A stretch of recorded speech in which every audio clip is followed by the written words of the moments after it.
You're listening to the Orange and Blue Sports Network, the official home for student play-by-play at the University of Florida College of Journalism and Communications.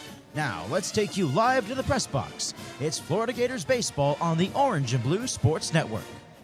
Good afternoon, everyone, on a beautiful Sunday afternoon here at Condron Ballpark, McEthan Field. We have the Florida Gators against Stetson today in a pair of scrimmage matchups. And going back on the Gators last season, it was a very successful season by them.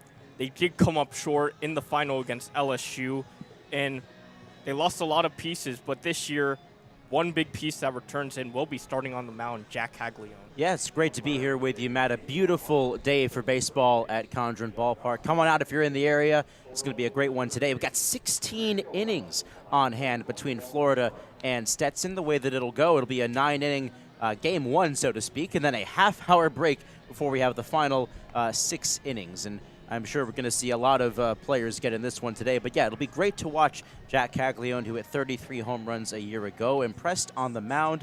It is definitely a two-way threat. We saw him pitch against the Georgia Bulldogs in the previous fall exhibition a week ago, and he threw a scoreless inning. I was there for that one, and he looked really, really good. He's changed up his delivery a little bit, trying to eliminate the wildness that plagued him last year. I look forward to seeing what he can do today against the Hatters. Yeah, and as you mentioned, the scrimmage against Georgia in Jacksonville on last Friday, the Gators did win 7-5, and we saw a lot of pitchers, a lot of players go in. They had 10 different pitchers that pitched.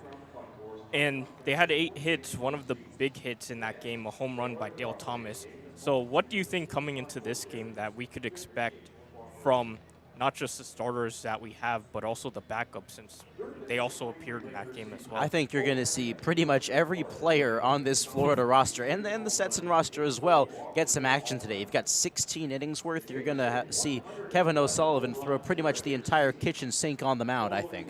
So that'll be interesting. A couple of guys that I want to keep an eye on. Colby Shelton, the Alabama transfer, really impressed his freshman year. Set the Alabama freshman single-season home run record, and he impressed in the first scrimmage against Georgia. So he's one that I want to watch. Of course, Thomas hitting that home run. He was the only home run of that game for the Gators. So those two guys, definitely some to watch. And I also look forward to seeing Michael Robertson getting the start back in center field. I love watching him play with his speed and his ability to do damage.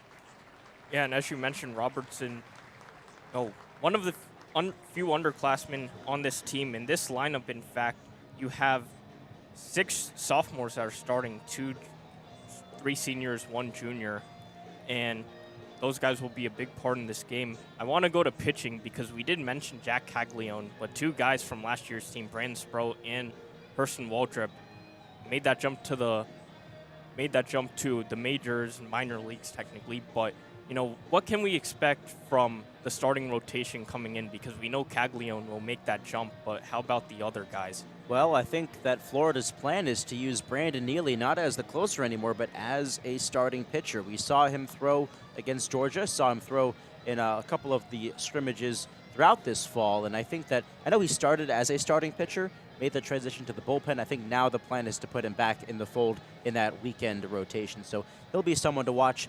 A couple of the freshmen that I have just been so excited to watch that did really well against Georgia. Liam Peterson was just fantastic watching his fastball. I was told it sat in the mid-90s, but when it was paired with that slider and the breaking stuff that he has, it looked absolutely devastating. And we saw plenty of freshmen against Georgia a week ago. I'm sure we'll see them here again today. Besides Peterson, Luke McNeely looked pretty good. Frank Menendez, Robert Satin. Christian Rodriguez is another guy. He got knocked around a little bit in that Georgia game, but he's one of the higher touted prospects that Florida has coming in their number 4 ranked recruiting class. So hopefully we can see him get on the rubber today and kind of right that ship. Yeah, and as you mentioned, Liam Peterson, 2 strikeouts in the 1 inning he had. Every pitcher that played against Georgia had 1 strikeout besides Christian Rodriguez, who didn't record an out. So we do expect him to perform better today and bounce back after that. We'll take a quick break. We'll be back for first pitch, Stetson against Florida. You've been listening to Florida Baseball on the Orange and Blue Sports Network. Hey, Russell Wilson here, and I know how important exercise is. It's essential. It's essential. With Play 60, United Way and the NFL are helping kids stay active and play at least 60 minutes a day. Healthy kids, healthy kids. But what this place needs is you. To donate or volunteer, go to unitedway.org/play60 because great things happen when we live united. Donate, donate. Are you guys gonna do that every time? Yes, of course. Yes, of course. Brought to you by United Way and the Ad Council. There are some things you can only do once in a lifetime. Graduate high school, get your first job. And if you're a young man about to turn 18, there's one other thing, which is also the law. Registering with Selective Service. It's fast, it's easy, and you only have to do it once your entire life. Just visit your post office or sss.gov on your computer or smartphone. Do it and keep yourself eligible for a lot of other once-in-a-lifetime experiences, like that first college loan or Pell Grant, or U.S. citizenship if you're an immigrant. Hello, I'm John Lithgow. Manatees are unique, among the most amazing animals on Earth, but they're endangered. We pose the greatest threat to their survival. Many manatees are killed or injured by boats or other recreational activities. I'm a writer of children's books, including one about manatees, and I believe education is the key. You can be part of the solution. Please contact Save the Manatee Club right now. Call 1-800-432-JOIN. Thank you. Are you saving for a big purchase or just trying to put money away for a rainy day? The National Foundation for Credit Counseling offers these tips to help you meet your savings goals. Set aside money from every paycheck, bank any raises, bonuses, or tax refunds, and put away loose change every night. It adds up. For more tips on how to save money and reach your financial goals, call a certified NFCC counselor at 1-800-388-2227 or visit nfcc.org, a public service from the National Foundation for Credit Counseling. Welcome back to Condron Ballpark. Just getting ready for close to first pitch. Lineups now for the Stetson Hatters. Starting shortstop and hitting first is Lorenzo Miola. Number 11 playing left field, Evan Griffiths. Number 10 first base in the 3-hole, the lefty Landon Moran. Cleanup is the catcher, number 2 Gio Cueto. Designated hitter, also batting lefty, number 9 Brandon Hilton. 6 is number 17 right field, Brandon's brother Jaden Hilton. Batting 7th, playing third, Isaiah Barquette. Batting 8th, playing in center, Kyle Jones, the freshman. And batting 9th, another freshman for the Hatters. Number 0, second baseman, Juan de la Cruz. As we said, on the mound today, Jack Caglione. You know him for his monster season that he put on offensively. 33 home runs, 90 RBIs last season, a .738 slugging percentage. So we know what he can do with the bat. A big thing for him last season, too, is coming back from Tommy John surgery and pitching. He has that very elusive fastball, is very quick, can reach up to 100 miles per hour, and he has a high K rate as well, as he as he struck out 87 guys in 74 and 2/3 innings. Caglione last year a 4.34 earned run average, 74 innings, and those walks were an issue a little bit, 55 compared to those 87 strikeouts, but he's got the stuff. He did touch 101 miles an hour against Georgia a week ago, so excited to see what he can offer here against the Stetson lineup today. As a reminder, in this game, it's a pair of scrimmages, so it will be a 16 innings total. We'll see how that works throughout the game. Could be 8-by-8 for both games. Get a few guys in. I believe what we know is that it will be in 9 innings at least to start. They will take a 30-minute break, and then after that, they'll come back and play the last 6. I don't know if they're going to make it so it's a congruent game, so it's 16 innings, or if they're going to start back from the first inning again for what would be game 2 technically, because at first this was supposed to be like a doubleheader, 7 innings and 7 innings, but they switched it up at the last second there. And Caglione, the first delivery of this scrimmage is a strike. At the bottom part of the plate, 98 miles per hour on the fastball. The big lefty stands there and low for ball 1. Lorenzo Miola up for the Hatters. Plays shortstop. He's in his sophomore year. As we mentioned with this Florida team, they have plenty of underclassmen. The Hatters have 7 guys in this lineup that are underclassmen. 2 are freshmen. As this ball is fouled back for strike 2.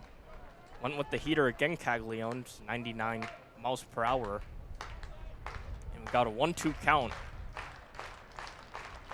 Caglione shakes off his catcher, delivers the 1-2. It's fouled to the right side. That one touched 100 miles per hour, so Caglione already going into his delivery, getting his fastball to work really well so far. On the windup, it's just high for ball 2. So the count goes even. I'm just glad we have a radar gun today, Matt. When we were in Jacksonville for the Georgia game, there was no such thing. And this is laced down the line, but foul. So Miola just pulled that one. That fastball was even faster than the one before. Went 101, which was what you mentioned was what he topped out at against Georgia. The 2-2 is low. Went to the changeup, it seemed. And this count goes full. So great plate appearance so far by Miola, the shortstop. So getting into his count, and as he takes ball 4, so the first batter of the game reaches first for the Hatters. Great plate appearance by Miola, taking his time and raising the pitch count for Caglione, and now he's on first. And as you mentioned, the walk certainly played a big part last year for Caglione. Yeah, definitely. It'll be up to him to limit those and see if he can make the adjustment. Number 11, Evan Griffiths, now up for the Hatters. Caglione looks at first, delivers inside for ball 1. Really, really beautiful day here in Gainesville. Cloudless, 79 degrees, but we got a really nice breeze coming in. Nice open windows. It feels good, Matt. Miola with the decent lead at first. The pitch hits the inside corner for strike 1.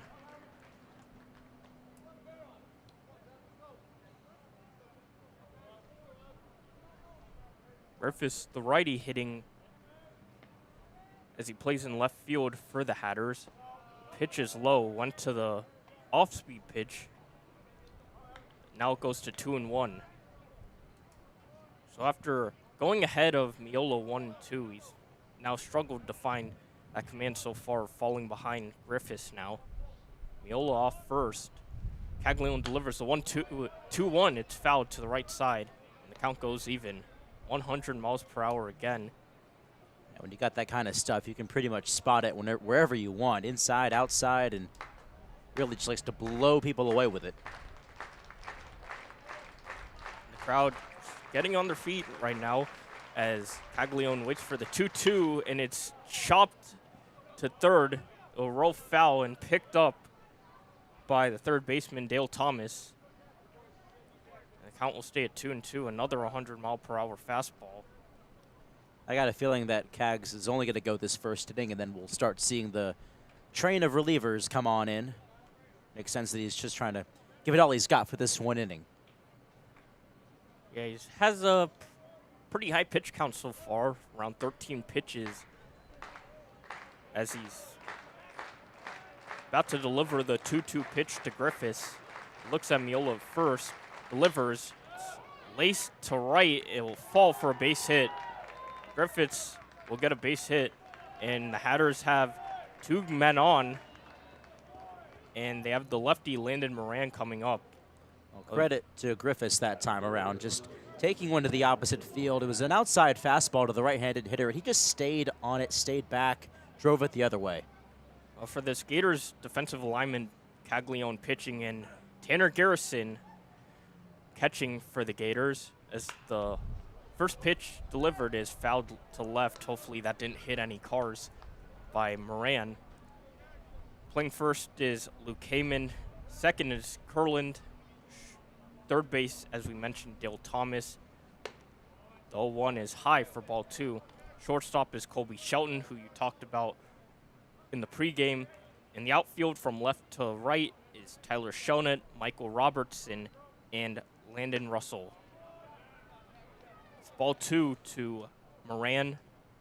Still a 0-0 game in the top of the first inning. First and second for the Hatters. And this one is bounced up the middle. Can they turn two? Second, first, and one. They got the double play. That ball seemed to come off the bat of Moran very in a funky way. He didn't get too much wood on it, and the Gators benefit from that as they turn the 4-6-3 double play for the first 2 outs of the game. Yeah, definitely. That was inside fastball to Moran. He got jammed and just poked that one out towards second on one hop for Cade Curland, who started that great turn. Had to make it quick as that ball was not hit very fast. And then Shelton with a strong throw to first to complete the twin killing. But Stetson still has a man 90 feet away from scoring now with 2 outs. And now the cleanup hitter Gio Cueto up as Caglione delivers the ball to start. Runner on third for the Hatters after the double play. 2 outs now and a 1-0 count. Caglione set to deliver the 1-0 pitch. Is swing and a miss on the fastball. Didn't touch 100 that time, but fast enough to blow by Cueto. Now the count's 1-1.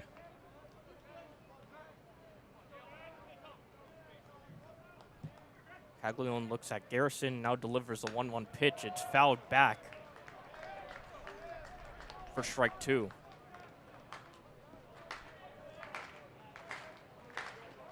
Took a bit off of that. That only went 93 miles per hour. Now the crowd getting up with 2 outs and a 1-2 offering coming to Ruiz. It's to Cueto. Actually, it's fouled to the left side. Got a couple of hundred people in the ballpark today. Got a crowd of 6,235 to watch that Jacksonville scrimmage against Georgia, but that was more promoted. I feel like this is just a bit of a low-key Sunday afternoon. Come out, have some lunch, enjoy the ballpark kind of vibe. 1-2 pitch to Cueto. It's outside. I guarantee you, if I wasn't sitting here with you with the headset on, I'd be down there just watching. Yeah, it's certainly fun to be doing these, especially in the booth. We have the view right at home plate. Another even count. Caglione delivers. It's fouled off the foot of Cueto in the right-handed batter's box. Comes up limping. Yeah, definitely not a good feeling for Mr. Cueto. I think that one caught him on the right ankle. He's still hobbling. It'll take a bit of time to do that. Pitch went inside and Cueto fouled it off, but he fouled it right off what looked like his shin.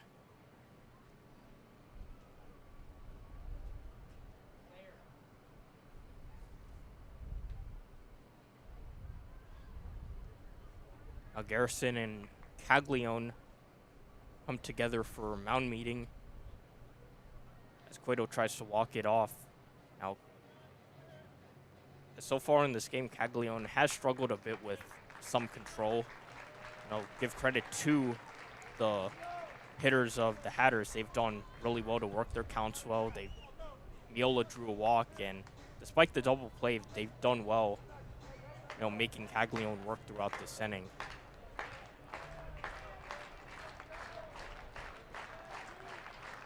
And both guys are ready. Caglione set the 2-2 pitch. It's fouled off again. Cueto just a little bit early of the changeup that time around. Hit it off the end of the bat.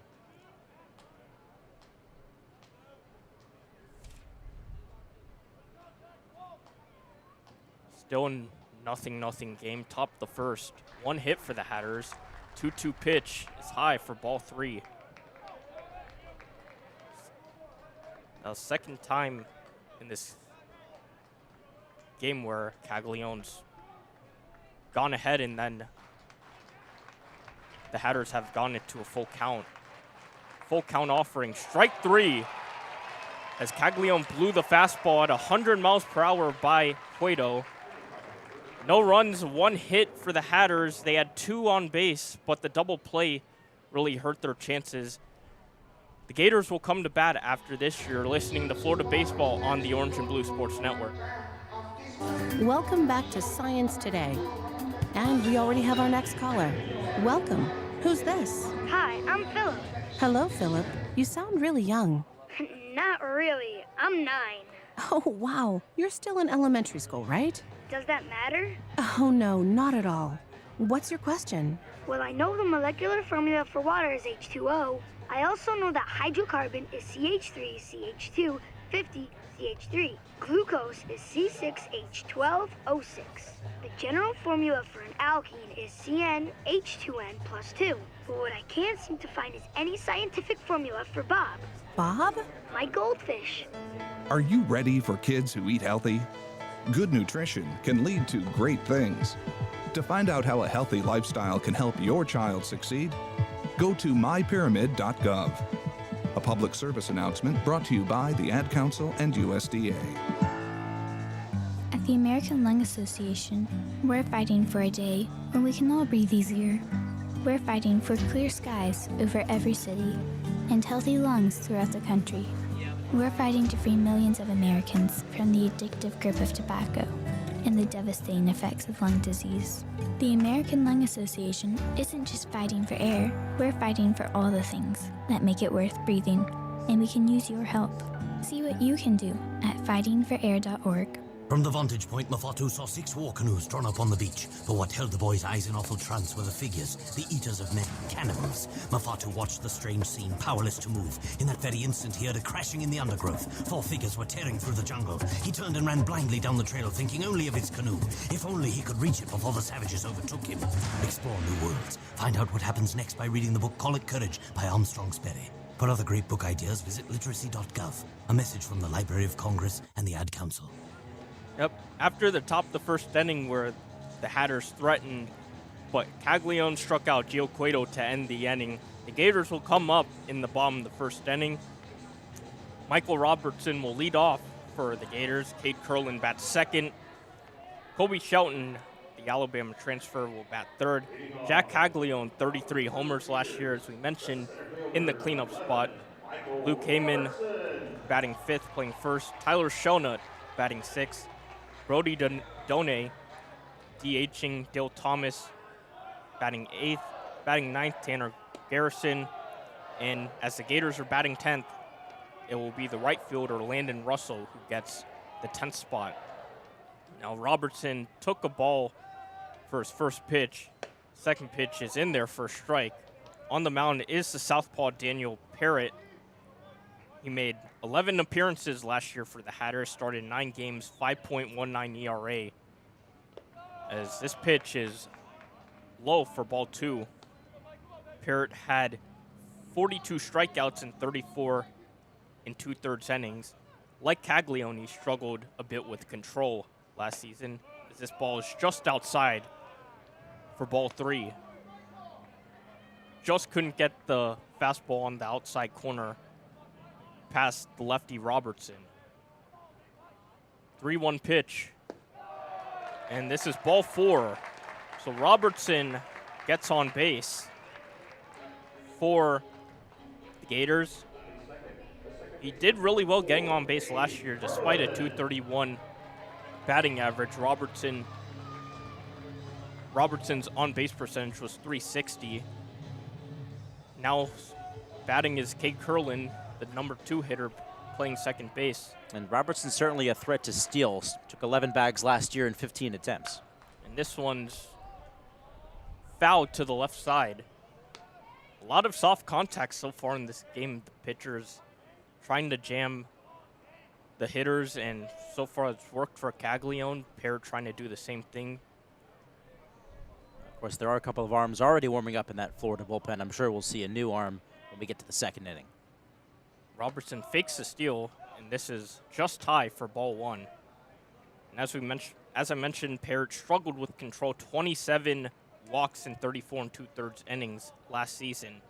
Suffered a bit of bad luck as well. 27 runs given up, 20 of them were earned. So he had hoped for a bit more luck this season. This one's fouled off by Curlin, hit the catcher, and the count goes to 1-2.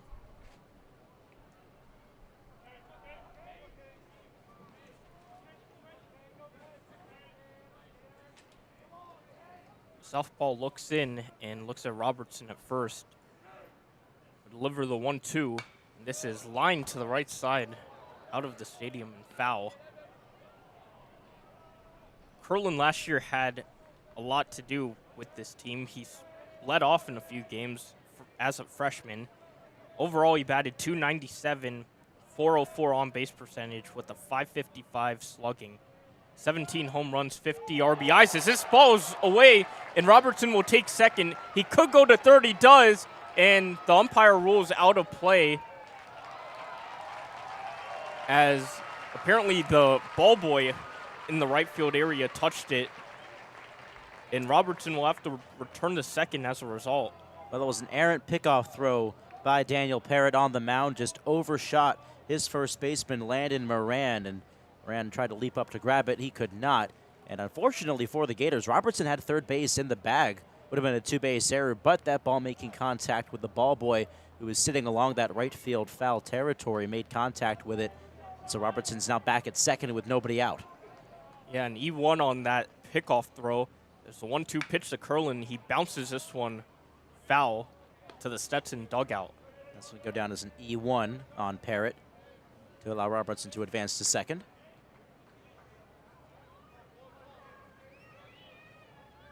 Parrott trying to get set like Caglione in that first inning. Already a lot of pitches and hasn't finished the second batter. As this one's popped up, it will go out of play behind us. So Curlin working the count really well and will stay in for another pitch.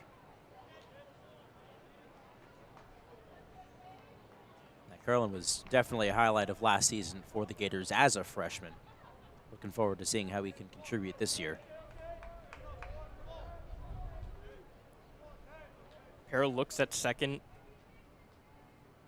twice. Now a third time. Backs off. And now pitch goes, and it's swing and a miss on a high fastball. Parrott climbing the ladder on Curlin, and he gets the first out of the inning. Give the rest of the defense for the Stetson Hatters in the outfield. Evan Griffiths in left. Kyle Jones gets the start in center with Jaden Hilton in right. The infield third to first, Isaiah Barkett. Lorenzo Miola man the left side. It is Juan de la Cruz at second. Landon Moran at first with Gio Cueto behind the plate for Daniel Parrott. Now up for the Gators, the shortstop Colby Shelton. As Robertson takes his lead off second, the pitch is low for ball one.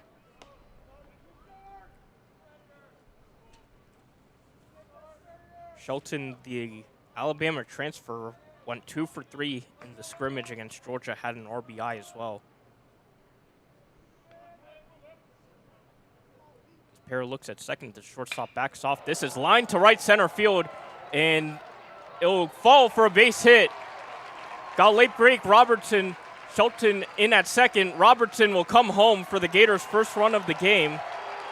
Great hit by Shelton. Robertson had to hold up at second, but he raced around third for the Gators' first run of the game. Man, Shelton got every bit of that baseball. There was little doubt off the bat that was going for the gap, and I don't blame Robertson for having to hold up there. Wanted to see if Hilton was going to be able to run it down, but once that ball dropped, Robertson had his sights set on home plate, and the Gators take a 1-0 lead here.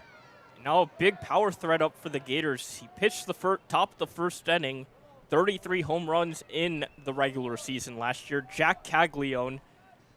And this is hammered to right center field.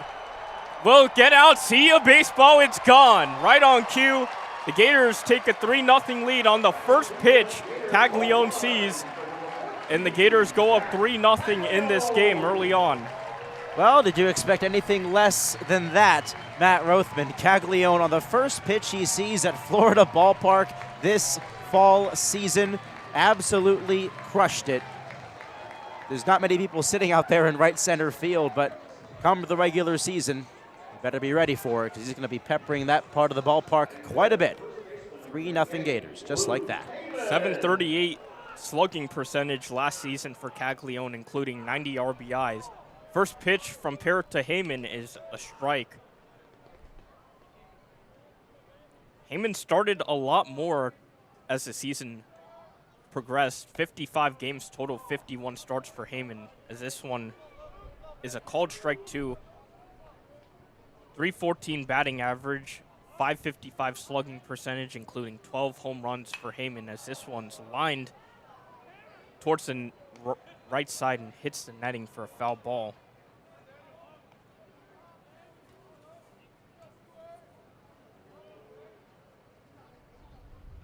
Parrott looking in on this 0-2 pitch, and it fouled off by Heyman after he checked his swing. So he'll live for another pitch right here. Heyman's another guy that had a really great freshman year, hitting .314, and couldn't ask for much more offensive output out of a catcher. Pitch by Parrott's low for ball one. 12 bombs, 39 driven in.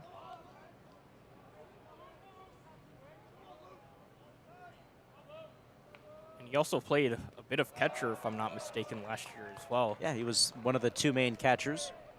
Also got some time at first base when Caglione was on the mound.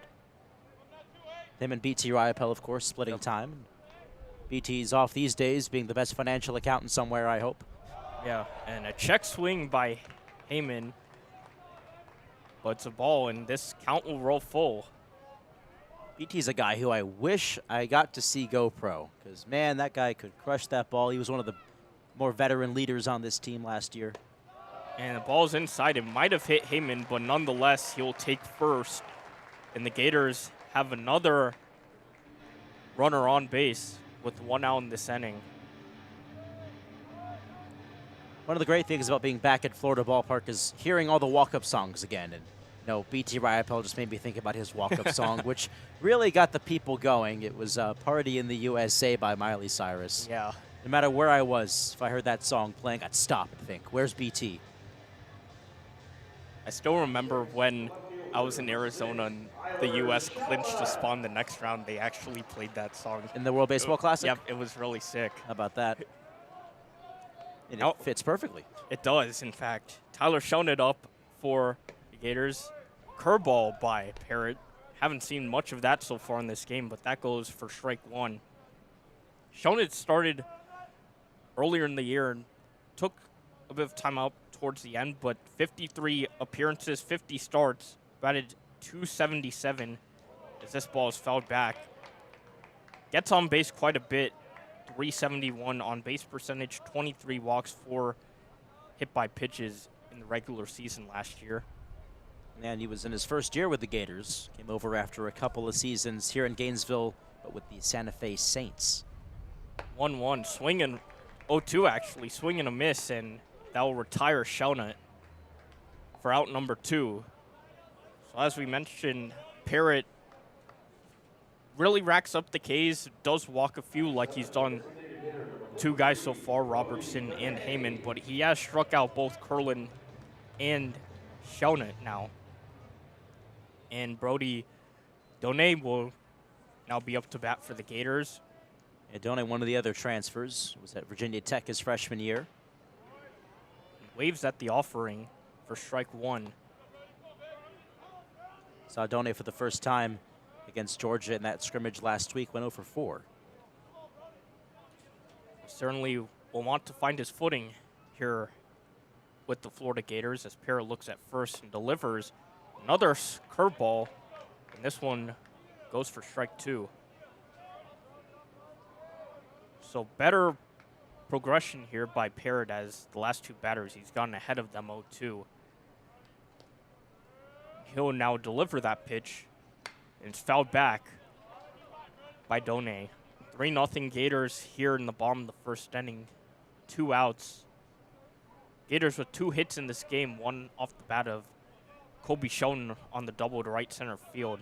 Caglione hit one to a similar spot, and that one cleared the fence for a 2-run home run. Him off first, and this one's bounced to the left side foul. Bit early there, Donay on that pitch.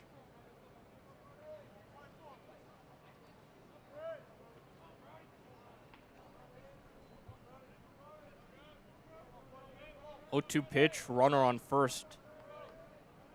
As Parrott delivers a high bouncer that will be fielded by the first baseman. Goes to first, and Parrott steps on first for the out. Wow, that's a terrific play there by Landon Moran. That was an impossibly high chopper. It was pretty much directed right to the second baseman, but Moran went over, cut it off, and then a spin and throw to Parrott covering for the out. They barely got Done there. Yep, 3 runs for the Gators, 2 hits, no errors. We'll be back for the second inning. You've been listening to Florida Baseball on the Orange and Blue Sports Network. Go to school with your children. We say the Pledge of Allegiance together. I'm one out of every 4 children in America, and I'm struggling with hunger. I'm lucky to grow up where I could be whatever I want. I want to grow up and be someone who doesn't go to bed hungry. Please visit feedingamerica.org today and find your local food bank.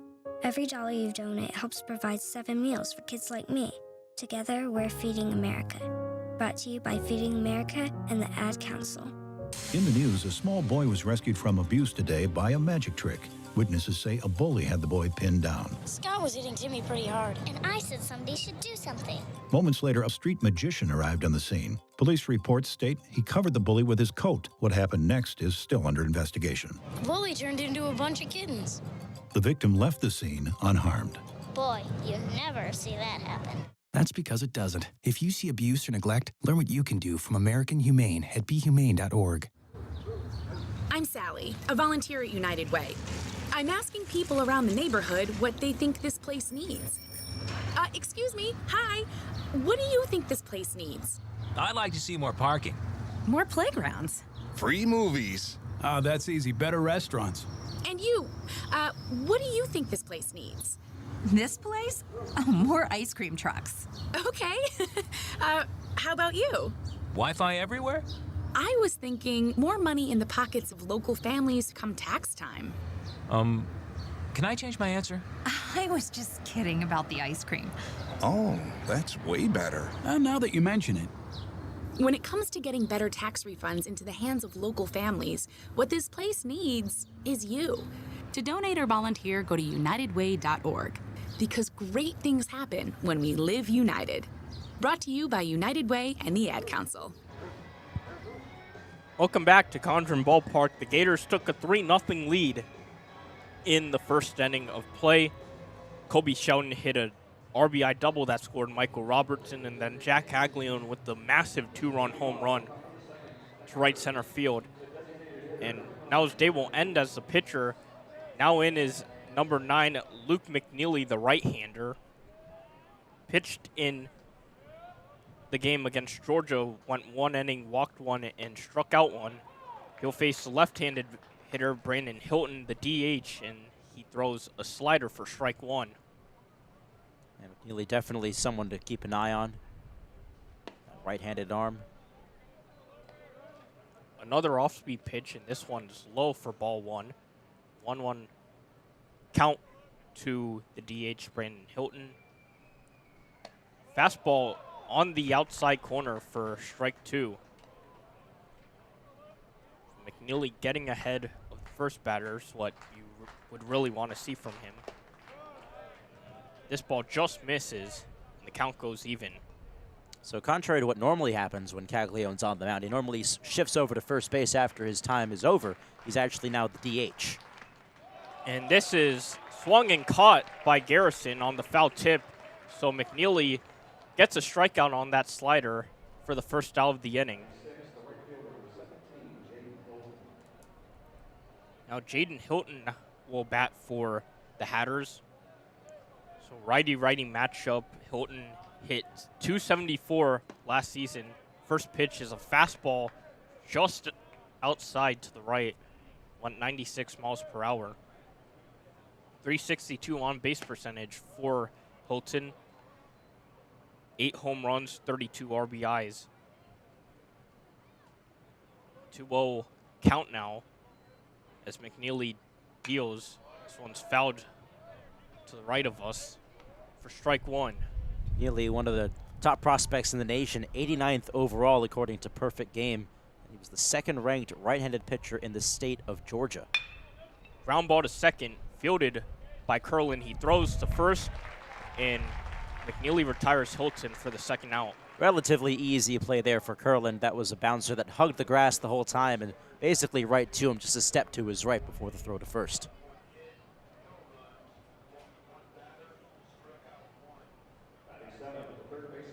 And as you can hear the PA announcer talking about Cagliano's stat line, went 1 inning, which we'll likely see from most pitchers in this game, like McNeely, who's on the mound right now. Facing number 13, Isaiah Barquette, the third baseman, batting right-handed.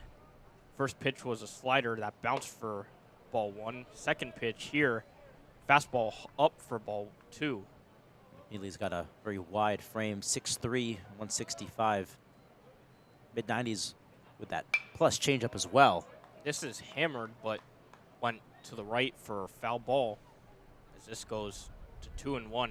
As you mentioned, McNeely, the big frame, throws a pretty good fastball that goes to 95, 96, could top out more, but he also has a really good slider. This fastball is up for ball 3, so it'll be a 3-1 count. Easy to get confused between your Neelys. You got a Brandon Neely and a Luke McNeely, so 3-1 pitch. And this is outside and just high for ball 4. So Barquette gets on base on 5 pitches, and now they'll bring up Kyle Jones, the center fielder.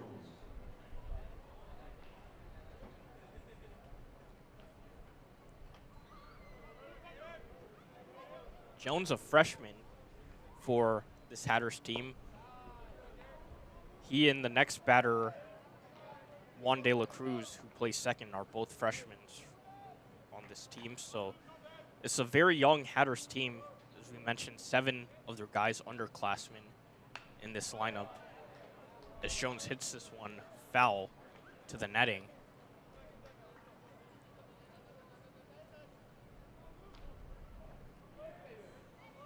Righty on righty, McNeely to Jones. Coming off first is Barquette. And this is a slider that drops for strike 2.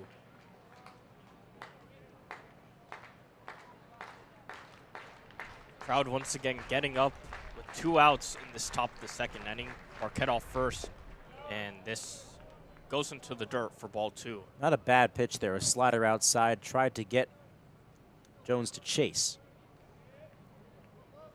3-0 still as we're in the top of the second inning, 2 outs. McNeely deals the even offering, and Barquette started to go and stopped. He goes back to first, but this is going to be a full count, so he'll likely be going anyways with 2 outs now. Heyman now off the bag at first, giving Barquette a lot of room. The 3-2 offering is called strike 3. 94-mile-per-hour fastball at the bottom of the zone. Fans Kyle Jones, and the Gators will go to the bottom of the second inning, still up 3-0 in another shutout inning. We'll be back for the bottom of the second inning. You are listening to Florida Baseball on the Orange and Blue Sports Network. Sound of someone correctly installing a car seat. And this is the sound of someone incorrectly installing a car seat. Correctly, incorrectly. Hear the difference? No? That's because installing a car seat incorrectly is terribly easy.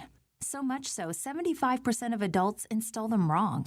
For simple instructions on how to get it right, visit buckleupforlife.org. Ah, perfectly executed.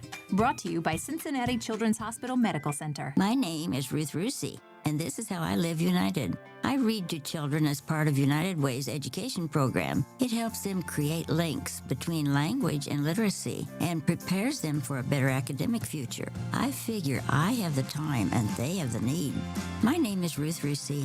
I help kids prepare to succeed in school, so I don't just wear the shirt, I live it. Give, advocate, volunteer, Live United. Go to liveunited.org. Brought to you by United Way and the Ad Council. Hey, Russell Wilson here, and I know how important exercise is. It's essential. It's essential. With Play 60, United Way and the NFL are helping kids stay active and play at least 60 minutes a day. Healthy kids, healthy kids. But what this place needs is you. To donate or volunteer, go to unitedway.org/play60 because great things happen when we live united.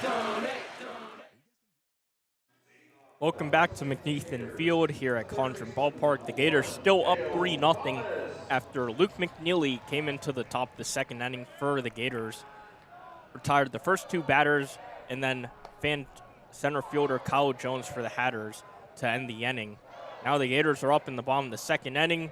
Gil Thomas up as he looks at strike one from southpaw Daniel Parrott. As this one is launched to left field. If it's fair, it's gone, and it's just foul. Yeah, that one wasn't as close to the foul pole as I thought it might be. That one hooked down that berm, and a bunch of little kids are running after it now. And definitely cool to see some power from Thomas, who only hit one home run last year, but he was the only Gator who went deep against Georgia last week in Jacksonville. 0-2 pitch, it's high for ball one.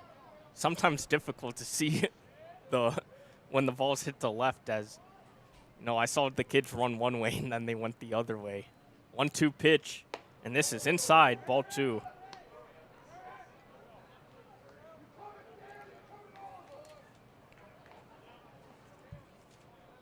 Some action in the bullpen for Stetson. Number 30, Tyler Van Dyke Jr. is warming up. 2-2 pitch. This is bounced just left of home plate, my mistake, for a foul ball. As you mentioned, just one home run for Gil Thomas last year. Was mostly used as the substitute. 14 starts, 30 games. Got on base really well, 429 on base percentage in those games, as he loses his bat as it goes into the Stetson dugout. Wow, how about that? I saw a couple of Stetson Hatters hit the deck there. All of them are lined up right along the end of their dugout, and a couple of them had to duck as Thomas's bat came spiraling towards them. I think I might have hit somebody. I hope everyone's okay down there. I saw someone shaking his hand like he gotten nicked. It looked very close. I saw one of the guys had to really run down the steps just to avoid it. It's still a 2-2 pitch from Parrott. It's low for ball three. Great plate appearance so far for Thomas. Well, Thomas will keep them on their toes, that's for sure. Came over from Coastal Carolina for last year. 3-2 pitch, low for ball four. Third batter walked by Parrott so far in this game. And the Gators, just like the first inning, have their leadoff guy on via walk. That was a pretty easy take there for Thomas. A 90-mile-an-hour changeup ankle high, just spat on it, and he'll take his base. Now up for the Gators, Tanner Garrison, the catcher. He also, and going on the first pitch, stolen base for Thomas. So he went on the first motion from Parrott, and Thomas steals a bag. That throw was to the shortstop side of the bag from the catcher, Gio Cueto. Not particularly close to get Thomas, who has some pretty good wheels. 1-0 pitch as they go to second, but it's thrown away to center, but no movement as Thomas had to dive back. Second throw so far in this game that Parrott sailed over on a pickoff play. Yeah, a couple of errant pickoff throws. That first one in that first inning allowed Michael Robertson to advance to second base, and he later scored. That time around, no damage done as Thomas sticks around at second base, but could have been worse.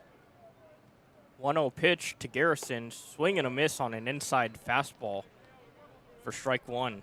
Garrison, also a transfer from Coastal Carolina, comes in as a senior, 6'3", 205, right-handed hitter against the southpaw on this 1-1 pitch. Parrott looking at second multiple times. The second baseman backs off. This is popped up a foul just out of the stadium to the right side.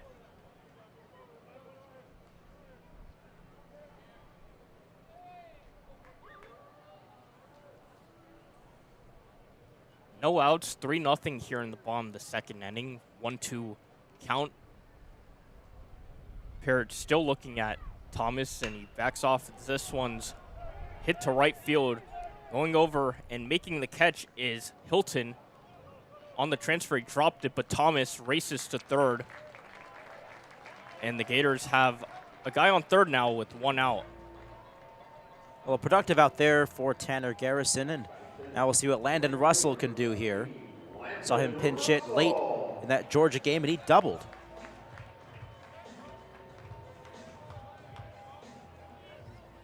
Russell, the right fielder for the Gators, as they have 10 guys in this lineup for this scrimmage, as manager for Stetson coming out.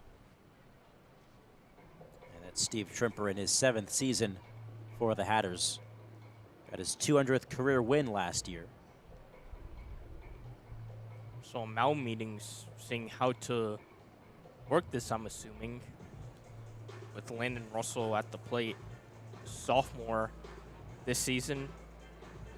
Surprised we saw Parrott come out for this 2nd inning, and it looks like they're going to go to the bullpen here. Interesting move, as I just saw Steve Trimper point to the bullpen, and here comes somebody. Yep. We'll see who that somebody is that's coming out of the bullpen. They announced that Tyler Van Dyke was the one warming up. We'll see if that's him. Parrott will depart after getting the first down in the 3rd. He's responsible for Thomas at 3rd. Gave up 3 runs in this game. You are listening to the Orange and Blue Sports Network at the Florida Stetson baseball game.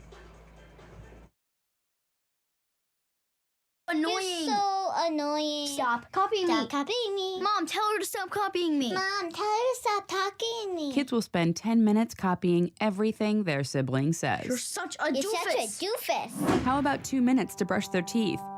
Brushing for 2 minutes now can save your child from severe tooth pain later. For fun 2-minute videos to watch while brushing, visit 2min2x.org. 2 minutes, twice a day. They have the time. Mom! A message from the Partnership for Healthy Mouths, Healthy Lives, and the Ad Council. You are a healthy eater. Oranges for vitamin C, flaxseed and mackerel for omega-3s. But did you know the same foods that are good for your body, i.e. not beef jerky, are also good for your eyes? Yep, research shows proper nutrition can impact the development of cataracts and age-related macular degeneration, 2 leading causes of blindness. So keep up the healthy munching, my well-fed friend. And for more easy ways to keep keeping your eyes healthy, see your optometrist or visit AOA.org.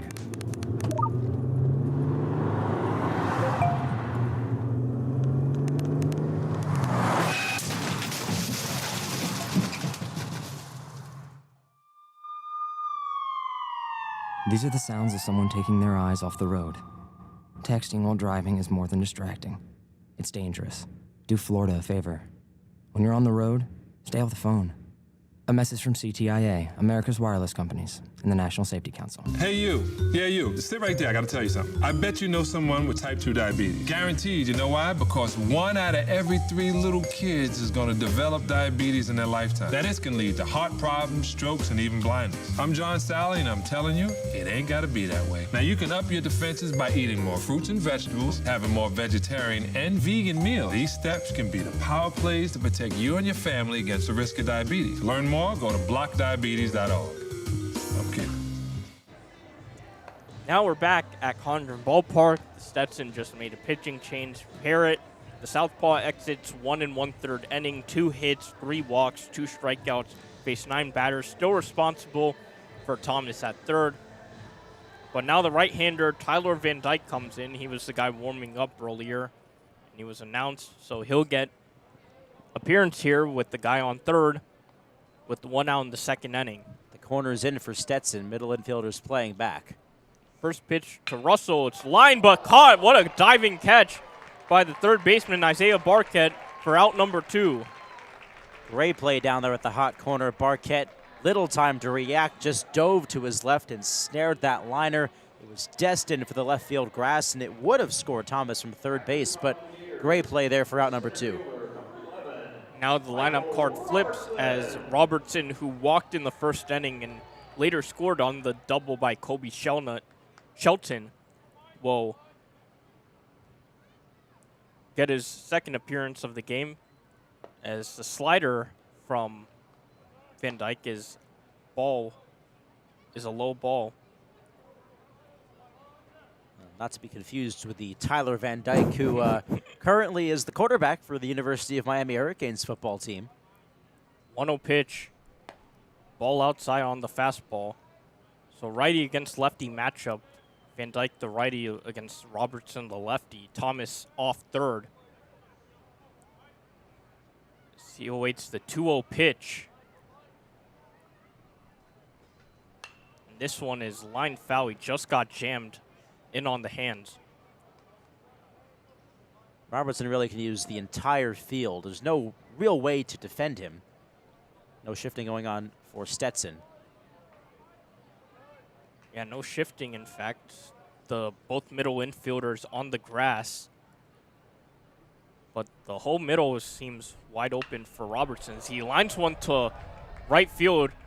Running over and making the catch is Jaden Hilton to retire the side. Well, that one was caught on the warning track there by Hilton. If that had been, maybe 10 more feet off the bat of Robertson, we would have seen that one leave the ballpark, but instead it brings the inning to a close. Yep, no hits for the Gators, 1 man left on base. Another reliever coming in for the Gators, still a 3-0 game. You're listening to Florida Baseball on this Orange and Blue Sports Network.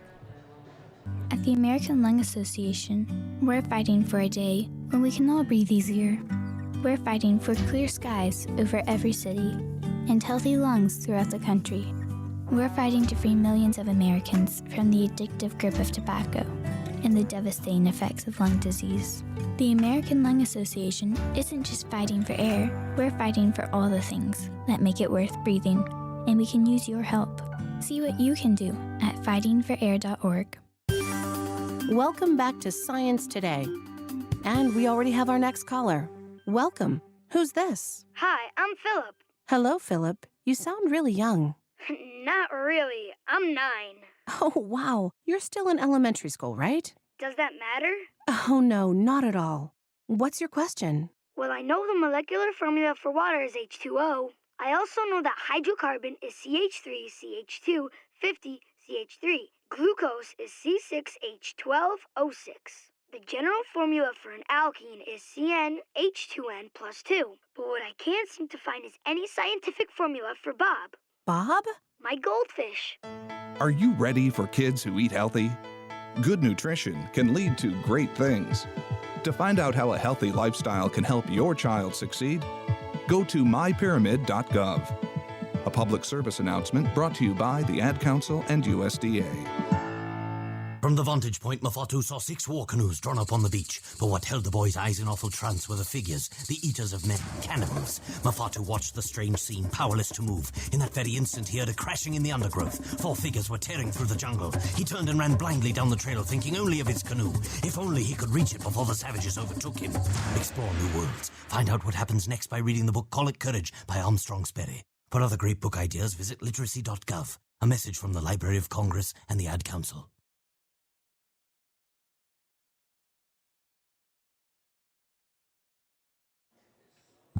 Back at McGeethan Field, the Gators are still up 3-0. Had some chances in this bomb, the second inning. Dale Thomas walked and got the third on a stolen base and tagged up on a flyout. But some great defensive plays by the Hatters prevented any scoring from the Gators. And now on the mound is the lefty, number 49, Frank Menendez, freshman out of Miami, Florida. So Luke McNeely, who came into the game in the second inning, as this ball is lined to right field for a base hit by the number 9 hitter and freshman Juan De La Cruz. But McNeely for the Gators, 1 inning pitched, 2 strikeouts, 1 walk, faced 4 batters. Looked really sharp in his outing. And the Gators will hope that Menendez can do the same. But he has a leadoff single to work with. And now the lineup card flips over to Lorenzo Miola. Well, Menendez is the second freshman we have seen toe the rubber besides McNeely. Doral Academy charter in Miami, the 4th overall left-handed pitcher in the state of Florida, 26th in the nation. De La Cruz off first. The delivery is a ball outside. Went to the changeup there, it looked like, but he couldn't get the pitch inside for a strike. Lefty against righty matchup. Looks at first and delivers. This one's lined to right field, but just goes into the berm for a foul ball. Oh, we saw De La Cruz go the opposite way on a first pitch fastball. That's what they're going to have to do against this guy. Tops out at about 94. Tough to get on it. His power changeup as well. Drops maybe 10 miles an hour off. And this one's way inside. Almost hit Mayola there. It'll be a 3-1 count Melo walked in the first inning, got over to third, but couldn't score after a double play and a strikeout. This one is low for ball 4. So just like the first inning, the Hatters have a runner on first and second with no outs. The Hatters have had at least one walk in every inning so far. Menendez pitched a perfect 1-2-3 inning against Georgia back on October 27th. A couple of strikeouts in that frame he pitched in the 5th. Now he faces a bigger jam here as Evan Griffiths, who singled to right field his first time up, will take a ball just low. Menendez trying to find his control right now. Runners on first and second for the Hatters. Griffiths, a right-handed hitter, waits on the 1-0 count. This one is grounded to second. Great play by Curlin to slide. Throws it to first and gets the out. Runners will advance to second, but a great play by Curlin stops any chance of a run scoring. Yeah, slick defensive effort there from Curlin at second base. That ball was hit off the end of the bat. Wasn't traveling very fast as it skimmed across the infield, and Curlin just a step to his left went into a slide to stop it, and then the spin and throw to first cut him down. But it does advance both runners. Effectively a sacrifice, as now 2 men are in scoring position for Stetson. Lefty-lefty matchup now as Menendez will face Landon Moran as this slider goes low for ball 1. Moran had a monstrous year for the Hatters last year. 318 batting average, 469 on base percentage. Hit 4 home runs though, but he's a really good player for this Hatters team who knows how to get on base. 2-0 count as Sullivan comes out to check on Menendez.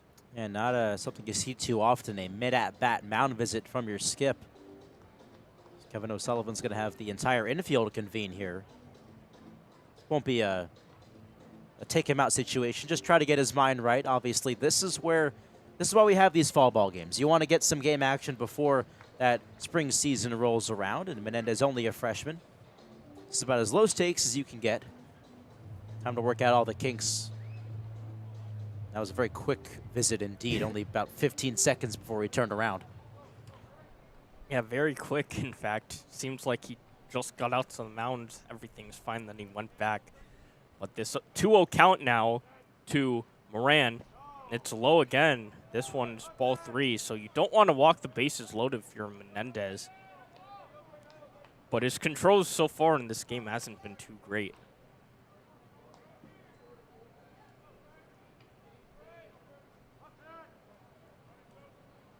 Sounds like Cade Fisher is the one warming up in the bullpen, as this one's a strike on the outside corner to the lefty Moran. Well, hopefully Menendez can work through this inning. Obviously, this jam with 2 men on and only 1 out. Both Curlin and Shelton on the grass, as it's another strike. This one fouled just behind us. And now it's a full count with 1 out here in the top of the 3rd inning. 2 runners in scoring position for the Hatters with 1 out. Menendez delivers the full count offering. This one's tipped back. And Moran will live to see another pitch.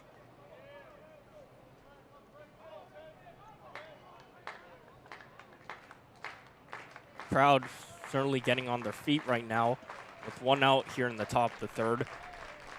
Menendez ready and delivers. This one's grounded to short. Shelton gets it, throws it to first, and a great pick by Heyman, but he came off the bag, and a run will score for the Hatters. Runners on first and third now with 1 out. That is a tough, tough play on both ends. Colby Shelton did everything right over there at short.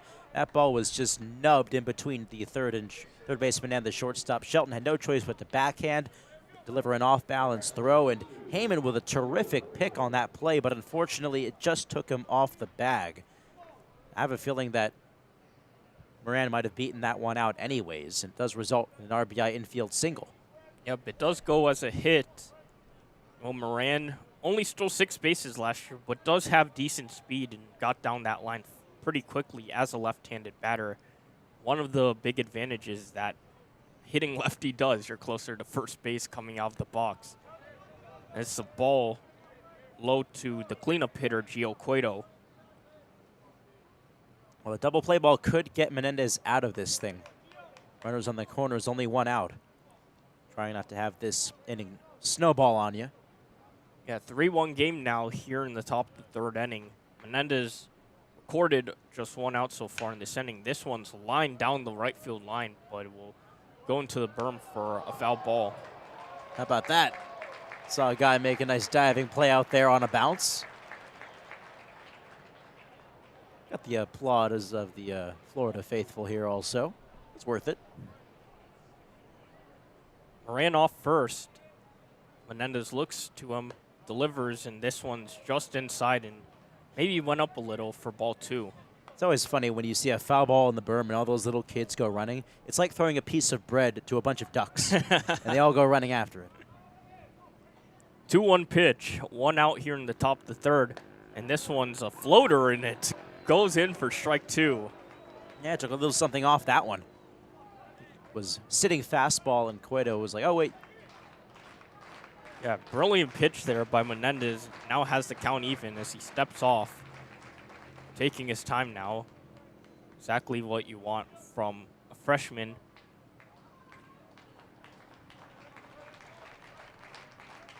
Runner on first and third. 2-2 pitch. This one's high, ball 3. So he went back to the fastball, 94 miles per hour, but couldn't get Cueto to offer it. So what do you think he'll do here? I think he's going to go back to the breaking ball.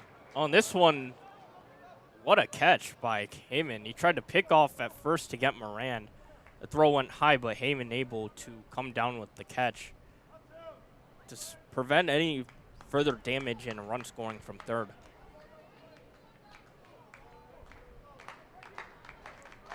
Full count offering. They started at first, but Menendez delivered the pitch, but it went foul. And now they will redo the full count offering with one out.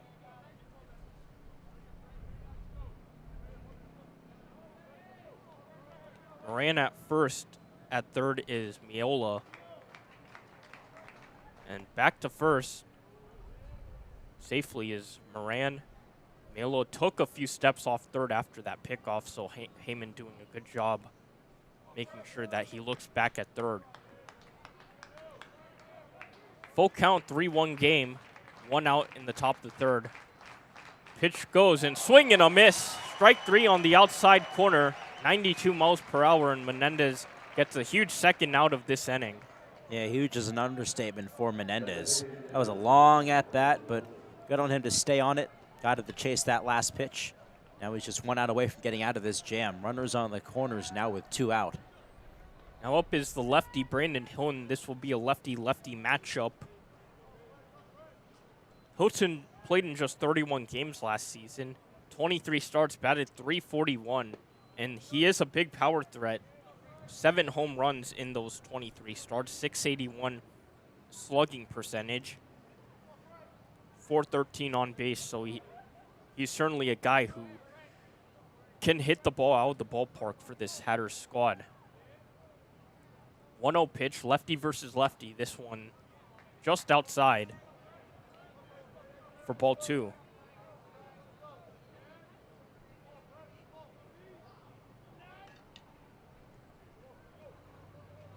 Menendez waiting for Hilton. Runners on first and third. 2 outs in this inning. This one's grounded to second. Curlin fields it on a hop to first, and the Gators get out of it. 1 run scored by the Hatters. Runners left on first and third. We'll be back for the bottom of the third inning when the Gators come up. You are listening to the Orange and Blue Sports Network for Florida baseball. A small boy was rescued from abuse today by a magic trick.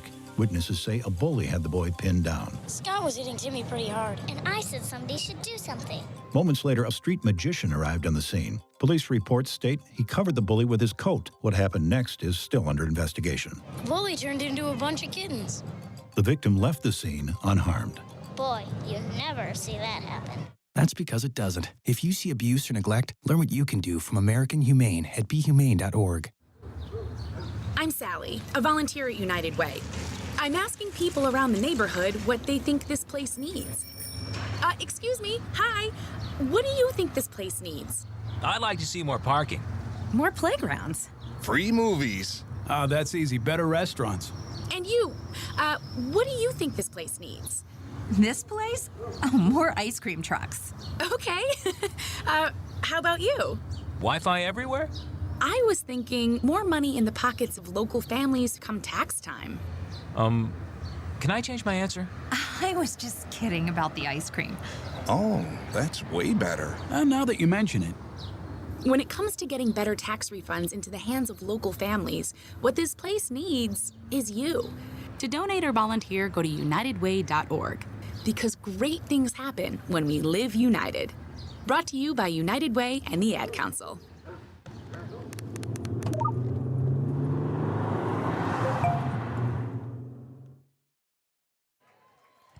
Back for the bottom of the third inning, the Gators coming up to hit.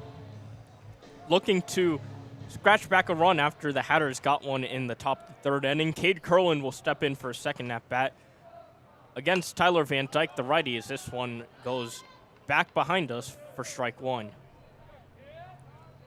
Curlin struck out in his first plate appearance this game against Parrott, the lefty. Now he faces the lefty Van Dyke, who got out of the bottom of the second inning unscathed, as this one's a tapper over third, but it's caught after running backwards by Barquette. So one out in this inning. He's got a little bit jammed there, Cade Curland, and good play there by Barquette to just back up on that one, get to it in shallow left field. Kobe Shelton will come up. Hit a double to right center field his first time up. That scored Robertson for the first run of the game for the Gators. He stands in now against the righty. This one's grounded to second, going towards his right, and throwing the first is De La Cruz. So 2 quick outs for Van Dyke in this inning. And now Jack Caglione will come up. See if Caglione can repeat what he did in his first at-bat. He only saw one pitch, and it landed beyond the right center field fence for a 2-run shot that so far is the difference this afternoon. Van Dyke looking at his wrist, I'm assuming for some sort of grip as he delivers the first pitch to Caglione, a big swing and a miss on the outside part of the plate for strike one. This guy very well could be the first overall pick in this upcoming MLB draft, and will enjoy his last season in Gainesville. 0-1 pitch, strike two to Caglione. Seemed to be looking for some sort of breaking ball, but Van Dyke threw the fastball. Now he's behind 0-2. 2 quick outs so far in this bottom of the third inning. And this one's fouled off the foot of Caglione. Went to the slider there, but Caglione able to get a piece of it. Speaking of first-round draft picks by the Gators, I believe I saw Mike Zunino walking around Florida Ballpark today with his family. Zunino was the 3rd overall pick in 2012 by the Seattle Mariners. 0-2 pitch, and a swing and a miss. Van Dyke, 1-2-3 inning for the Hatters. He'll look to score in the top of the 4th inning. You're listening to Florida Baseball on the Orange and Blue Sports Network. Is Ruth Rusi, and this is how I live united. I read to children as part of United Way's education program. It helps them create links between language and literacy and prepares them for a better academic future. I figure I have the time and they have the need. My name is Ruth Rusi. I help kids prepare to succeed in school. So I don't just wear the shirt, I live it.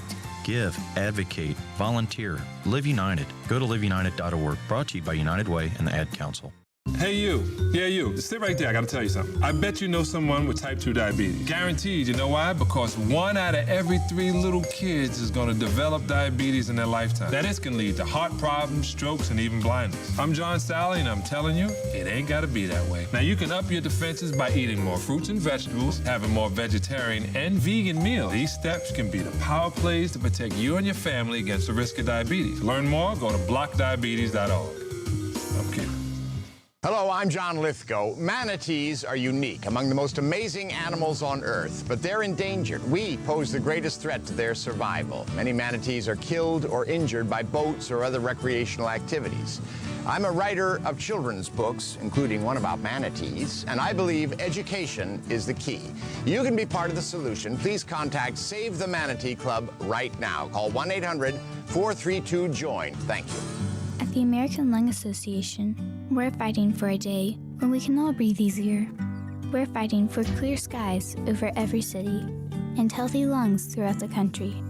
We're fighting to free millions of Americans from the addictive grip of tobacco and the devastating effects of lung disease. The American Lung Association isn't just fighting for air, we're fighting for all the things that make it worth breathing, and we can use your help.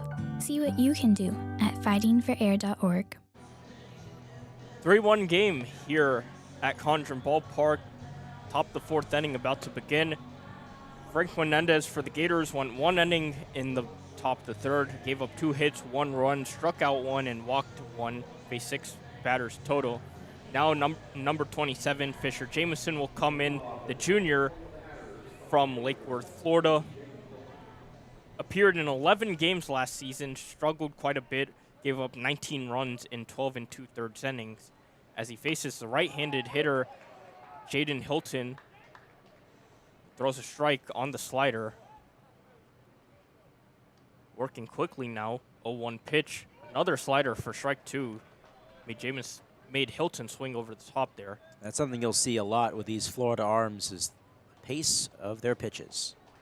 0-2 and a swing and a miss. 3 pitches, 3 strikes for Jameson as he gets the first out of the top of the 4th. How about that? Good morning, good afternoon, and good night, huh? Indeed. Make quick work of him.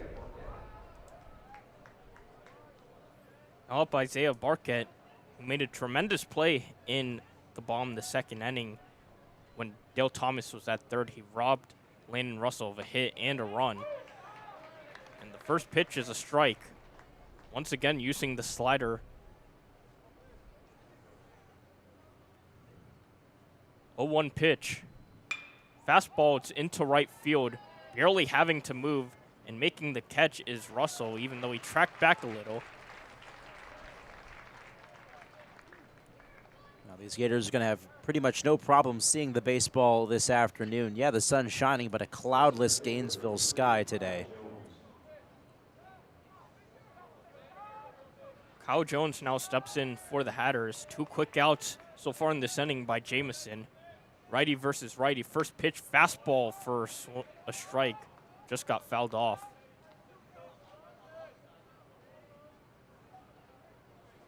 So Jameson, despite not having an overpowering fastball, does a really good job mixing in his fastball with his off-speed and breaking pitches, which so far has looked good today.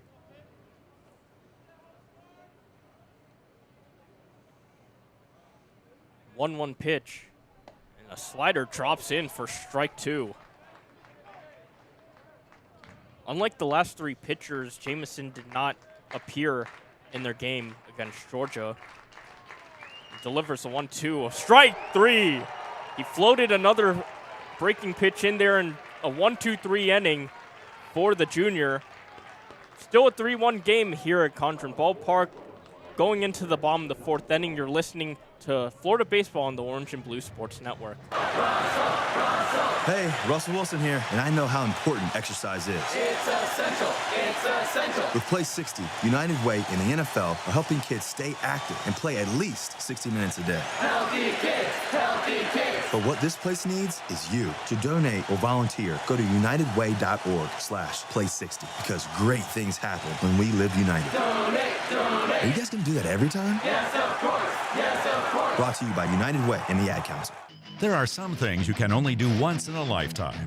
Graduate high school, get your first job, and if you're a young man about to turn 18, there's one other thing, which is also the law: registering with Selective Service. It's fast, it's easy, and you only have to do it once your entire life. Just visit your post office or sss.gov on your computer or smartphone. Do it and keep yourself eligible for a lot of other once-in-a-lifetime experiences, like that first college loan or Pell Grant, or U.S. citizenship if you're an immigrant. Hello, I'm John Lithgow. Manatees are unique, among the most amazing animals on Earth, but they're endangered. We pose the greatest threat to their survival. Many manatees are killed or injured by boats or other recreational activities. I'm a writer of children's books, including one about manatees, and I believe education is the key. You can be part of the solution. Please contact Save the Manatee Club right now. Call 1-800-432-JOIN. Thank you. Are you saving for a big purchase or just trying to put money away for a rainy day? The National Foundation for Credit Counseling offers these tips to help you meet your savings goals. Set aside money from every paycheck, bank any raises, bonuses, or tax refunds, and put away loose change every night. It adds up. For more tips on how to save money and reach your financial goals, call a certified NFCC counselor at 1-800-388-2227 or visit nfcc.org, a public service from the National Foundation for Credit Counseling. Back for the bottom of the fourth inning here at McEathen Field at Condron Ballpark. The Gators up 3-1 after a 1-2-3 inning by Fisher Jameson, where he got 2 strikeouts. 1-0 pitch to Heyman is fouled off. Van Dyke, who pitched a 1-2-3 inning in his top of the third inning, finished off with the swinging strikeout against Jack Caglione. Ball 2. 3-1 Gators. No outs here in the bottom of the fourth inning. Florida still looking for the first hit since the first inning. Stetson has 3 so far in this game. 2-1 pitch as this one is grounded to second, fielded nicely and bobbled, but he still goes to first for the out. So De La Cruz, who went to his left a little, kept the ball in front of him and is able to make the strong throw to first for the first out of the inning. That hot shot hugged the infield grass the entire way to De La Cruz, who at first seemed to have it pretty easy, just hopped out of his glove on the transfer, but he stuck with it, got the out at first base. Tyler Shonut up for the Gators, as this one goes in for strike 1 right down the middle. 90-mile-per-hour fastball. Struck out in his first appearance against the Southpaw Parrot today, as this pitch is outside for ball 1 on the slider. 1-1 pitch, 1 out, 1-1 count, 1 out in the bottom of the fourth. Righty versus righty as Shonut steps in, and a swing and a miss. Climbed the ladder on that one, and now the count goes to 1-2.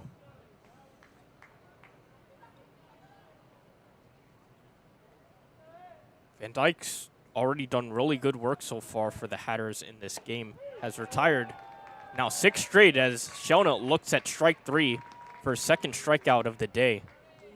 You know, I'm honestly surprised that we've seen Van Dyke stick around in this game. Obviously, he's doing well, but these two teams have 16 innings to play today. I thought we'd start seeing some of these other relievers come on in at some point. Now it's 7 straight retired by Van Dyke. Now he looks to have Donay for another 1-2-3 inning as he swings at strike 1.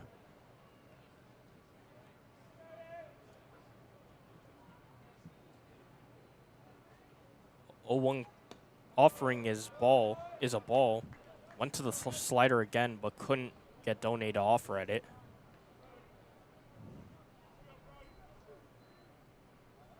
Still a 3-1 game here in the bottom of the fourth inning. 2 outs now after the K by Shona and the grounder to second by Heyman. Florida's still looking to scratch back another run to make it a 3-run lead after the 3-1 first inning. This one's a fastball that goes to the right of the right-handed hitter, Donay. 2-1 count. Van Dyke in the windup. He tried to float a slider there, but it finished low. And this one's now a 3-1 count. Yeah, good eye by Done. That one looked right at the knees, but just watched it go by. 3-1 count, and the delivery, it's ball 4. Just missed low, maybe a bit outside to Done. And that's the first time we've seen Van Dyke struggle to locate some of his pitches. The first batter to reach by Florida in the past 7 plate appearances. Yeah, the first base runner that Van Dyke has even allowed.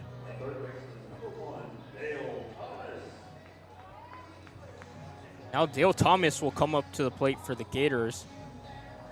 He walked in the first inning and stole a base, but got stranded at third as the Gators were unable to solve Van Dyke in the last 2 hitters of that inning.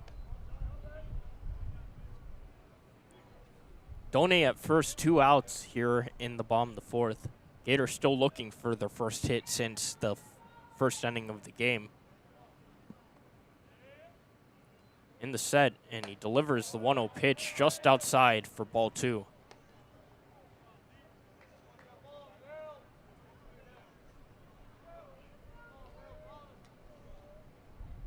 Done takes a slight lead off first base. Van Dyke near the first base line on the rubber. Delivers a 2-0 pitch as this one's thrown back to first. And Done will get back. Not a bad idea by Cueto there, trying to pick off Done. That 6'6" frame certainly helped him get back to the bag, but at least he's keeping him honest down there. Strong throw by Cueto there, and it was a strike to Dale Thomas, so it will be a 2-1 count. Done off first and delivers the 2-1. It's outside for ball 3. So 2 straight batters in which Van Dyke has fallen 3-1 to.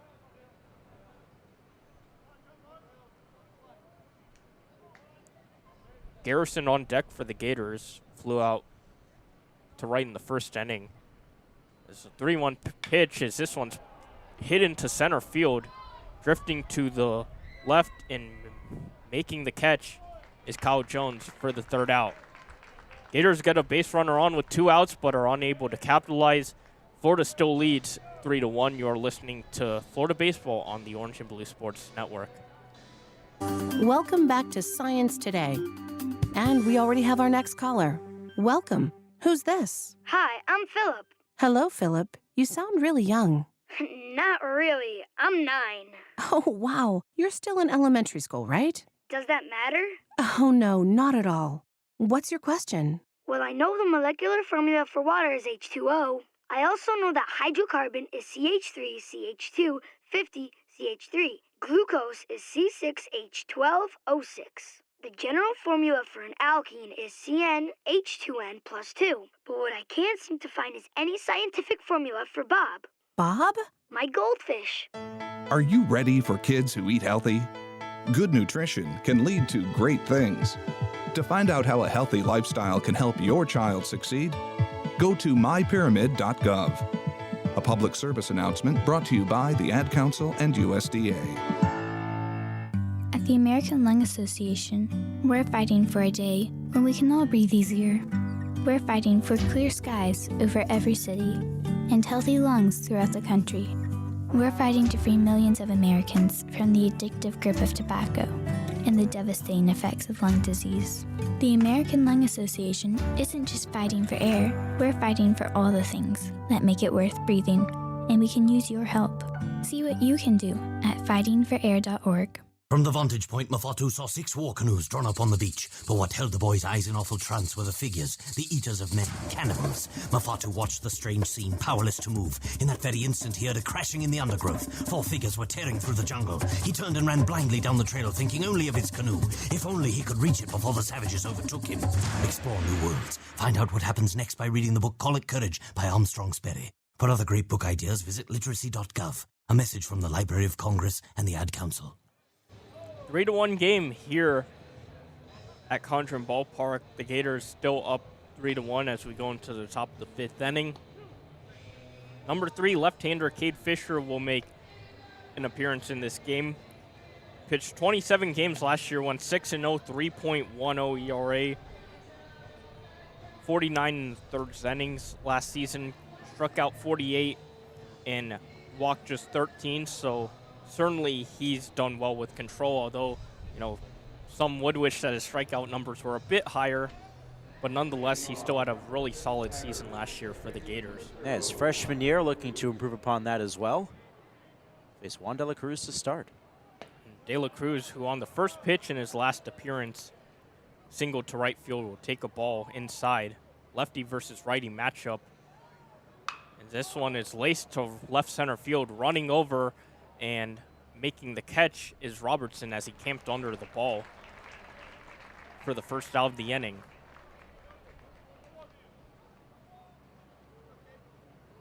So far in this game, the Gators have alternated between lefty and right-handed pitchers. Caglione started, then they went to the right-hander Luke McNeely, went to the left-hander Frank Menendez, then went to the right-hander Fisher Jameson. Now you have the left-hander Cade Fisher on as he delivers a strike to Lorenzo Miola as the lineup card flips over for the third time. Fastball just inside for ball one. That was a slider, my bad, but I expected O'Sullivan to go ahead and throw a new guy out there every single inning, and so far he's done just that. Another lefty versus righty matchup. 1-2 count. And the slider just missed the outside part of the plate. And now it's an even count. Fisher doesn't have the most overpowering fastball, but has some great finesse on his breaking pitch, as we saw there. This ball fouled back. Remain a 2-2 count. 1 out here in the top of the fifth inning. 3 hits to 2. Stetson's leading that category, but the Gators are still up 3-1. This pitch inside to the right-hander, and the count rolls full. Florida hasn't had a hit since the first inning, and Stetson's had 6 in a row retired now until this. And Miola will break that streak as he walks for the third time in this game. And now you would hope for the Hatters that they're in business for this inning, given that they hadn't gotten a base runner for the past 6 plate appearances. Griffiths now up, singled in the first inning, but grounded out to second in his last plate appearance, where Cade Curlin made a really good play to prevent any runs from scoring there. This one's a ball with Miola off first. Fisher looks at him, delivers a slider, falls in for strike 1.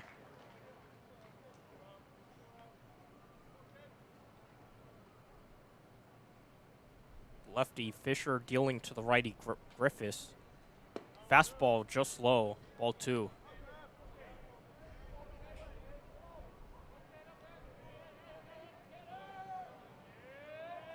Miola going off first, has a pretty decent sized lead, doesn't go. And this one's a lazy swing by Griffiths, and will be caught by the catcher, Garrison. Seemed like he half swung at that. Yeah, and very hesitant swing there from Griffiths. He tried to hold up and wound up popping that ball up as he got jammed on that inside slider. Just went right behind home plate, and all Garrison really had to do was stand up, back up a step to grab it. 2 outs in this inning as Moran comes up. He bounces one right of the line foul. Lefty versus lefty matchup now. Moran so far in this game, 1 for 2, grounded into a double play in the first inning, then got an RBI infield hit as the runner's going to second, throw down, and just missing the ball is Shelton. Would have gone Miola, looked like, had he caught it, but Miola will steal a base there. Miola and Shelton made contact as Miola slid in feet first. Looks like both are okay. That was a pretty decent throw from Garrison, but Shelton unable to make that grab and the tag as well. Miola stole 6 of 8 last season as a called strike 3 on the outside corner, and now we end the inning. So the Hatters got the first runner on base since the third inning, but they're unable to capitalize after a stolen base. The Gators are still up 3-1. You are listening to the Orange and Blue Sports Network for Florida baseball. Welcome back to Science Today. And we already have our next caller. Welcome. Who's this? Hi, I'm Philip. Hello, Philip. You sound really young. Not really. I'm 9. Oh, wow. You're still in elementary school, right? Does that matter? Oh, no, not at all. What's your question? Well, I know the molecular formula for water is H2O. I also know that hydrocarbon is CH3CH250CH3. Glucose is C6H12O6. The general formula for an alkene is CnH2n plus 2. But what I can't seem to find is any scientific formula for Bob. Bob? My goldfish. Are you ready for kids who eat healthy? Good nutrition can lead to great things. To find out how a healthy lifestyle can help your child succeed, go to mypyramid.gov. A public service announcement brought to you by the Ad Council and USDA. At the American Lung Association, we're fighting for a day when we can all breathe easier. We're fighting for clear skies over every city and healthy lungs throughout the country. We're fighting to free millions of Americans from the addictive grip of tobacco and the devastating effects of lung disease. The American Lung Association isn't just fighting for air, we're fighting for all the things that make it worth breathing, and we can use your help. See what you can do at fightingforair.org. From the vantage point, Mafatu saw 6 war canoes drawn up on the beach. But what held the boy's eyes in awful trance were the figures, the eaters of men, cannibals. Mafatu watched the strange scene, powerless to move. In that very instant, he heard a crashing in the undergrowth. 4 figures were tearing through the jungle. He turned and ran blind. Welcome back to the Orange and Blue Sports Network, live from Condron Ballpark in Gainesville. Ethan Eibe and Matt Rothmann with you, bringing you Florida fall ball action against the Stetson Hatters. We go to the bottom of the 5th inning. It's a 3-1 Florida lead. Tyler Van Dyke back on the mound as the first pitch here. A breaking ball misses outside to the catcher Tanner Garrison. 1 ball, no strikes. Florida hasn't recorded a single hit since their 3-run first inning. They've got 2 this afternoon. Stetson has 3. As Van Dyke pours in a strike, even at 1 ball, 1 strike now. Those 2 hits, a Colby Shelton RBI double, and then Jack Caglione, his 2-run shot so far has proven the difference. As Garrison swings, skies this one out to shallow right center field. Backing up on this one, De La Cruz, who wants it, and it will be De La Cruz. He calls off the right fielder Jaden Hilton to make the play, and that is out number 1. Yeah, and so far Van Dyke has done a really good job limiting this Gators offense. He's only given up 1 base runner, which was the walk to Donay last inning. But so far, out of all the hitters that he has faced, he's retired 9 out of 10 of them. Brings up Landon Russell, the number 9 hitter for Florida. First offering from Van Dyke, swing and a miss at a high fastball. Defensive alignment still the same for Stetson. In the outfield, Griffiths, Jones, and Hilton. Barkett, Miola on the left side of the infield. De La Cruz, Moran on the right side, with Cueto behind the dish. Breaking ball misses outside to the right-handed batter. 1-1 the count. Stetson's only run in this contest came in the top of the 3rd inning. An RBI infield hit from Moran. As there's a swing and a miss once again by Russell. 1-2. He seems to be guessing right now. That swing was a bit hesitant, and he just waved at it. So want to get on top of what pitch he's throwing. 1-2 offering. Russell makes contact, but fouls it off down the right side. We'll do it again.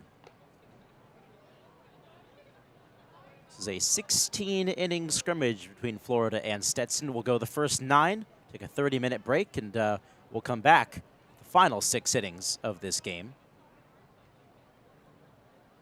1 pitch, swing, and a foul tip, strike 3, right into the glove of Cueto. And that's out number 2 for Van Dyke. Yes, 3rd straight inning where Van Dyke has a strikeout. Now that makes it 10 of the last 11 that he's retired. 3rd strikeout of the game for Van Dyke. He's only the 2nd Stetson arm. This game was started by Daniel Parrott, the left-hander. Van Dyke took over in the middle of the 2nd inning, and he's been out there since. Now 2 gone, bases empty in the bottom of the 5th as Michael Robertson squares to bunt and gets it down, but foul up the 3rd base line. Yeah, Robertson definitely has the speed and did a really good job last season getting on base, but that ball just went to the left of the 3rd baseline. Robertson in this one so far, 0 for 1 rather, a walk and a fly out to right.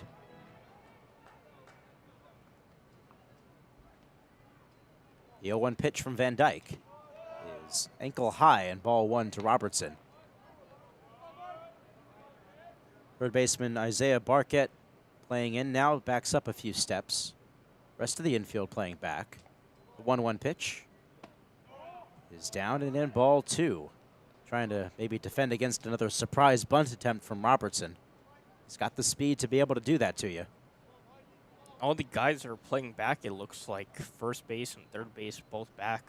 The 2-1. Robertson swings, sends a high drive out towards center field. Kyle Jones backing up a couple of steps, camps underneath it, and makes the catch. It's a 1-2-3 inning for the Hatters here. Tyler Van Dyke has settled in.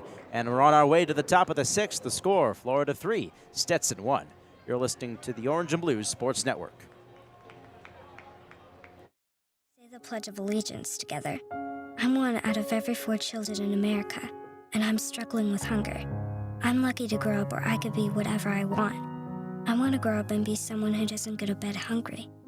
Please visit feedingamerica.org today and find your local food bank. Every dollar you donate helps provide 7 meals for kids like me.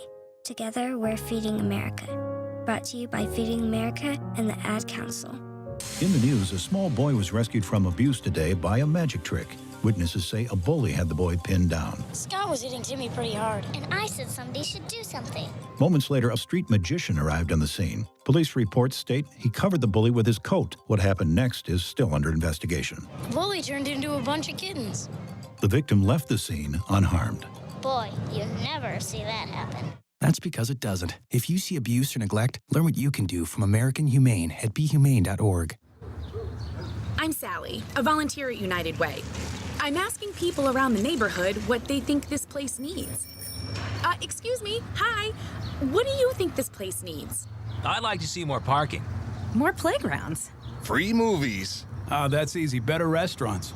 And you, what do you think this place needs? This place? Oh, more ice cream trucks. Okay. How about you? Wi-Fi everywhere? I was thinking more money in the pockets of local families come tax time.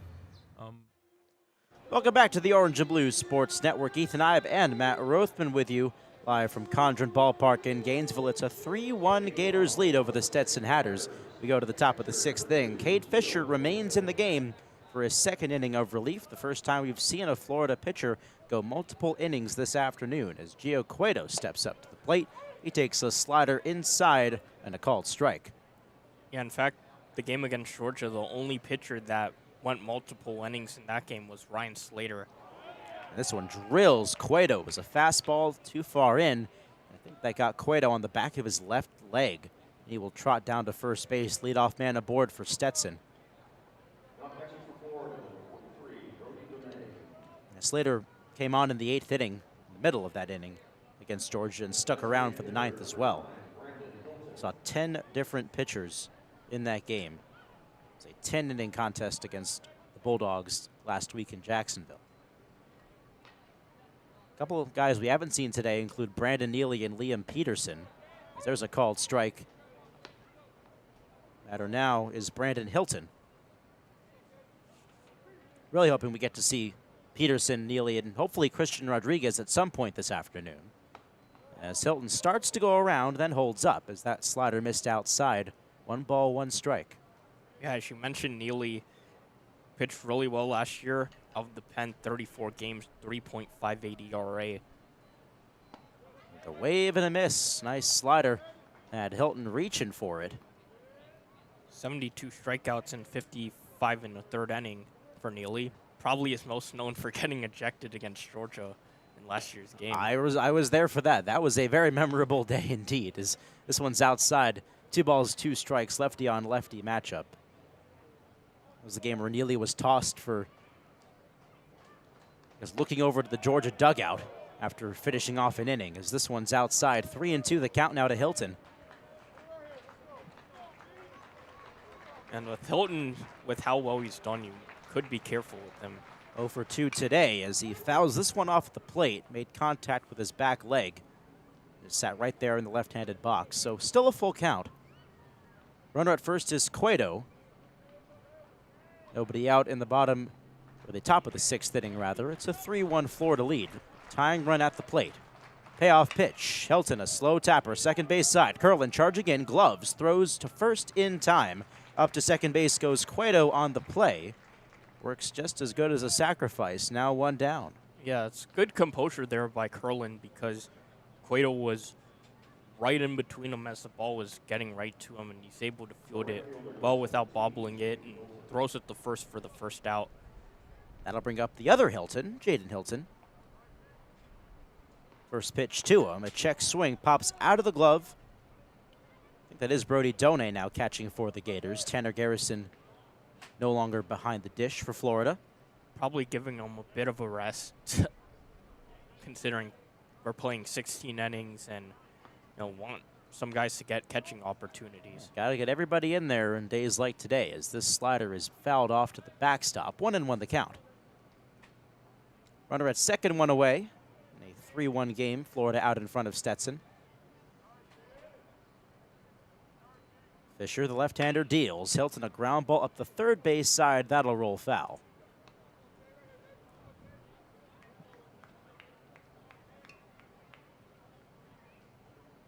No other defensive changes for the Gators. It's still Shelnut, Robertson, Russell in the outfield. Thomas Shelton, Curland, Heyman on the infield, as this one is fouled away over the Gators' dugout. Still 1-2 to Jaden Hilton. So now Donay in to catch for Garrison.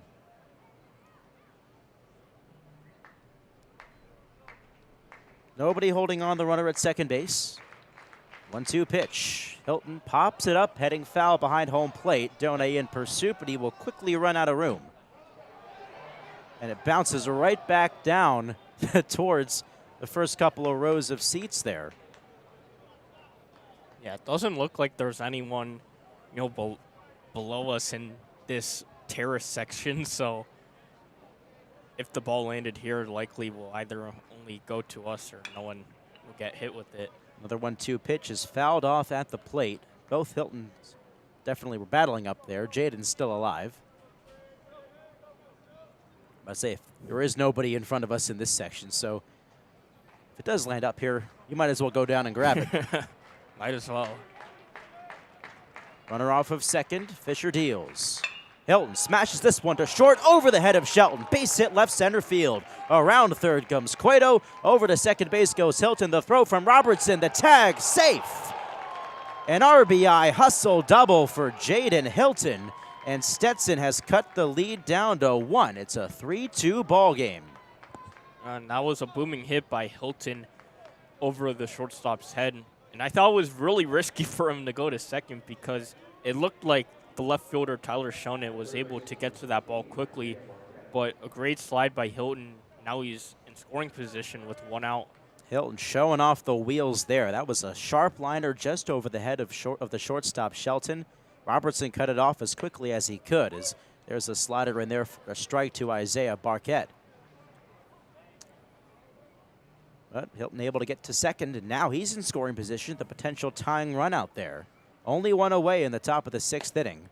Back-to-back sliders here. Barquette takes it outside, 1-1. That was the first hit for the Hatters since the 3rd inning, where they also got their first run of the game on the infield single. 1-1 pitch on the way. A fastball called, a strike.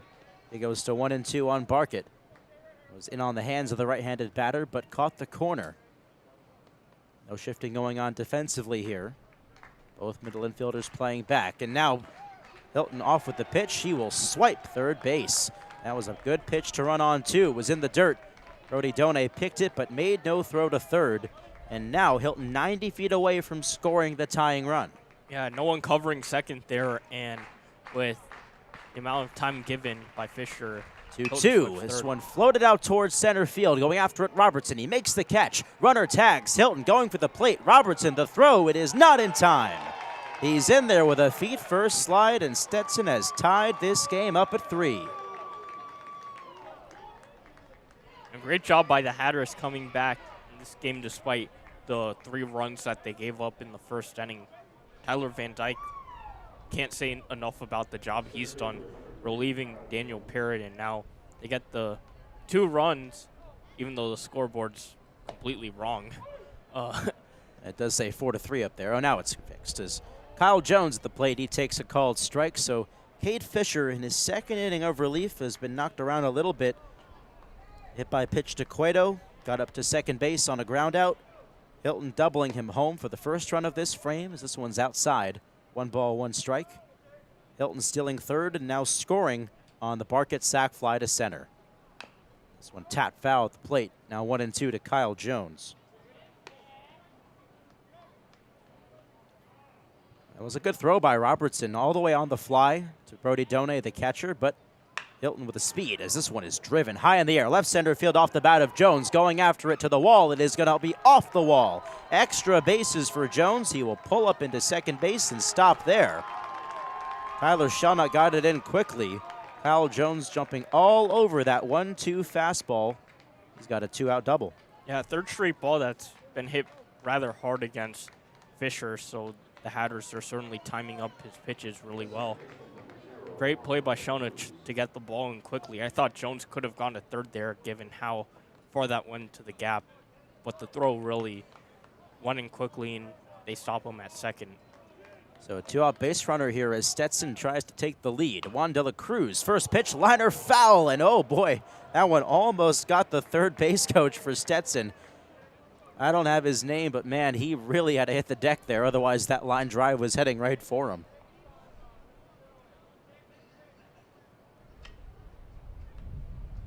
De la Cruz, the 9-hole hitter for Stetson. 1 for 2 this afternoon, a base hit back in the third. He scored their first run. 0-1 pitch is down below the knees. 1 ball, 1 strike to De La Cruz. Jones on second with 2 gone in the top of the 6th. It's a 3-3 game, but 1-1 pitch. This one pulled on the ground to short. Shelton gloves it, throws to first. It is in time by a step to get De La Cruz. And the Gators get out of the jam. Cade Fisher allows a couple of runs to cross. RBI double from Jaden Hilton and the sac fly from Isaiah Barkett. We've got a brand new ball game in Gainesville. We go to the bottom of the 6th. It's tied at 3.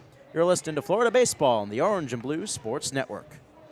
Sound of someone correctly installing a car seat. And this is the sound of someone incorrectly installing a car seat. Correctly, incorrectly. Hear the difference? No? That's because installing a car seat incorrectly is terribly easy. So much so, 75% of adults install them wrong. For simple instructions on how to get it right, visit buckleupforlife.org. Ah, perfectly executed. Brought to you by Cincinnati Children's Hospital Medical Center. My name is Ruth Rusi, and this is how I live United. I read to children as part of United Way's education program. It helps them create links between language and literacy and prepares them for a better academic future. I figure I have the time and they have the need. My name is Ruth Rusi. I help kids prepare to succeed in school, so I don't just wear the shirt, I live it. Give, advocate, volunteer, Live United. Go to liveunited.org. Brought to you by United Way and the Ad Council. Hey, Russell Wilson here, and I know how important exercise is. It's essential. It's essential. With Play 60, United Way and the NFL are helping kids stay active and play at least 60 minutes a day. Healthy kids, healthy kids. But what this place needs is you. To donate or volunteer, go to unitedway.org/play60 because great things happen when we live united. Donate, donate. Are you guys gonna do that every time? Yes, of course. Yes, of course. Brought to you by United Way and the Ad Council. Are you saving for a big purchase or just trying to put money away for a rainy day? The National Foundation for Credit Counseling offers these tips to help you meet your savings goals. Set aside money from every paycheck, bank any raises, bonuses, or tax refunds, and put away loose change every night. It adds up. For more tips on how to save money and reach your financial goals, call a certified NFCC counselor at 1-800-388-2227 or visit nfcc.org, a public service from the National Foundation for Credit Counseling. Welcome back to Condron Ballpark in Gainesville. We're tied at 3 here between Stetson and Florida. Ethan Eibe and Matt Rothmann with you on the Orange and Blue Sports Network, your home for student-run play-by-play from the UF College of Journalism and Communications. Cade Curlin will get us started for the Gators. In the bottom of the 6th inning, we have a new arm on the mound for Stetson. It is Eric McCarthy, a freshman right-hander. He takes over for Tyler Van Dyke, and Matt Van Dyke did a great job limiting this Gators offense. Yeah, he certainly did, and he only allowed 1 base runner in his 3 2/3 appearance. He ended up firing those innings and got 14 out of 15 batters out, which is really impressive. 2, 3, and 4 due up for Florida. Curlin, Shelton, Caglione. The first pitch to Curlin is a breaking ball at the knees and a called strike 1. 57-mile-an-hour changeup there.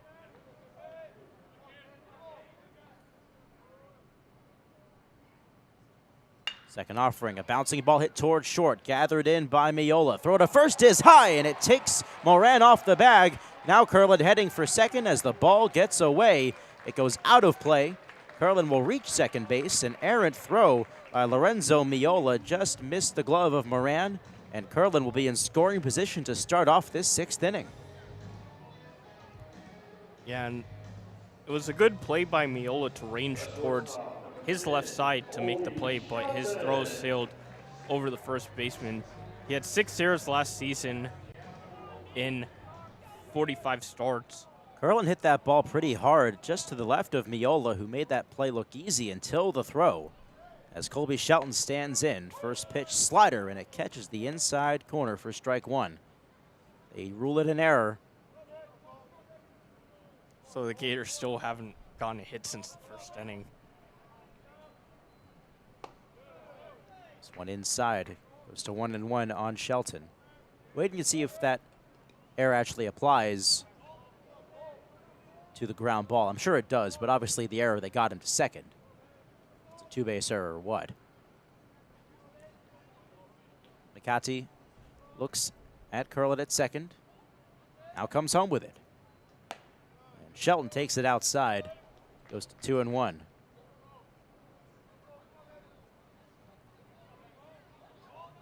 Shelton, 25 homers in his freshman year with Alabama, set their single-season freshman record. Now here he is in blue pinstripes. Another breaking ball misses outside to the left-handed batter, 3-1. Yeah, McCarty struggling a bit.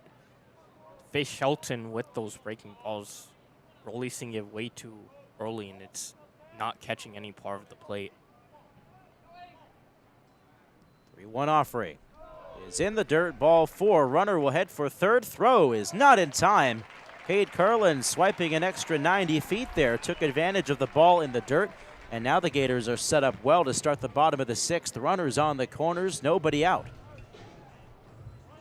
Yeah, first and third, and probably the biggest threat the Gators have created since the first inning. Even though they haven't recorded a hit since then, they still put pressure on this Hatters defense, and now a first and third with no outs. Well, they did give Curlin a single, but the error charged to Miola on the throw that got him to second. So Gators do now have a hit, as Caglione sends this one into right center field. Base hit. It'll roll to the wall. Curlin will score. On his way to third, Shelton. He gets the wave around. He's going to score as well. Caglione into second base with a go-ahead 2-run double. It looked like he wanted to get to third base, but stumbled around the second base bag. Yeah, it's a 5-3 game. Yeah, he definitely wanted to get to third, and he had the afterburners to go there, but once he slipped there, he had to go back, and luckily for him, no one for the Hatters was covering second there, so he got back pretty easily.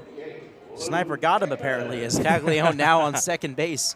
He's just given Florida the lead here in the 6th inning. It's 5-3 Gators, and they're not done yet here against Eric McCarty as Luke Heyman steps up. First pitch. Heyman takes a strike at the knees. 4 RBIs in this game for Caglione, 2 on the homer, now 2 on the double, and Gators exactly what they've expected to do and needed to do. Got back those 2 runs that they gave up in the top of the inning. Righty versus righty, the 0-1. This is upstairs. 1 ball, 1 strike to the Florida first baseman. Well, the Gators were pretty much helpless against Tyler Van Dyke across the 2nd, 3rd, 4th, and 5th innings, and now that McCarty's on here in the 6th, they've taken advantage. 1-1. This is inside. 2 balls and a strike to Heyman. Caglione's at second base with a chance to add on for Florida. Still nobody out.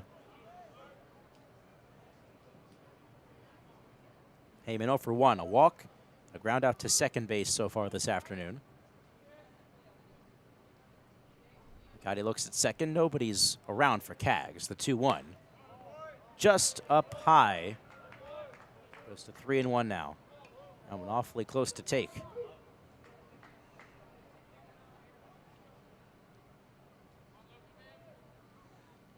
McCarty, the right-hander, throwing from the first base side of the rubber. Here's the pitch. And Heyman takes ball 4 as another fastball just above the zone, and Heyman takes his base. Now first and second, nobody out for Florida. Tyler Shelnut stepping up. Yeah, second free pass in this inning for McCarty, and now that'll bring out the manager, it looks like. Doesn't seem like there's anyone warming up for Stetson, so it'll be just a mound visit. Here comes Steve Trimper. Haven't seen any motion to the bullpen just yet. This might just be a conversation between him and his new arm, McCarty.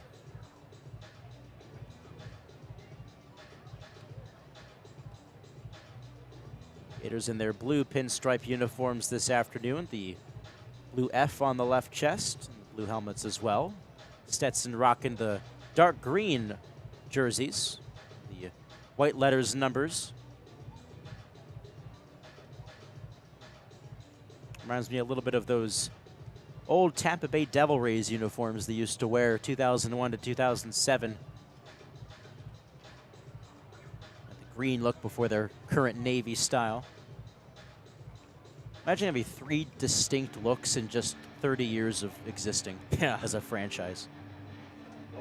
But who am I talking? I'm a Marlins fan. We did the same exact thing. So here comes Tyler Shelnut. First and second, nobody out for Florida. It's a 5-3 Gators lead. The first pitch. Shelnut takes the slider, but it's a called strike on the outer corner. Righty versus righty matchup. Shelnut delivered a 2-run single, that 2-run double against Georgia last week in that scrimmage. Now McCarty will step off as he looks Caglione back to second base. The second baseman, Juan de la Cruz, is in the area just to keep him close. Nobody's holding on Heyman at first.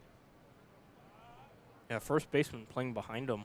0-1. Shelnut rips this one in the air towards left field, falling fast, and the catch made by Evan Griffiths. Both runners will retreat.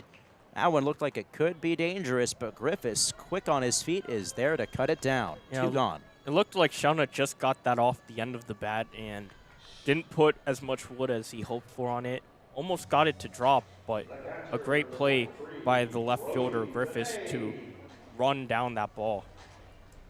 So that brings up the catcher, Brody Donay. Started as this game's designated hitter, now behind the plate for Garrison.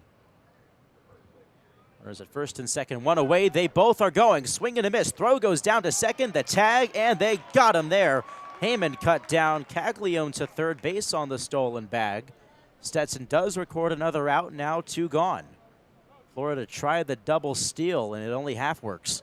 Yeah, it looked like Heyman there hesitated a bit because Caglione went straight to third once the delivery was begin, but Heyman started a bit late and consequently gets gunned down at second. The tag by the second baseman, De La Cruz. The 0-1 to Donay. Skips to the plate, and a terrific block by Gio Cueto keeps it in front of him, 1-1. Florida now does have the potential 6th run of this game, 90 feet away.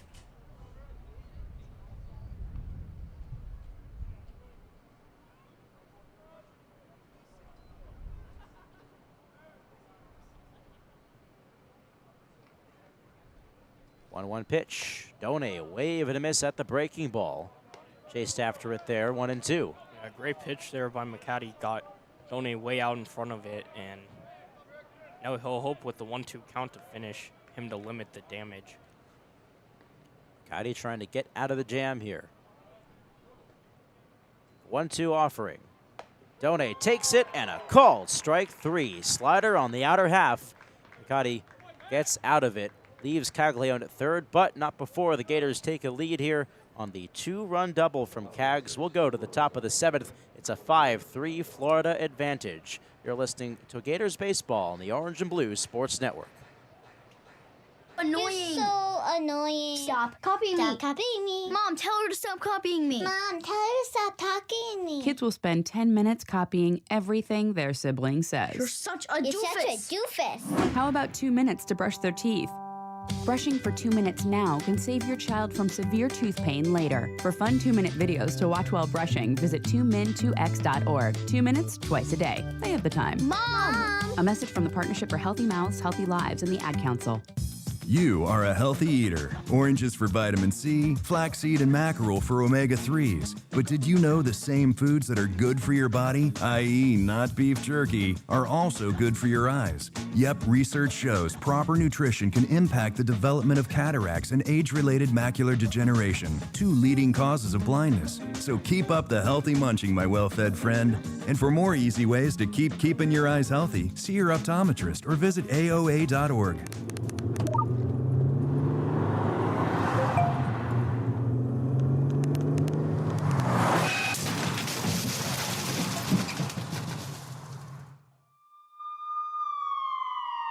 These are the sounds of someone taking their eyes off the road. Texting while driving is more than distracting. It's dangerous. Do Florida a favor. When you're on the road, stay off the phone. A message from CTIA, America's wireless companies, and the National Safety Council. Hey, you. Yeah, you. Sit right there. I got to tell you something. I bet you know someone with type 2 diabetes. Guaranteed. You know why? Because 1 out of every 3 little kids is going to develop diabetes in their lifetime. This can lead to heart problems, strokes, and even blindness. I'm John Sally, and I'm telling you, it ain't got to be that way. Now, you can up your defenses by eating more fruits and vegetables, having more vegetarian and vegan meals. These steps can be the power plays to protect you and your family against the risk of diabetes. To learn more, go to blockdiabetes.org. Okay. Welcome back to the Orange and Blue Sports Network, live from Condron Ballpark. Ethan Eibe and Matt Rothmann here. We go to the top of the 7th, a 5-3 Gators lead as Jake Clemente takes the hill for the first time tonight. Right-hander against Lorenzo Miola. The first pitch is fouled straight back. Clemente, a right-hander, 6'3", still a freshman out of Coral Springs, Florida. I know a little bit about that place. That's where I'm from. Yep. Marjorie Stoneman Douglas High School alum. As Miola fouls back the second offering, quickly 0-2. Missed all of last year with an injury, but Clemente will look to make an impact in 2024. It has a pretty overpowering fastball. This one touched 98. Slider misses outside. 1 ball, 2 strikes. Last year he was one of 2 MSD freshmen with Chris Arroyo, but Arroyo has since left the program as this one's outside. Goes to 2-2 now on Miola. The top of the order for Stetson, Evan Griffiths, Landon Moran will follow. If anybody reaches, we'll see Gio Cueto. The 2-2. Inside on the fastball, full count. Miola yet to record an official at-bat in this one. It's been 3 walks. Payoff pitch. Miola rips this one deep down the left field line, all the way to the wall. It is off the wall. Extra bases for Miola. Shelnut picks it up, fires it back in. It's a double. Standing up for Miola, ambushing that 3-2 fastball, and he's on to begin the 7th. Yeah, 4th time in this game Miola's gone on base. Still hasn't recorded now in his first official at-bat, as you mentioned. This one almost left the yard, came off the wall, and he's now at second, no outs. So that brings up Evan Griffiths as Stetson tries to get back in this game. The potential tying run at the plate. First offering, slider swung on and missed, strike 1. Clemente hasn't pitched pretty much since his senior year. He's been rehabbing. A 1.10 ERA his senior year. 10-0 as this one is nubbed foul at the plate just off the end of Griffiths' bat. No balls, 2 strikes. Just one of the latest products of Todd Fitzgerald, Hall of Fame head coach of the Eagles down in Parkland. 0-2 offering. Check swing, did he go? First base umpire says he did. He rings up Griffiths. And that K is out number 1.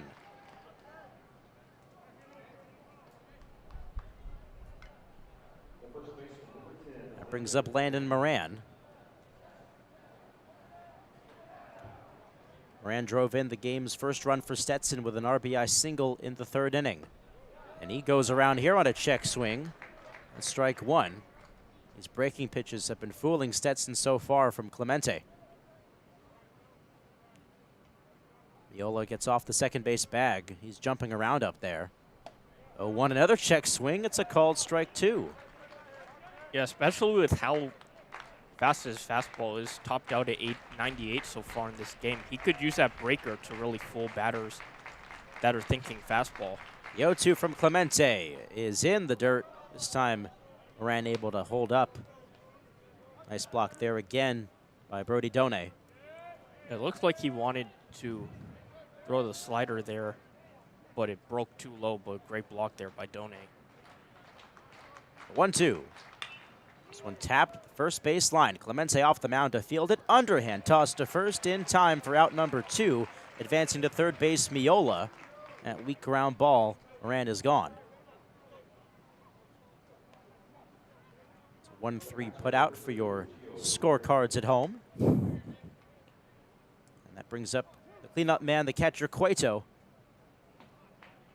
Florida up 5-3 here.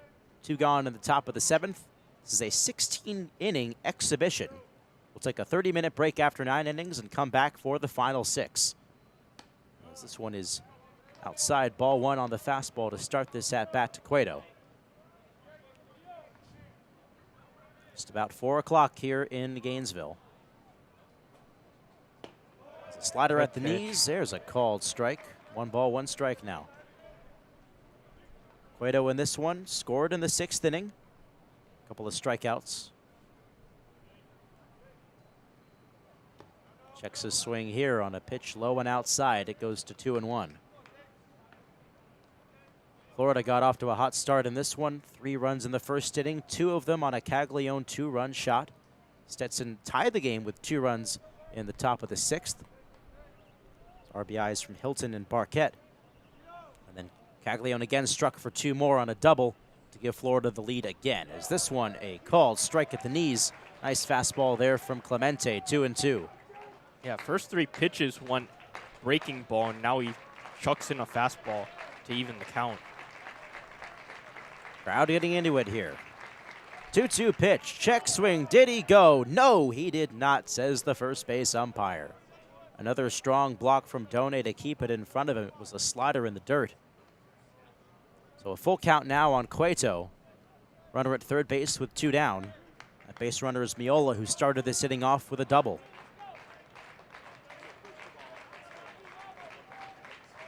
Righty versus righty. Clemente is set, has the sign. Payoff pitch. Outside, ball 4, and it goes to the backstop. And no advance there at third base from Miola. Cueto will take his bag. Yeah, that ball went off the stanchion, came right back to Done.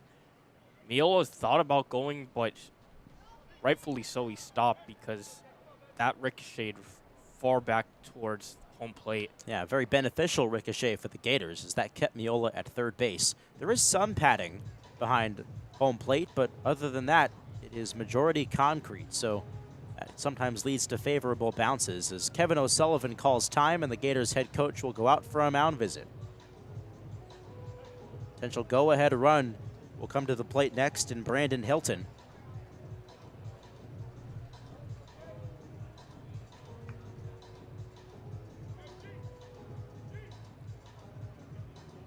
Now, it would make sense if the Hiltons were brothers, considering, well, Brandon and Jaden share the same last name, and Jaden's on deck, but they have 2 different hometowns on their bios. So I'm not quite sure what to make of that. Brandon Hilton listed as being from New Jersey, and his possible relative on deck is from Palm Beach Gardens. Runners at first and third. The shift on here against Brandon Hilton is there's a called strike on the outer half. 0-1. The left-handed batter, Carlin at second base, playing deep in the hole with Colby Shelton nearly behind the second base bag over there at short. Heyman holding on the runner at first. The pitch, Shelton, ground ball, foul up the right field line. And a quickly 0-2. Clemente, the freshman, 1 pitch away from getting out of it. It's a 5-3 Gators lead. The potential tying runs are on the base paths.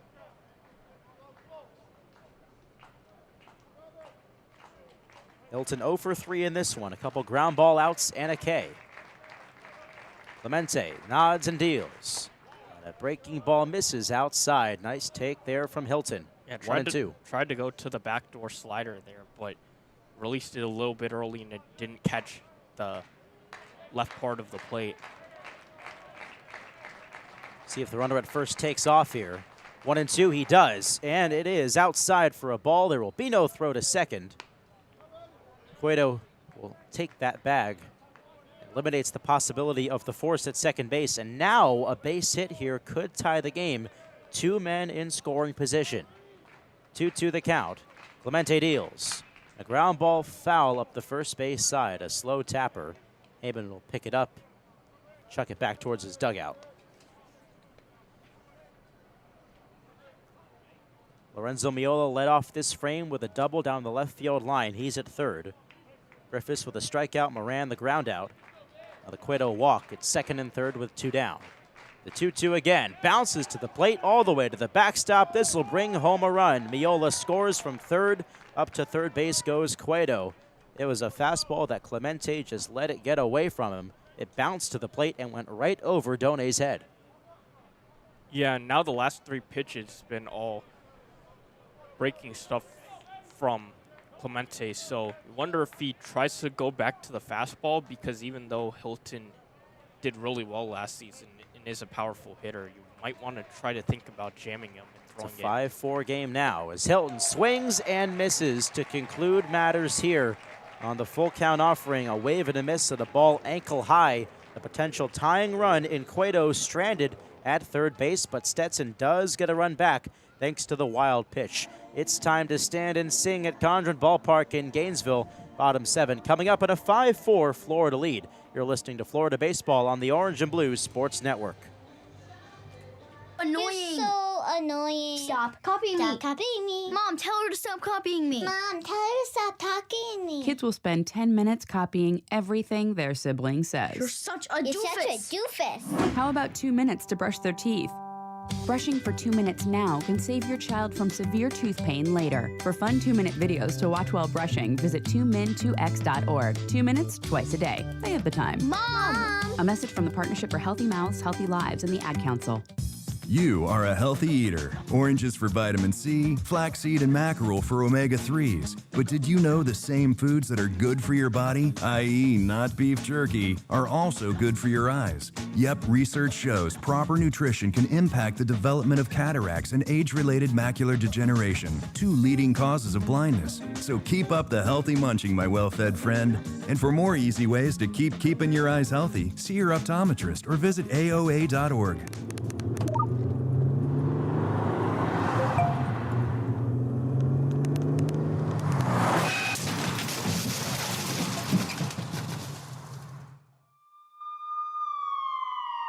These are the sounds of someone taking their eyes off the road. Texting while driving is more than distracting. It's dangerous. Do Florida a favor. When you're on the road, stay off the phone. A message from CTIA, America's wireless companies, and the National Safety Council. Hey you, yeah you, sit right there, I gotta tell you something. I bet you know someone with type 2 diabetes. Guaranteed, you know why? Because 1 out of every 3 little kids. Welcome back to the Orange and Blue Sports Network. Ethan Eibe and Matt Rothmann with you. Gators coming back up to hit here on a 5-4 Florida lead. Dale Thomas will lead things off. He'll be followed by the 8th spot, Tanner Garrison, and the 9th spot in Landon Russell as Thomas takes ball 1 down low. There's still Eric McCarty out there.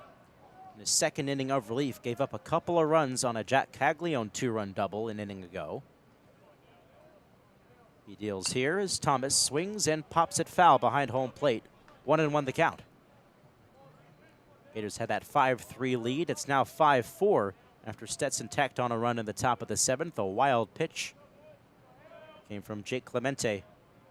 Brought home Lorenzo Miola from third base. The potential tying run rather was stranded at third. Brandon Hilton striking out with Cueto in scoring position as this one's outside 2-1. Righty versus righty matchup.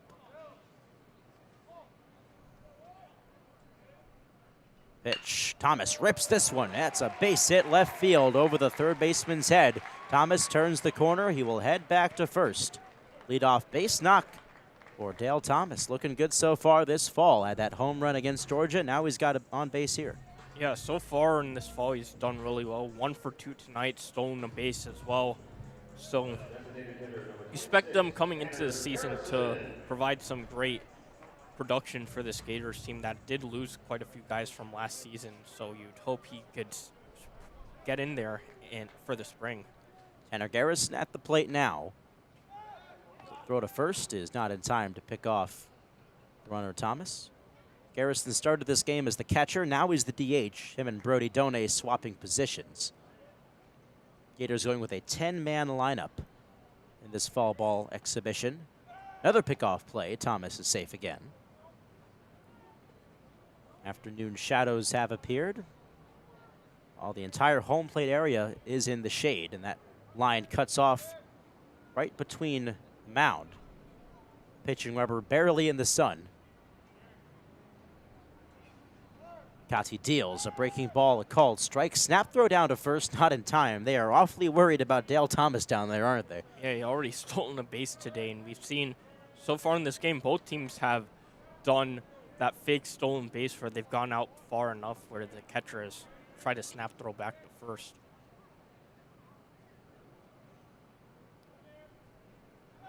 For the 0-1, the third pickoff attempt of this at-bat. And once more, Thomas is in there. Garrison 0 for 2 today. Fly out to right, pop out to second. Couple of Coastal Carolina transfers on the up and up here as this one lofted out towards right field, fairly deep, going after it. Jalen Hilton towards the line, makes the catch in foul ground. Thomas tags, and now he'll head back to first base. He started towards second and then reversed course. Yeah, I don't know if he was going to have a chance regardless because Hilton has a pretty good arm. He got that ball in really quickly. Ben Sass has made an appearance here at Florida Ballpark. The university's 13th president, inaugurated this week, is currently wandering the unattended section right below our booth. He's the only one here. How about that? There's a throw to first, not in time. Batter now is Landon Russell, one away here in the bottom of the 7th. A 5-4 Florida lead over Stetson.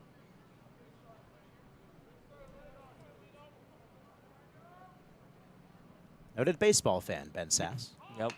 Russell bunts this one, third base side, going after it, McCuddy. He can't get it. Throw to first, not in time by the third baseman. Squeaks away. Now the throw to third. The tag safe there. Dale Thomas taking advantage of the ball getting away on the throw to first. He takes an extra 90 feet. The bunt from Landon Russell causes all kinds of chaos, and now there's runners on the corners. One out for the Gators. Yeah, a lot of chaos there, and Stetson's quite lucky that Russell didn't advance to second because there was no one covering second base for the Hatters. So what could have been second and third, one out, just first and third, one out, and they have the double play in order. Robertson stands in. It was Barkett, the third baseman, who made the throw to first. Went off the glove of Landon Moran, took him off the bag. That ball trickled away just enough to allow Thomas to advance from second to third. Robertson takes ball one up high. See how they rule that as far as the errors go. It looked like they ruled it a hit when Russell came on, but I wouldn't be surprised if that was a base hit, but then the throwing error allowing Thomas to go from second to third. Indeed. We'll see how they officially rule it. As the 1-0 pitch, runner goes. Robertson swings, sends one to right center field. That's down, a base hit. Into score comes Thomas. To third goes Landon Russell, and the Gators tack on another. It's 6-4. RBI single for Michael Robertson. Still runners on the corners with one out. Yeah, great hit and run by the Gators. Works really well there. Robertson, first hit of the day, second time on base, and now he gets the RBI and some insurance run in this 7th inning. So they do rule it a bunt single for Russell, and the throwing error charged to the third baseman, Barkett. Cade Curlin stands in now. Same situation as there's a swing and a miss, strike one. So that's the third fielding error of the game for Stetson. It's now a 6-4 Gators lead, and Florida looking to increase that. Righty versus righty. Gotti deals. Curlin a bouncing ball to third, picked up by Barkett, over to second for one. The turn from De La Cruz in time, double play. They go around the horn, 5-4-3, And what could have been a big inning for the Florida Gators ends up being just one. We'll go to the top of the 8th. It's now a 6-4 Gators lead. You're listening to Florida Fall Baseball on the Orange and Blue Sports Network. At the American Lung Association, we're fighting for a day when we can all breathe easier. We're fighting for clear skies over every city and healthy lungs throughout the country. We're fighting to free millions of Americans from the addictive grip of tobacco and the devastating effects of lung disease. The American Lung Association isn't just fighting for air, we're fighting for all the things that make it worth breathing, and we can use your help. See what you can do at fightingforair.org. Welcome back to Science Today. And we already have our next caller. Welcome. Who's this? Hi, I'm Philip. Hello, Philip. You sound really young. Not really. I'm 9. Oh, wow. You're still in elementary school, right? Does that matter? Oh, no, not at all. What's your question? Well, I know the molecular formula for water is H2O. I also know that hydrocarbon is CH3CH2 50CH3. Glucose is C6H12O6. The general formula for an alkene is CnH2n plus 2. But what I can't seem to find is any scientific formula for Bob. Bob? My goldfish. Are you ready for kids who eat healthy? Good nutrition can lead to great things. To find out how a healthy lifestyle can help your child succeed, go to mypyramid.gov. A public service announcement brought to you by the Ad Council and USDA. From the vantage point, Mafatu saw 6 war canoes drawn up on the beach. But what held the boy's eyes in awful trance were the figures, the eaters of men, cannibals. Mafatu watched the strange scene, powerless to move. In that very instant, he heard a crashing in the undergrowth. 4 figures were tearing through the jungle. He turned and ran blindly down the trail, thinking only of his canoe. If only he could reach it before the savages overtook him.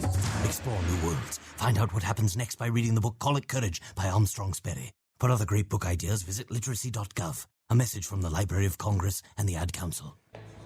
Welcome back to the Orange and Blue Sports Network, live from Condron Ballpark in Gainesville. It's the top of the 8th inning between the Florida Gators and the Stetson Hatters, a 16-inning fall ball exhibition. We're just about halfway through.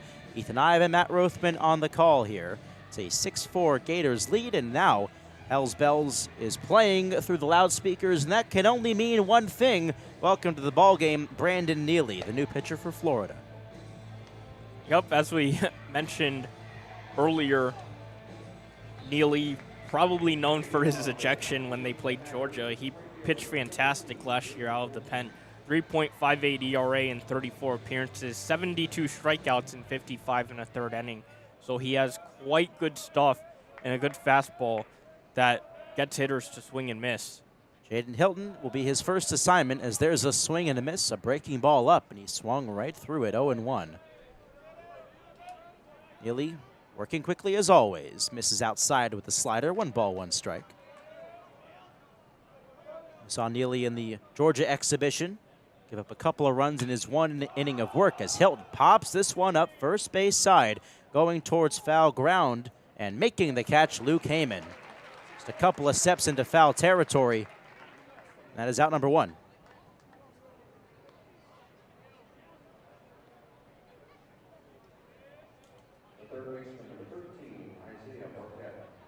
That brings up Isaiah Barquette, the Stetson third baseman. After him, we'll see Kyle Jones. As the first pitch, a fastball in there for a strike.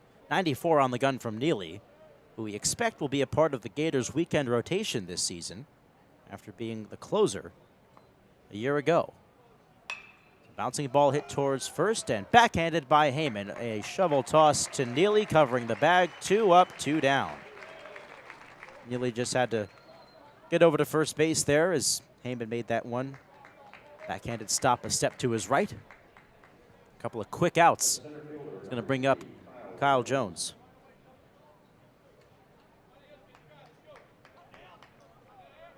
Jones doubled, left on base in the 6th inning. First pitch here and a called strike on the outer half. Righty versus righty matchup. Defense still the same for the Gators. Shelnut, Robertson, and Russell in the outfield. Thomas, Shelton, Kurland, and Heyman on the infield. Slider misses out, 1-1. Of course, Brody Donay catching.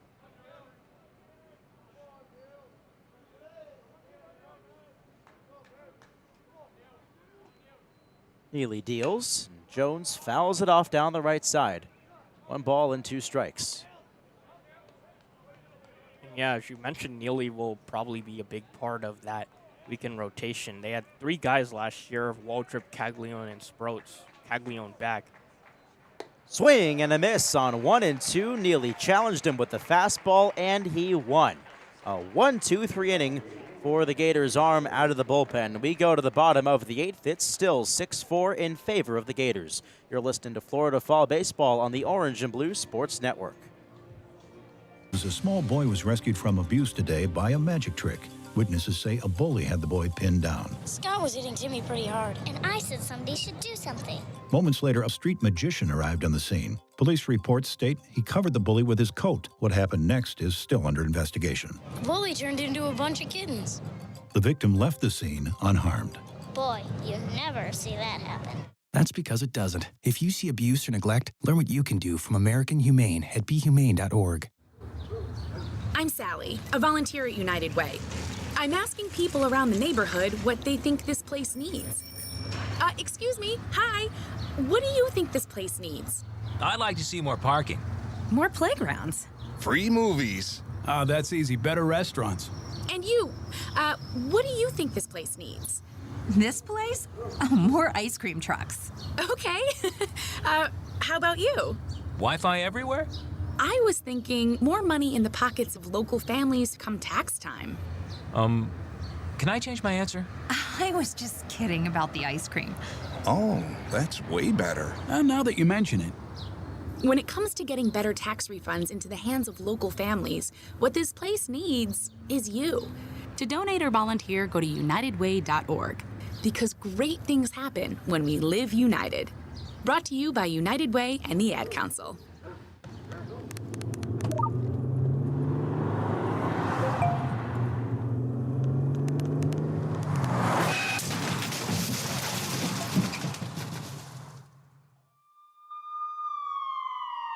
These are the sounds of someone taking their eyes off the road. Texting while driving is more than distracting. It's dangerous. Do Florida a favor. When you're on the road, stay off the phone. A message from CTIA, America's wireless companies, and the National Safety Council. Welcome back to Condron Ballpark, live on the Orange and Blue Sports Network. Ethan Eibe and Matt Rothmann. We go bottom 8 here at Condron. New arm on the mound is Brendan Walker for Stetson, a right-hander. Takes over with a 6-4 Gators lead. Trying to keep the lead where it's at for the Hatters. Looks like we're going to start seeing our first pinch hitters here for the Gators, as Ashton Wilson is going to get an at-bat here, pinch hitting in the 3rd spot of the order for Colby Shelton.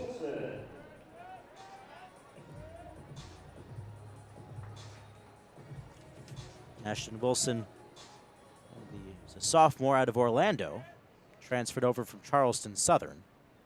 The first pitch here is a called strike on the outer half. So I also see another pinch hitter on deck. Sammy Mumau would be hitting for Jack Caglione. As there's a check swing, Wilson is now down 0-2 as he went around there.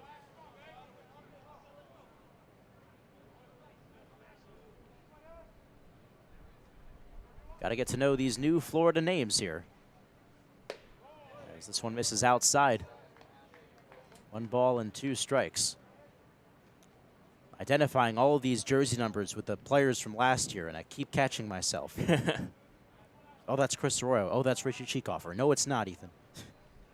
1-2. Wilson takes it outside. Righty versus righty matchup here. Count even at 2-2. Shade now covering up pretty much the entire infield, except for the second base side. 2-2 pitch misses down low, and 0-2 becomes 3-2 here. Yeah, good eye by Wilson on the last 3 pitches, taking him outside and this one low. Here's the payoff pitch to Ashton Wilson. Check swing. Did he go around? No, he did not, and it's ball 4. Great at bat there from Wilson. Takes an 0-2 count, and he's on base to begin this bottom half of the 8th inning.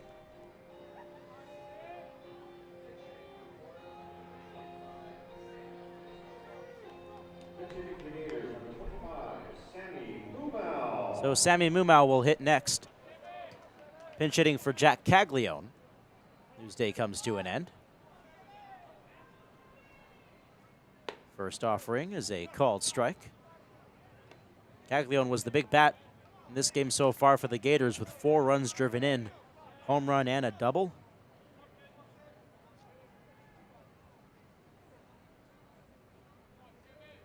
A 1. Mumau a check swing, and he did go. Rather, it's a called strike.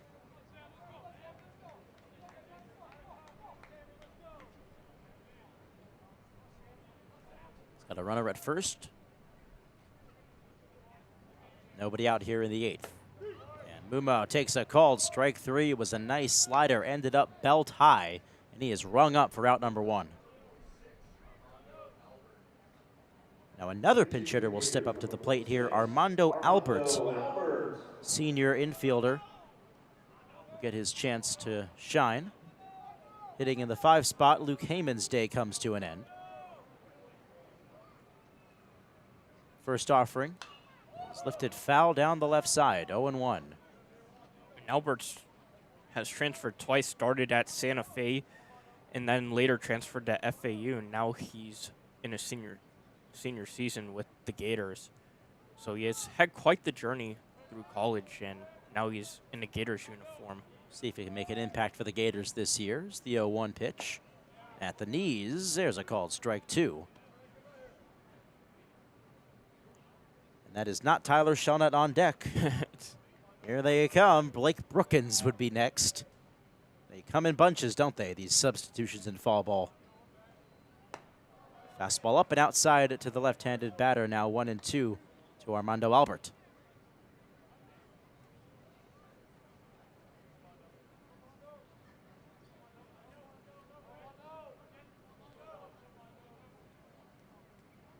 One-two pitch. This one's outside. It's even at 2-2 now. It's a fastball there.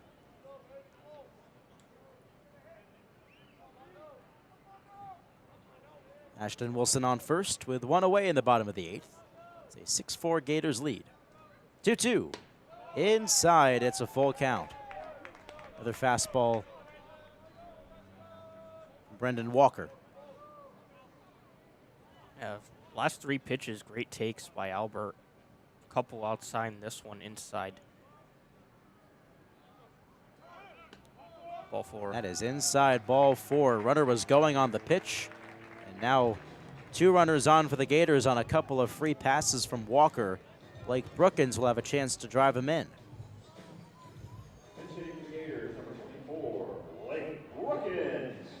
Yeah, Brookins, the big 6'5", 250-pound left-handed batter.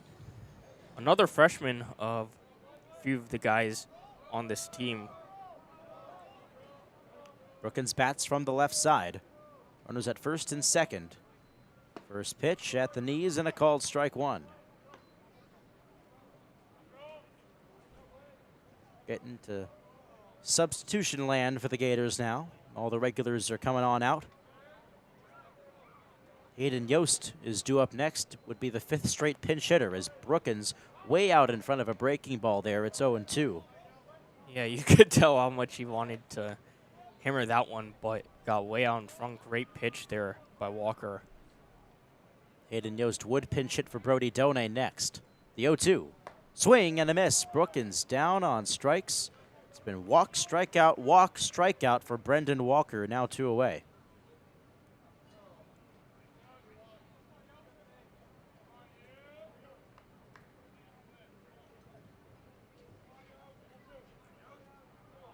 That brings up the left-handed hitting Hayden Yost.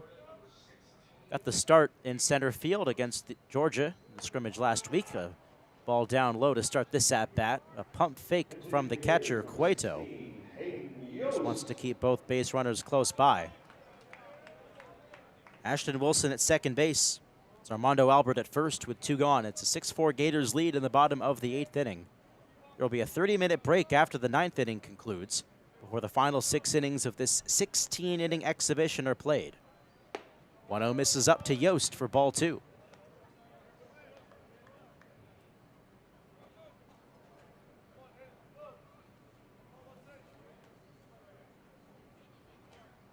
Got Yost shifted to pull here. The second baseman playing on the grass in shallow right. As this one misses down and in, ball 3 to Yost, 3-0. Shortstop Miola playing behind the second base bag. Just a couple steps to his shortstop side. Big open gap on the left side. As Yost takes a strike, a get-me-over fastball there from Walker. It's 3-1. Dale Thomas waits on deck. Finally, a non-pinch hitter. How about that? Yeah, finally a non-pinch hitter. And that'll go, assuming that they don't put a pinch hitter right after 5 straight. 3-1 is down and in, ball 4. And following a rather predictable pattern here for Brendan Walker. That's his 3rd walk of the inning, and the bases are loaded. So does that mean the next hitter will be a strikeout if we continue this pattern? Walk, strikeout, walk, strikeout. Well, Dale Thomas will hope not to make that pattern come true. They've started this inning. Walk, strikeout, walk. Thomas singled in his last at-bat just an inning ago. He's got a chance to break this game open here. It's only a 2-run lead for Florida. First pitch. Fastball just off the plate, ball 1. Tanner Garrison waits on deck. Gators at every base. Infield now back to its original defensive alignment. The 1-0. Thomas takes a strike on the outer half. Ready at the plate, righty on the mound. Yeah, good sinking fastball there by Walker. And now you wonder if he tries to mix in a bit of his breaking stuff now, since it got Brookins guessing quite a bit. Pitch. Thomas swings, sends a ball right at home plate. It is called foul by the home plate umpire. That went off the end of his bat and just sat there in front of home plate. Apparently it was just to the right. It was called foul. Otherwise, if it was directly in front of home, that would have been a fair ball. Yeah, it's sort of interesting where the ball went because it sort of sat to the right of the corner of home plate, which is why the umpire ruled it foul. It was looking right down at it. Wilson at third. Albert at second, with Yost at first. They all take their leads. Brendan Walker trying to walk the tightrope here in the 8th for Stetson. He comes set and deals. Up and in with the fastball. 2-2 now to Dale Thomas.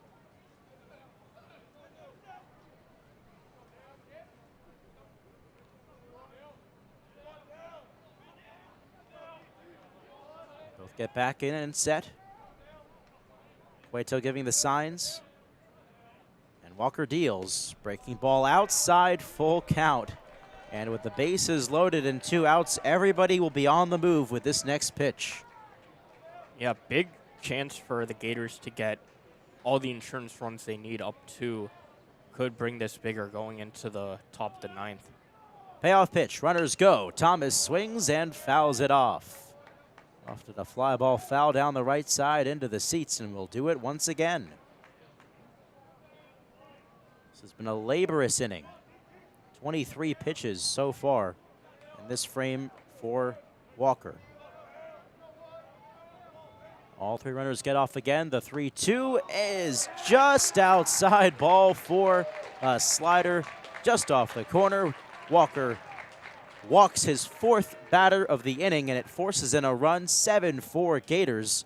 They go station to station. Ashton Wilson scores. Thomas up to first. Yost up to second and Albert to third now as Tanner Garrison steps in. Yeah, you could tell the catcher, Cueto, really wanted that pitch, but you could tell it just went outside, and Thomas walks in a run. First pitch here to Garrison is low for ball 1. So still a chance for Florida to add on, now leading by 3.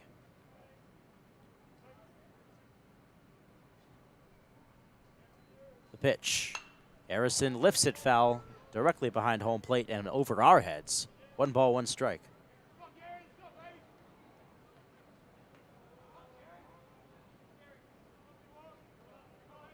Garrison 0 for 3 this afternoon. A couple flyouts to right.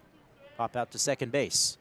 The 1-1. And he lifts another fly ball down the right field line. Hilton going after it into foul ground, and he will run out of room as that ball lands on the berm. And like I said before, you throw bread to a bunch of ducks, you throw a foul ball to a bunch of little kids, they're all going to go after it, and there's a dog pile out there as they fight for that foul ball on the berm. I love college baseball. Yeah, spring training's also awesome when you see it, although True. It's mostly adults as well. 1-2 pitch is swung on and missed by Garrison on the slider, and that is out number 3. The Gators leave the bases loaded as Brendan Walker finally gets out of the jam, only gives up a run on the bases loaded walk to Dale Thomas. We will go to the 9th. It's a 7-4 Gators lead. Stetson coming back up once again when we come back. You're listening to the Florida Gators Fall Baseball on the Orange and Blue Sports Network. It's Ruth Rusi, and this is how I live United. I read to children as part of United Way's education program. It helps them create links between language and literacy and prepares them for a better academic future. I figure I have the time and they have the need. My name is Ruth Rusi. I help kids prepare to succeed in school. So I don't just wear the shirt, I live it. Give, advocate, volunteer, Live United. Go to liveunited.org. Brought to you by United Way and the Ad Council. Hey, you. Yeah, you. Sit right there. I gotta tell you something. I bet you know someone with type 2 diabetes. Guaranteed. You know why? Because 1 out of every 3 little kids is gonna develop diabetes in their lifetime. That can lead to heart problems, strokes, and even blindness. I'm John Sally, and I'm telling you, it ain't gotta be that way. Now, you can up your defenses by eating more fruits and vegetables, having more vegetarian and vegan meals. These steps can be the power plays to protect you and your family against the risk of diabetes. To learn more, go to blockdiabetes.org. I'm kidding. Hello, I'm John Lithgow. Manatees are unique, among the most amazing animals on Earth, but they're endangered. We pose the greatest threat to their survival. Many manatees are killed or injured by boats or other recreational activities. I'm a writer of children's books, including one about manatees, and I believe education is the key. You can be part of the solution. Please contact Save the Manatee Club right now. Call 1-800-432-JOIN. Thank you. At the American Lung Association, we're fighting for a day when we can all breathe easier.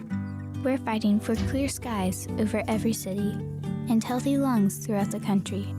We're fighting to free millions of Americans from the addictive grip of tobacco and the devastating effects of lung disease. The American Lung Association isn't just fighting for air, we're fighting for all the things that make it worth breathing, and we can use your help.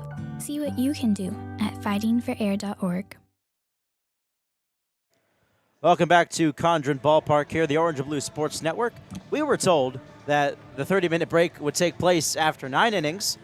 Instead, it has started here after the 8th inning has concluded. So we will be stepping aside. You won't hear anything for the next half an hour or so. And when we come back, we will resume Gators baseball here. It's currently a 7-4 lead over the Stetson Hatters. And I guess before we go to break, Matt, if you want to give your overall thoughts from what you've seen today. Yeah, I think overall there's a lot of positives, and of course the season doesn't start till the spring, but there are certain things to be positive about. I thought Luke McNeely, he pitched really well. You know, Jake Clemente, he had some good stuff. Cade Fisher, his first inning went well. Caglione, after some trouble with control, he found his rhythm, and of course Brandon Neely pitched a great last inning. Caglione picks off where he left off last season offensively. Shelton had a good double in his first AB. You want to see a bit more offensively from this team, but overall still a solid eight innings.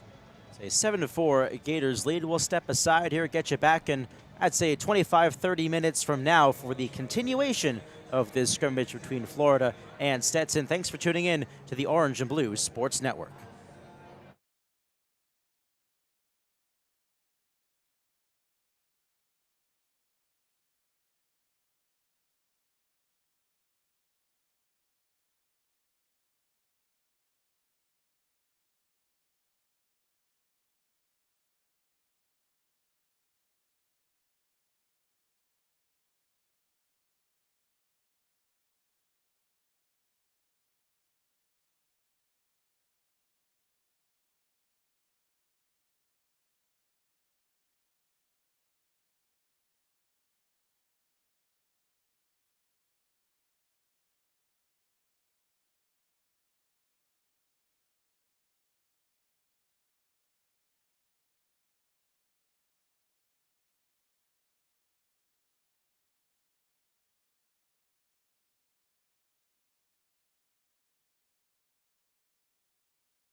Alrighty, folks, we are back on the Orange and Blue Sports Network. Ethan Eibe and Matt Rothmann here as we get set for Game 2 of this fall ball exhibition between the Florida Gators and the Stetson Hatters. Liam Peterson will be on the mound for the Gators to start Game 2 here.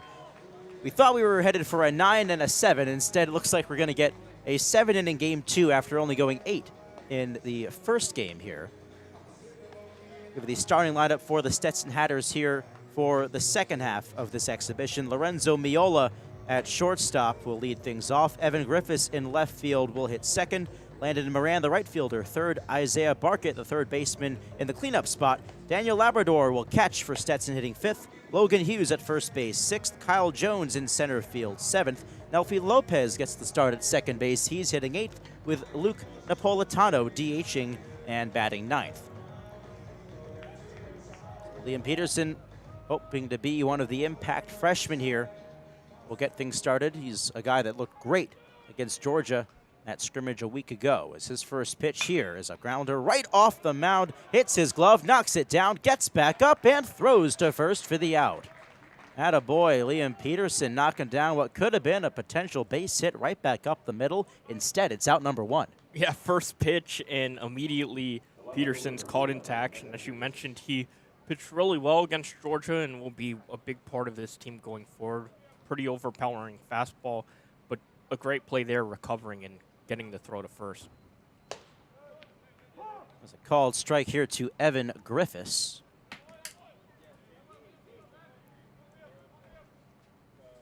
Oh, and 1 the count. Peterson rocking and rolling. He deals, and that nasty slider is at the knees for a called strike two. That fastball sits mid-90s, but it looks even faster when you compare it to that breaking ball.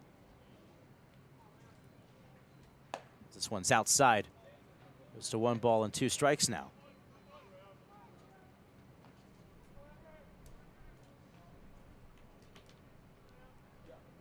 That's the sign.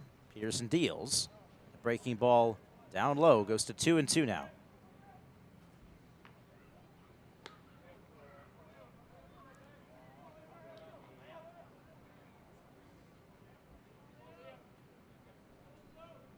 Righty versus righty here. Peterson has the sign from Heyman. The pitch lifted, foul down the right side. That's going to head perhaps over the berm. This entire field here at Condron Ballpark pretty much in the shade with the exception of deep left center as the sun begins its descent. Just across 5 o'clock. Welcome to the time change. Certainly something I totally forgot existed. As there's a called strike 3 fastball right down the pipe. 2 up, 2 down for Peterson. Yeah, great fastball, 97 miles per hour, and he gets Griffiths looking. As you mentioned, the time change, not really used to. In fact, last spring break when I went to Arizona, they don't change times. That's true. That is true. As here's the pitch to Landon Moran. It's fouled away down the left side. Just underway here in Game 2 of this exhibition. Florida took Game 1, a final of 7-4 Gators, as this one's up and outside, a ball and a strike. This will be a 7-inning nightcap, or so we have been told, but we've been told many things today.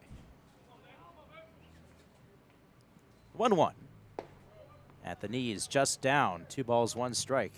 The rest of the defense for the Florida Gators, Michael Robertson in left, Jalen Guy gets the start in center, Hayden Yost in right, Dale Thomas, Colby Shelton at third and short. This one's fouled away. Cade Curlin at second, Tyler Shelnut at first base with Luke Heyman catching for Peterson. And, of course, Jack Caglione will be the designated hitter.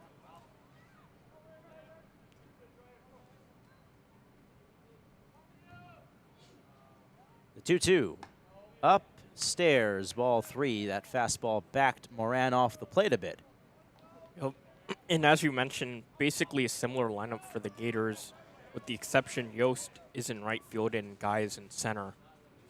Payoff pitch, swing and a miss. Liam Peterson looking good to start this ball game. 2 strikeouts in a 1-2-3 top half of the first. No score as we go bottom 1. Gators coming up for their first hacks in Game 2 when we come back. You're listening to Florida Fall Baseball on the Orange and Blue Sports Network. Hey, Russell Wilson here, and I know how important exercise is. It's essential. It's essential. With Play 60, United Way and the NFL are helping kids stay active and play at least 60 minutes a day. Healthy kids. Healthy kids. But what this place needs is you. To donate or volunteer, go to unitedway.org/play60 because great things happen when we live united. Donate. Donate. Are you guys going to do that every time? Yes, of course. Yes, of course. Brought to you by United Way and the Ad Council. There are some things you can only do once in a lifetime. Graduate high school, get your first job, and if you're a young man about to turn 18, there's one other thing, which is also the law: registering with Selective Service. It's fast, it's easy, and you only have to do it once your entire life. Just visit your post office or sss.gov on your computer or smartphone. Do it and keep yourself eligible for a lot of other once-in-a-lifetime experiences, like that first college loan or Pell Grant, or U.S. citizenship if you're an immigrant. Hello, I'm John Lithgow. Manatees are unique, among the most amazing animals on Earth, but they're endangered. We pose the greatest threat to their survival. Many manatees are killed or injured by boats or other recreational activities. I'm a writer of children's books, including one about manatees, and I believe education is the key. You can be part of the solution. Please contact Save the Manatee Club right now. Call 1-800-432-JOIN. Thank you. Are you saving for a big purchase or just trying to put money away for a rainy day? The National Foundation for Credit Counseling offers these tips to help you meet your savings goals. Set aside money from every paycheck, bank any raises, bonuses, or tax refunds, and put away loose change every night. It adds up. For more tips on how to save money and reach your financial goals, call a certified NFCC counselor at 1-800-388-2227 or visit nfcc.org, a public service from the National Foundation for Credit Counseling. Welcome back to Condron Ballpark.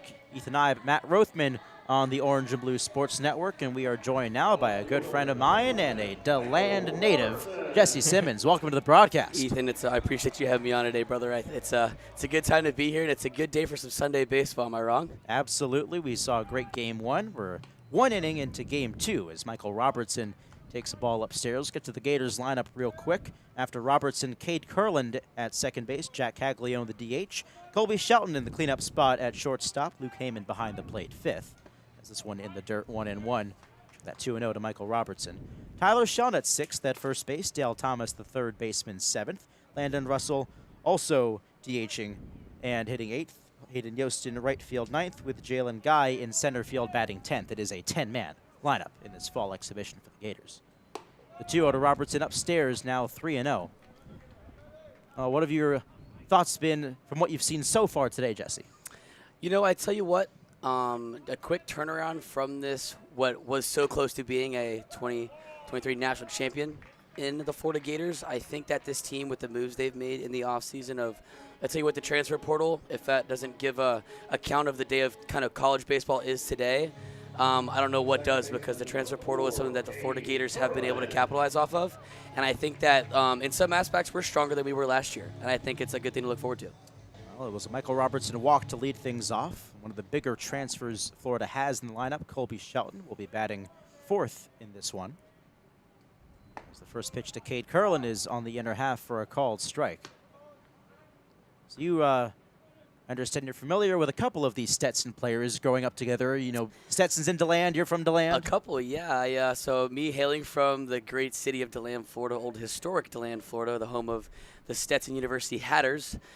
Grew up just being around baseball. This one bounces to the plate, gets away from the catcher, and up to second base goes Robertson. Daniel Labrador couldn't corral it. It goes down as a wild pitch. Runner at second and nobody out in the bottom of the first. You were saying?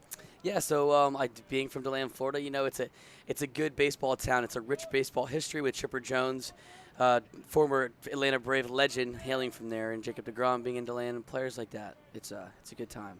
Everybody remembers deGrom as probably the best product of Stetson baseball. As Kurland smashes this ball deep down the right field line, and that will trail foul. It one hops off the berm. Good swing there by Kurland. I like that. Inside the baseball swing right there. It's getting the good hands inside. There's a strong hit ball there. If he was just a little bit more off front, he could have easily flipped that ball out to right center. Robertson at second base. Not much of a lead. The second baseman, Nelfi Lopez, keeping him close. 1-2 pitch from Jack Owens. Pulled on the ground, through, base hit, left field. Robertson to third. He's going to get the wave around. Here comes a throw to the plate. It's cut off. Robertson safe at home. Cade Curlin gets the scoring started for Florida. It's 1-0.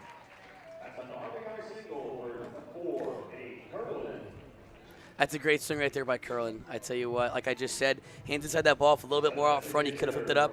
Pitcher left one high and inside right there. Was able to get his hands out front and around. Base hit, RBI for Cade Curlin. And here comes the man of the hour, Jack Caglione, who had 4 runs driven in Game 1 of this doubleheader. They don't call him Jack Tawny for nothing, am I right? Yeah, that's true. Legendary Nick Delatorre nickname, and it's proven true. 33 homers last year. Stellar on the mound. First offering. It's a called strike on the outer half. Caglione sent the first pitch that he saw in Game 1 over the right center field wall. For those of you listening, I know that it's a radio broadcast, but even if you watch on TV, he just misses pops this one up behind the plate, going after it. Labrador, third base side foul ground, and he loses it. It falls behind him. Labrador overran that ball. It's tough to do.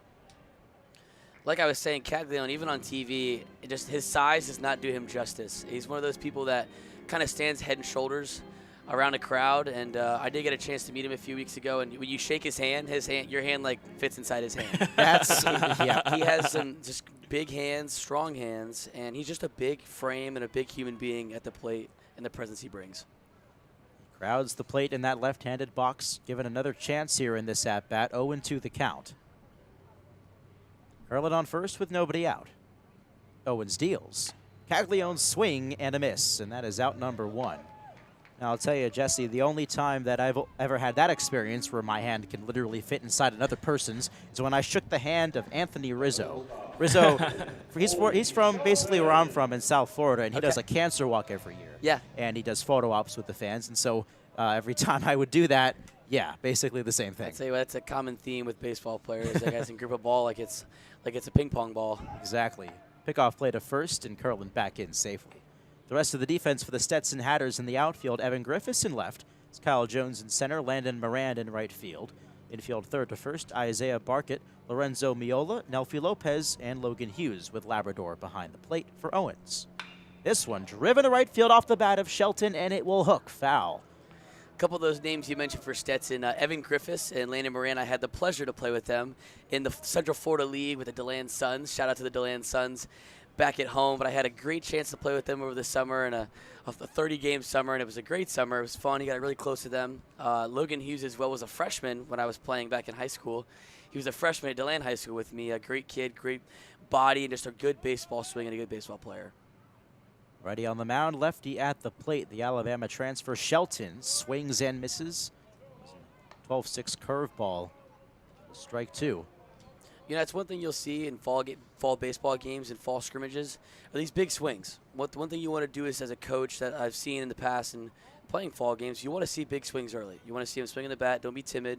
Don't be afraid to swing the stick a little bit. And Shelton gets a piece of this one on 0-2. Fouls it off the glove of Labrador. He stays alive. Now, I understand, Jesse, you played some college ball yourself? I did. I had the pleasure of playing at Belmont Abbey my freshman year at D2 school right outside of Charlotte, North Carolina. After a couple unfortunate surgeries, I pushed over to HCC in Tampa, Hillsborough Community College. 0-2 pitch. Shelton lofts it foul down the left side. We'll do it again. And after a couple more surgeries, I kind of figured that I made a comeback, and God-given comeback, and it's one thing that I'd be able to appreciate. I actually made my comeback of playing baseball with Evan Griffiths and Landon Moran over the summer. Got to get really close to them and made a comeback. Got a few offers and realized that maybe my future was in the booth next to Ethan Eibe. So. Well, here you are. The dream has been realized. And here's the 0-2, but before pickoff play, and once again, the runner's safe. But now you're also a journalism student like I am. Yes, sir, I am. Sports and media, to be exact. Sports like and the media. Few of us. Yes, Shout out to the CJC. Making your Orange and Blue Sports Network debut on this fine Sunday. Yes, I am. 0-2 offering once again, and Shelton flips it foul. Going back to those that swinging early, like in the fall games, like I was saying, I think in the past 10 to 15 pitches, we've probably seen 8 or 9 swings. That's just showing that aggressiveness that in the fall it's really important to get your timing down and get on a rhythm. You want to see pitches too and get a feel for the strike zone as a hitter, but you don't want to watch too many fastballs and good pitches go by because you want those reps, especially in a fall game. 0-2 again, and Shelton lays off this time. It's well outside. 1 ball, 2 strikes. Now Shelton, with a decent resume coming off his freshman year at Alabama, set the freshman single-season home run record with 25 a year ago. He's going to be the replacement for Josh Rivera after he was drafted by the Cubs. 1-2, slider up. It's one thing to do that as a freshman and hit so many home runs, but to be a freshman in the SEC and do that, it just kind of stands head and shoulders above everybody else. And that's just the SEC it's unarguable that, I mean, I have to look at the national championship. Who were the 2 teams that played, the SEC teams? LSU. It's hard to argue that. Here's the 2-2 pitch. Shelton drills it in the air out towards left center field, tailing Kyle Jones after it, has a beat, and makes the grab. That is out number 2. Kurland retreats to first base. Got a good swing on it, but couldn't quite find the grass out there. Now to bat Luke Heyman, fantastic catcher. I actually had a mutual friends, but never got to play with him. He's a little younger than me, but friends with Landon Moran and Evan Griffiths. They all got to play together. They were all teammates in high school at Lake Brantley High School in Altamont Springs, Florida, and they all got to play together. Luke Heyman is another kid that I think has one of those bats and that raw talent you just simply can't teach. And for a catcher, too, you can't argue with that the offensive output. First pitch to him is a ground ball at the first base line and just foul. Yeah, he has the ability to put a ball out with command to any part of the field. As a high school senior, he played in the perfect game All-American game at the Petco Park Stadium. He was the very first player to hit a ball out of that stadium in that game that really put himself on the map before he got to University of Florida. That really made draft prospects and scouts looking at him to maybe not want to come to Florida. But I think he definitely made the right decision coming here, especially the last year. No, we're not going to lie. We like having him. That's for sure. That's for sure. Tyler Shawnut waits on deck. It's a 1-0 Gators lead. 2 outs in the bottom of the first. Cade Kurland at first base. The pitch. In the dirt, Kurland running, and there will be a throw. It's way late. There's a slider in the dirt. Kurland picked a great pitch to run on. He swipes up to second. That's actually going to be ruled a wild pitch.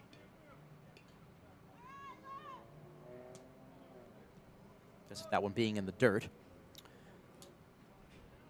So this comes to mind right now, but Ethan, I want to ask you about Brody Dene. Yep. Elaborate that in a second with him and Heyman, what you see coming this year and like play time and how they're going to balance that, you think, this year. It's a called strike to Heyman now, 1-2. It'll be interesting. Heyman split time with Riopel, who was definitely the more senior of the two. Right. Heyman, his understudy. I think that Heyman gets the majority of the playing time this year, given his great freshman year. Donate did do half bad at Virginia Tech, and with him being a transfer, I just think that Heyman gets the majority of the reps. I agree. And so far, I haven't seen much from Done. As this one driven in the air out to right center field, awfully deep, all the way back towards the wall. It is caught. Wow. What a catch out there by Landon Moran on the track, leaping to rob Heyman of extra bases. That's your boy, Jesse. Wow. I want to give him some credit, but he's like a little brother to me. It's like I don't want to, but that was that might have been yes. I can't even have words right now. I'm like out of words. And for those of you who can't see that, we don't have a broadcast on today. He jumped full sprint, Michael Jordan-like catch into the 380 sign in right center field and absolutely snagged that ball. That was an incredible catch, even in a fall game. That's some impressive Sports Center top 10 play, I would say. I would agree with you there. So the Gators take a 1-0 lead. RBI single from Cade Kurland as we go to the top of the second. A 1-0 Gators lead in this 7-inning exhibition against Stetson. You're listening to Florida Fall Baseball on the Orange and Blue Sports Network. Welcome back to Science Today. And we already have our next caller. Welcome. Who's this? Hi, I'm Philip. Hello, Philip. You sound really young. Not really. I'm 9. Oh, wow. You're still in elementary school, right? Does that matter? Oh, no, not at all. What's your question? Well, I know the molecular formula for water is H2O. I also know that hydrocarbon is CH3CH2 50CH3. Glucose is C6H12O6. The general formula for an alkene is CnH2n plus 2. But what I can't seem to find is any scientific formula for Bob. Bob? My goldfish. Are you ready for kids who eat healthy? Good nutrition can lead to great things. To find out how a healthy lifestyle can help your child succeed, go to mypyramid.gov. A public service announcement brought to you by the Ad Council and USDA. At the American Lung Association, we're fighting for a day when we can all breathe easier. We're fighting for clear skies over every city and healthy lungs throughout the country. We're fighting to free millions of Americans from the addictive grip of tobacco and the devastating effects of lung disease. The American Lung Association isn't just fighting for air, we're fighting for all the things that make it worth breathing. Welcome back to the Orange and Blue Sports Network. Ethan Eibe, Matt Rothmann, Jesse Simmons with you from Condron Ballpark. It's a 1-0 Gators lead as we go to the top of the second. It's a good afternoon for some baseball here, isn't it, Mr. Eibe? I think at just a nice sunny sunset Sunday afternoon. Not too hot, not too cold. I feel like it's just right for some baseball. It's been beautiful all day long. As a new pitcher in for the Gators, this one hops to the plate. Is Jack Caglione on the mound now for the Gators. Getting his second inning of work today. No, that's not Caglione. It's Robert Satin. I had Caglione here on this other one. Goodness, they're strikingly similar. They actually are. Don't they? I mean, from here with these windows over at Condron Ballpark, they look rather similar, I will say. A couple of lefties. Goodness. But this is Robert Satin. We saw Caglione start game one, and he threw a scoreless first inning. Robert Satin, one of the many freshmen we've seen this afternoon. Sounds like it's not a bad idea to have two pitchers that look similar to Jack Caglione. Guess not. Not a bad idea here at UF. Isaiah Barquette at the plate as he takes it inside. It goes to 1-0. Yeah, both are rather built similarly. Caglione 2 inches taller, but Satin 6'3", 215. Caglione 6'5", 245. So they have a rather similar clip at stature. That's one thing too. Pitchers and just baseball athletes in general. I mean, you can speak that for all of the athletic world and sports world, that players are just getting bigger, better, faster, and stronger these days. It's crazy. Count now 2-1 to Isaiah Barquette as the left-hander deals. A fastball in on the hands, a called strike. Nice job of locating there. Satin against Georgia. We could go. Just a scoreless 7th inning with a couple of strikeouts. 2-2 pitch is in the dirt, and Barquette makes it a full count. Yeah, how was that atmosphere? Can you explain that to me? In Georgia? That game, yeah. Yeah, that was in Jacksonville. A crowd of over 6,000. There weren't many empty seats. That's pretty good for a fall game. Exactly. Florida, Georgia. A lively atmosphere there. Is this one lined towards short, and right there to snag it is Colby Shelton. Just a step to his right, went down on one knee and picked it out of thin air. One down. Yeah, I haven't had a chance to go to that stadium yet to experience that game, and I've heard it was a great atmosphere. Great crowd, some good baseball. It looks like there were a lot of hit balls. Jack Caglione, one of them per usual, hot bats. Daniel Labrador at the plate now as he takes a called strike at the knees, 0-1. Yeah, it was definitely a great time, and Dale Thomas had the only Gator home run that game. Saw that. That's another one of my hometown boys right there. Wave and a miss at a pitch way outside, 0-2 to the Stetson catcher. His hometown for the roster says Dillon Springs. I do want to note that he's close enough. Labrador, high drive down the left field line, hooking. Will it stay fair? No, it will not. It looked good off the bat, but just a bit too much out in front. That's Still right. 0-2. Yeah, I want to note that Dale Thomas, I believe he does hail from DeLand, even though he has Dillon Springs on his hometown roster. But that's another one of my good friends that I grew up with here, him and Brandon Neely as well. Oh, yeah? Good friends of mine that grew up within the baseball world, just all lived a couple miles from each other growing up, and it's really awesome to just see them flourish and get comfortable here at the University of Florida. I know it was both of their dream schools growing up, and it's just makes me happy to see them play. Robert Satin, left-hander deals. It's pulled on the ground towards short, diving both, and they can't get it. It goes off Shelton into shallow left. Labrador aboard with a base hit. The third baseman, Thomas Dove, couldn't get it. Shelton was right behind him and knocked it into shallow left. It'll be a one-out base hit for Labrador. You're living that ex-athlete into journalist life now. Oh my goodness, yeah, it's a different life, it's a different beast, it's a different grind, I will say. It's fun, it's interesting. All of a sudden in my life I have 8 hours of my day of what am I going to do with my time, and I have a little more leeway to make the most of my time. So still staying in the gym, staying active, but it's a different beast for sure. Logan Hughes at the plate now as he takes a called strike from the left-hander, 0-1. Logan Hughes, also known as Simba, as when I was in high school, I was Mufasa, and he was Simba. He has grown into a great frame and a great swing right here. This one outside, 1-1. As a freshman, he is just going to be a very integral part of Stetson's roster and just their depth they have this year. He has a bat that could play at any level, and it's obviously a D1 level, but he could play any level and professional level. Yeah, it's sort of interesting because every player in the lineup for Stetson today are all underclassmen. The last 5, I believe, freshmen, first 4 sophomores. Yeah, they've had a huge class and a huge recruiting class, and they stay local sometimes as well with their recruiting classes and where they like to focus. But they have some really good players, a young team, but they're going to be a team to reckon with in the ASUN Conference this year. Back-to-back fastballs miss outside. It's a 3-1 count now to Hughes. Runner at first, 1 away here in the top of the second, a 1-0 Florida lead.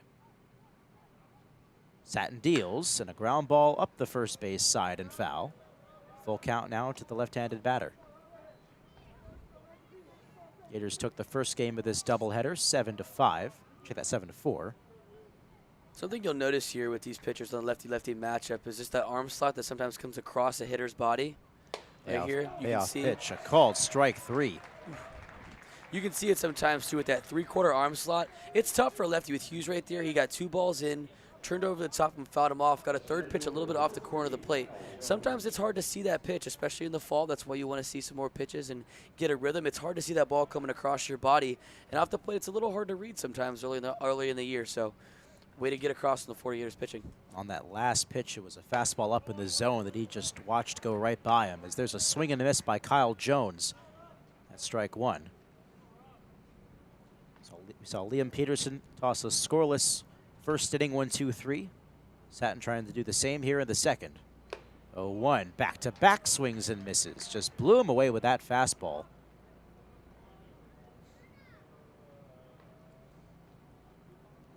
One strike away from getting out of the inning as Shelnut holds on the runner at first.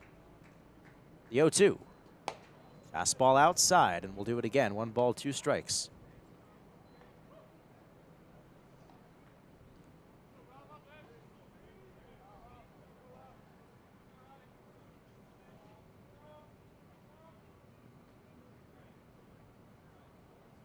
Satin ready, here it is. Ground ball foul. It clangs off the Gators dugout on the first base side. Also here, I know it's a 2-2. It's bring up its 1-2 count, excuse me, with 2 outs. But one thing I noticed in game 1 is both teams weren't afraid to get that on the base pass, be a little aggressive and get some steals in, and push the envelope a little bit here in these fall scrimmages. I think that's what you get the most out and juice out of production. 1-2 pitch, swing and a miss. Satin took a little something off that one, and Jones goes down swinging. A couple of strikeouts in the frame for the freshman. We'll go to the bottom of the second. The score remains Florida 1, Stetson 0. You're listening to Gator Baseball on the Orange and Blue Sports Network.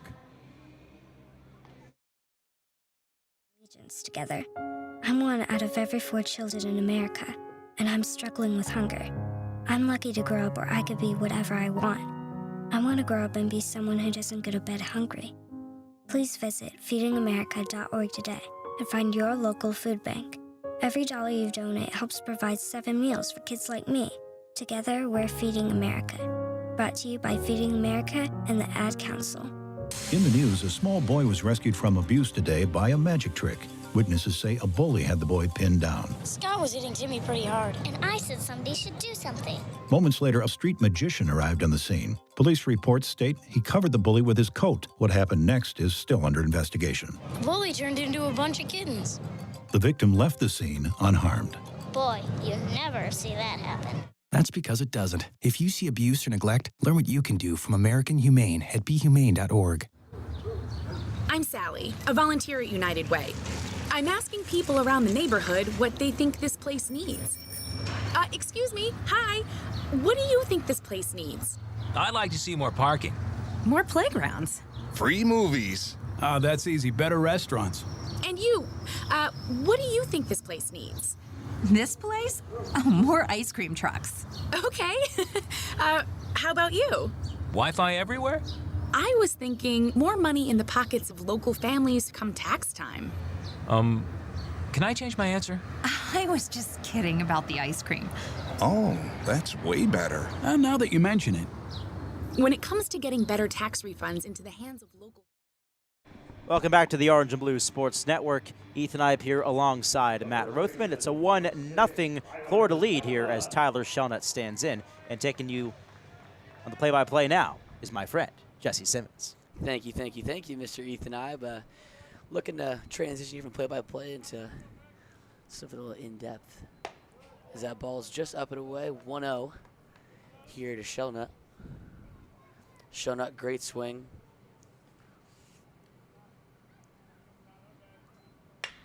Lines that ball sharply driven to center field. Hardly round at first base is Shelnut. He will stop and pull up at first base. Great swing. Like I was saying earlier, too, Shelnut, one of those great swings for the Florida Gators lineup. I think he's one of those underdog people that not many people think of because we have such power arms in the pen and power bats at the plate like Caglione. Shelnut's one of those glue of the Florida Gators team that I think his bat is just so consistent, and he really does offer that late inning push for the Gators' energy. Started a lot earlier last season and coming over from Santa Fe.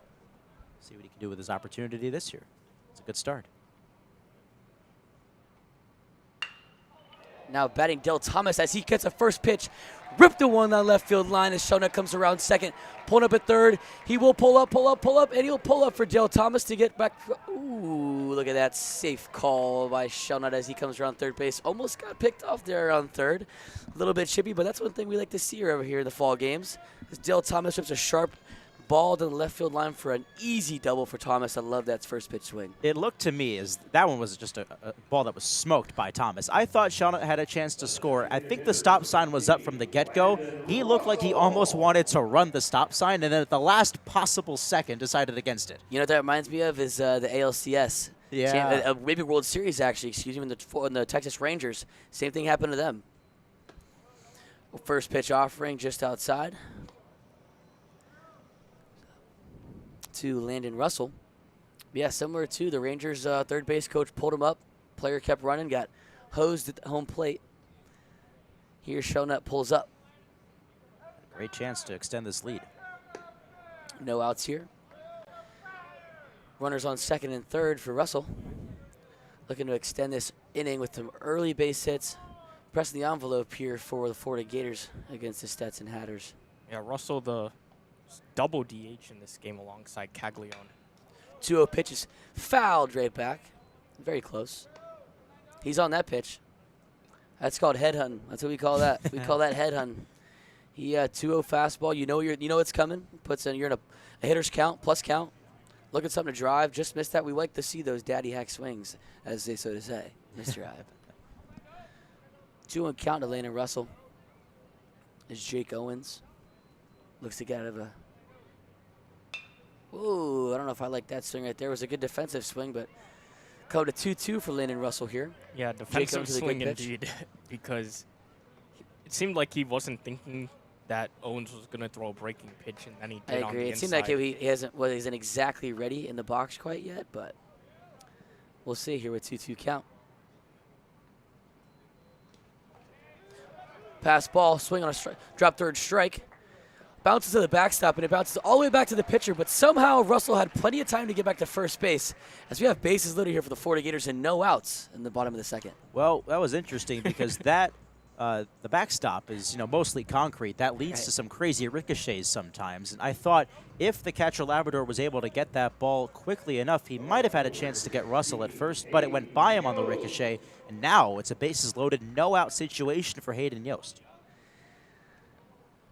You know, they would say a catcher, not a misser, but the catcher missed the ball twice. For on the pitch, wild pitch, and then off the backstop, right back to the pitcher. He's playing wall ball with himself. And the pitch just inside for ball one. I mean, that's kind of comical. You first you miss it, then you turn around, and then it's behind you again. It's a little bit funny. I love it. I love it. It's one thing in fall ball. It's okay. It's okay for now. There's 1-0 to Yost. Same pitch again, down and in. 2-0 to Yost. Bases loaded. As a third baseman calls a timeout to go over to talk to Owens. Offers some little timeout, maybe reset the mental. A little word of advice, help him to calm down here. Or is it possible they could be setting up a pick play at third? That's possible. With no outs, you don't want to make anything too much. I think that with no outs, you want to kind of just focus on this runner, as we have the corner infield pinching right here with Landon Moran playing up on the grass at first base and the third baseman as well. Playing up on the grass as well. They kind of want to get that home to first. Look, ball up the middle, turn 2. Walked him. As that 4-pitch walk to Yost will bring a runner in. That'll be 2-0 Florida Gators here in the bottom of the second. Rod and Tyler Shelnut as the runners go station to station. Thomas to third, Russell to second. Now the manager wastes no time for Stetson bringing in a new pitcher, though. And Steve Trimper out there. And already we'll see a pitching change. You want to send us to break, Jesse? I sure will. We'll be right back here. Thank you for listening. Before I do that, thank you for listening to Orange and Blue Sports Network. Don't forget to follow us on all of our social media networks at Instagram and Twitter at OBSN Gators, and our YouTube channel as well. You're listening to right here, OBSN Sports. We'll be right back. Good job. Correctly installing a car seat. And this is the sound of someone incorrectly installing a car seat. Correctly, incorrectly. Hear the difference? No? That's because installing a car seat incorrectly is terribly easy. So much so, 75% of adults install them wrong. For simple instructions on how to get it right, visit buckleupforlife.org. Ah, perfectly executed. Brought to you by Cincinnati Children's Hospital Medical Center. My name is Ruth Rusi, and this is how I live United. I read to children as part of United Way's education program. It helps them create links between language and literacy and prepares them for a better academic future. I figure I have the time and they have the need. My name is Ruth Rusi. I help kids prepare to succeed in school, so I don't just wear the shirt, I live it. Give, advocate, volunteer, Live United. Go to liveunited.org. Brought to you by United Way and the Ad Council. Hey, Russell Wilson here, and I know how important exercise is. It's essential. It's essential. With Play 60, United Way and the NFL are helping kids stay active and play at least 60 minutes a day. Healthy kids. Healthy kids. But what this place needs is you. To donate or volunteer, go to unitedway.org/play60 because great things happen when we live united. Donate. Donate. Are you guys going to do that every time? Yes, of course. Yes, of course. Brought to you by United Way and the Ad Council. Are you saving for a big purchase or just trying to put money away for a rainy day? The National Foundation for Credit Counseling offers these tips to help you meet your savings goals. Set aside money from every paycheck, bank any raises, bonuses, or tax refunds, and put away loose change every night. It adds up. For more tips on how to save money and reach your financial goals, call a certified NFCC counselor at 1-800-388-2227 or visit nfcc.org, a public service from the National Foundation for Credit Counseling.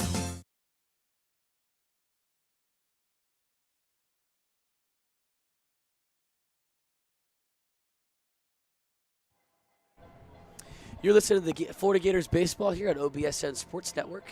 I'm Jesse Simmons here with Mr. Rothmann. It's good to see you today. We're out here with some good Sunday baseballs. The bases are loaded for Jalen Guy in the pitch. Ball one just offside off the plate. Bases loaded here. No outs for the Gators here in the second inning. Jalen Guy, right-handed batter.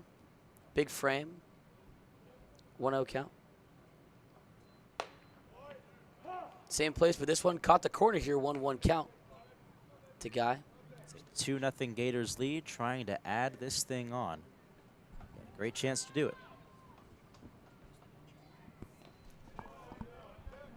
New arm on the mound for Stetson is Gabriel Cruz. Ball in the dirt right there will bring us to 2-1 for Jalen Guy. Yeah, Guy is senior, transferred from Liberty. Plays some pretty good defense, which is why he's out there currently. 6 foot, 175. Foul ball right off the catcher's face mask right there. Bring it to 2-2 for Guy. I've seen some decent stuff from Guy this fall. Obviously, in his first year with the Gators after transferring from Liberty. At very first fall scrimmage, he took a Jack Caglione fastball and lined it to right center field for a triple. Line drive, low line drive here to center field, and it will drop in for a hit for Guy as 2 runners come around, and 2 runners in safe for the Florida Gators. make that a 4-run ball game, 4-0 ball game for the Florida Gators here in the second inning. Now Dale Thomas and Landon Russell both scoring on that 2-run single from Guy. Didn't try to do too much with it, just stayed within himself, poked that one right back up the middle, and fortunately for him, didn't hit it too hard. Otherwise, it might have hung up for the center fielder Kyle Jones to make a play on it. Instead, the Gators have scored 3 times here in the second and are out to a decent lead so far. Now batting here for the Gators, Michael Robertson will face Gabriel Cruz, the freshman.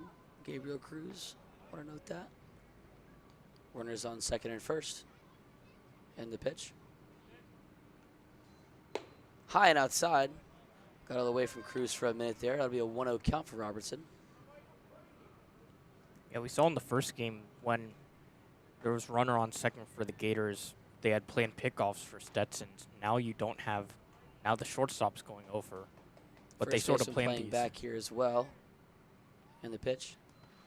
Ooh, just inside. We'll bounce it to Robertson. Bring a 2-0 count. Cruz getting the ball, is getting a little away from him right here. 2-0 count. Not a good count if you're a pitcher, but a good count if you're Michael Robertson. Looking to do damage here. 2-0 offering. Ground to the second baseman. Flip the second to shortstop, and he will pump fake to get the out at second, but Robertson will get the fielder's choice and be safe at first. 1 out for the Hatters here as we have runners on third and first. 4-0 Gators. Yeah, a bit of a slow ground ball to second. You know, great play there by Lopez to throw it to shortstop, but Robertson with his speed would have been difficult to get. So now it sets up first and third, 1 out. Now to the plate, Cade Curlin, right-handed batter. 1 out here with runners on first and third. And the pitch. Fouled off, flaring into the right berm, right behind the Gators dugout, just down the field line. As we sit here in the wonderful scene on a Sunday evening, the dusk is settling upon us. Get used to it. It's 5:45, and here we are almost in pitch black darkness. I'm loving it. Time change is hitting me like a brick, Ethan Eibe. That extra hour was nice this morning. It was nice. It was nice. 0-1 count to Curlin. Just fisted right over the third baseman's field and glove. That'll bring a run in for the Florida Gators. Curlin just doing a job there. When they say hands to the baseball, he just did hands to the baseball right there as they'll get an RBI single for Cade Curlin. That'll bring up 5-0 Florida Gators. Yeah, he had a similar hit in the first game, but it was caught by the third baseman, Isaiah Barquette, who's still playing third today for this game. But this one, Curlin able to muscle it over Barquette, and that brings home another run for the Gators. Jack Caglione here will take the plate against freshman Gabriel Cruz. 0-1 offering way above the huge frame of Jack Caglione here with a 1-0 count. Talk about a welcome to college baseball for Gabriel Cruz, huh? Yes, Jack indeed. Caglione settles in the box here, 1-0 count with runners on first and second. Only the best draft prospect out there.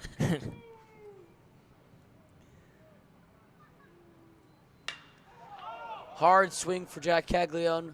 High, deep fly ball, flares to left field, left center, carrying the left fielder over. That'll be an out as Cruz will escape that at bat to get 2 outs for the Stetson Hatters.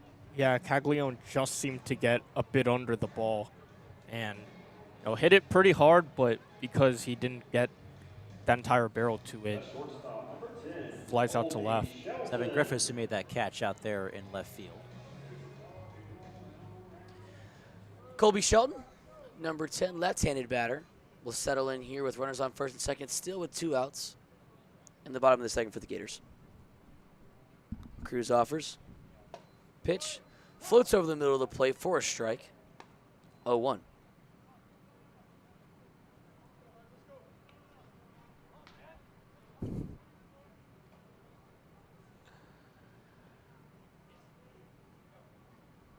Cruz offers again. Same place. Shelton swings over it this time. 0-2. Big swing once again. Tendency we've seen in this game 1 and game 2 of the scrimmage between the Stetson Hatters and the Florida Gators here on Sunday afternoon in Condron Ballpark. As the 0-2 pitch settles in. Just off. Shelton flares it to the left field. Griffiths dives and will make a diving catch to save potential 1, if not 2 runs for the Stetson Hatters as we will go into the break here at Condron Ballpark. That was a nice play out there by Griffiths, charging in and then robbing Colby Shelton. What could have been a base hit. It's a 5-0 Gators lead as we go to the bottom of the 3rd on the Orange and Blue Sports Network. Annoying. You're so annoying. Stop copying me. Stop copying me. Mom, tell her to stop copying me. Mom, tell her to stop talking to me. Kids will spend 10 minutes copying everything their sibling says. You're such a You're doofus. such a doofus. How about 2 minutes to brush their teeth? Brushing for 2 minutes now can save your child from severe tooth pain later. For fun 2-minute videos to watch while brushing, visit 2min2x.org. 2 minutes, twice a day. They have the time. Mom! A message from the Partnership for Healthy Mouths, Healthy Lives, and the Ad Council. You are a healthy eater. Oranges for vitamin C, flaxseed and mackerel for omega-3s. But did you know the same foods that are good for your body, i.e. not beef jerky, are also good for your eyes? Yep, research shows proper nutrition can impact the development of cataracts and age-related macular degeneration, 2 leading causes of blindness. So keep up the healthy munching, my well-fed friend. And for more easy ways to keep keeping your eyes healthy, see your optometrist or visit AOA.org.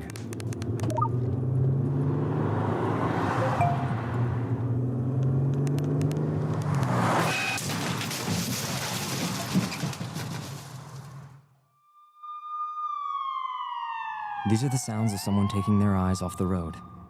Texting while driving is more than distracting. It's dangerous. Do Florida a favor. When you're on the road, stay off the phone. A message from CTIA, America's wireless companies, and the National Safety Council. Hey, you.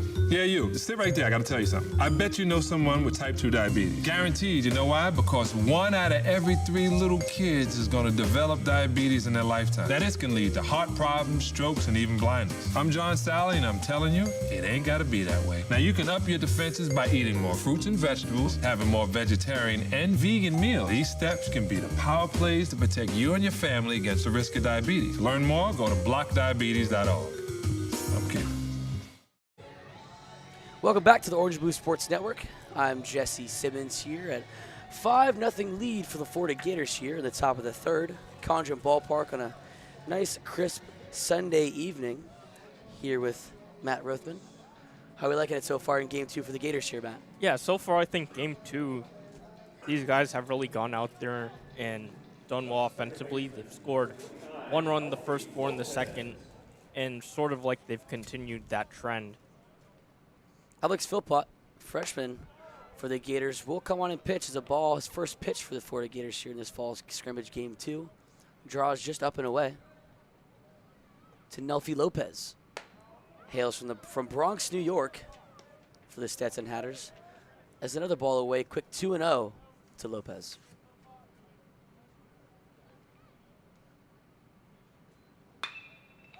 Ball driven high, up, sailing around. As Michael Robertson will catch that ball easily for the first out. Philpott escapes to a 2-0 pitch for a first out here for the Florida Gators. Philpott was, he did suffer a broken hand in his throwing hand over the summer and did come in for the Florida Gators in a cast. And he is freshly out. Have been throwing for 2 weeks. He was sitting 91-92. Before he got hurt, came back and somehow is top at 94. Likes to sit 91-94 as another offering. He had a nuke Napolitano here with a 1-0 pitch in the offering. Got behind that one as Mr. Luke swings over the top of that one for a 1-1 count to get even here. Yeah, Luke, another one of these freshmen, 5 of them that are playing in this game. Another ball up and away. 2-1 count.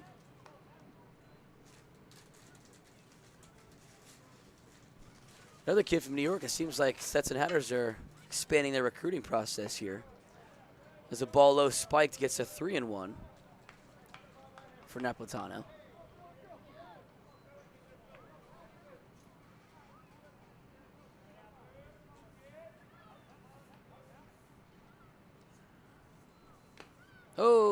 Smooth swing and a miss right there.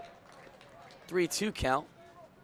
Yeah, good fastball by Philpott, and Napolitano may have gotten just a piece Quick of it. pitch. Back to it. Foul ball. Foul just back. Just missed that. Napolitano was on that pitch. Knew what he was looking for and just missed it. This Philpott will live another day to hopefully get a punchy here. And the pitch. Hard line drive. Skips through the infield for Napolitano for a single.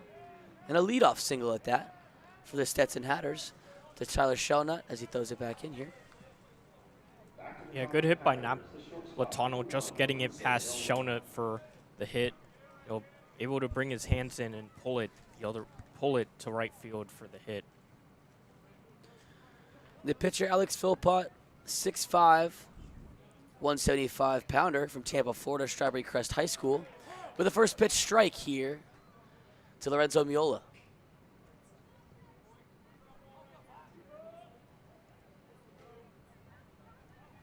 Another pitch, just outside, spikes it.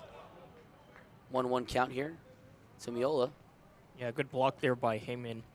And as the Hatters, they flipped their lineup card over. They did it probably in the first game where they started getting better every time the lineup card flipped. Yeah. Even if they're facing different pitchers each time and not one throughout the game. And the pitch, fouled off, just chopper down the left field line here. Yeah, it's one thing too in fall games. You know, the more that you can see pitches, the more you can get a feel for the strike zone. Hitters will usually tend to, I wouldn't say always get more comfortable than pitchers, but the more reps they can get, pitchers don't always get to pitch as much as hitters get to hit, so to say. Ball low again, brings a 2-2 count, even count here for Miola. Leadoff runner reached as the Hatters are looking to keep that going. Another pitch. High fly ball. Floating again to center fielder. Guy. Yeah. 2 outs here for the Florida Gators here. In the top of the third. Yeah, Guy looked like he got a bit of a late break as it's now gone pretty dark here this quickly. But Yeah, that dusk has quickly turned into night here for the Florida Gators. Evan Griffiths will step up to the plate with a runner on first and 2 outs. First pitch fouled off. Back to the press box. Could have had our teeth written all over that one, Mr. Rothmann. Evan Griffiths, another player that I've had the pleasure to play with. He has that raw talent and raw power to turn on one hard. As that pitch with some fuel behind it for Philpott right there to get a quick 0-2 to Griffiths. As the Gator faithful here on a Sunday evening claps. The pitch offers, checks down to first base. No call, says the umpire. And a 1-2 count. great plate discipline there by Griffiths, just holding up his swing despite a pretty good breaking ball there by Philpott. 1-2 count. Hard fly ball to right field. To Hayden Yost will crack it down and catch it. As you're listening to the Orange and Blue Sports Network, I'm Jesse Simmons, and we have a 5-0 ball game here going into the 4th inning. We will be right back.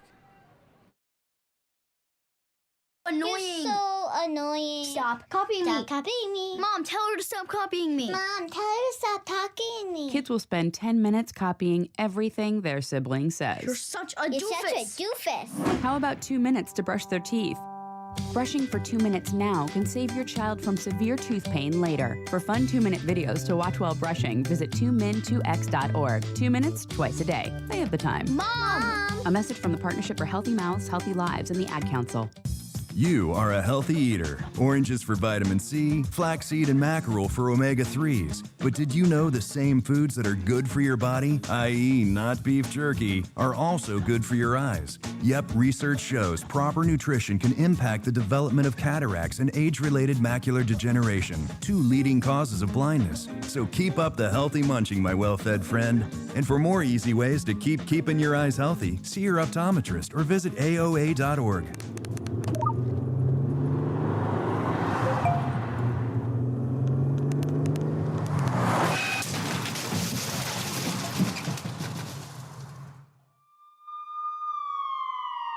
These are the sounds of someone taking their eyes off the road.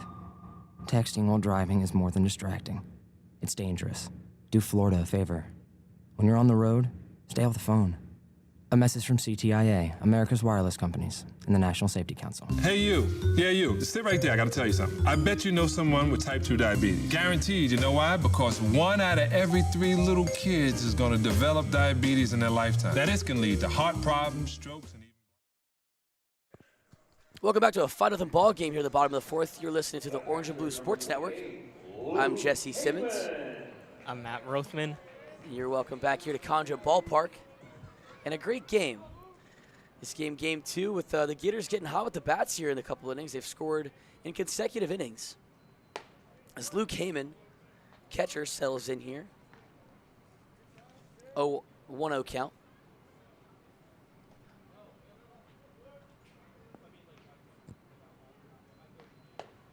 Big swing and a miss there to get even on the count.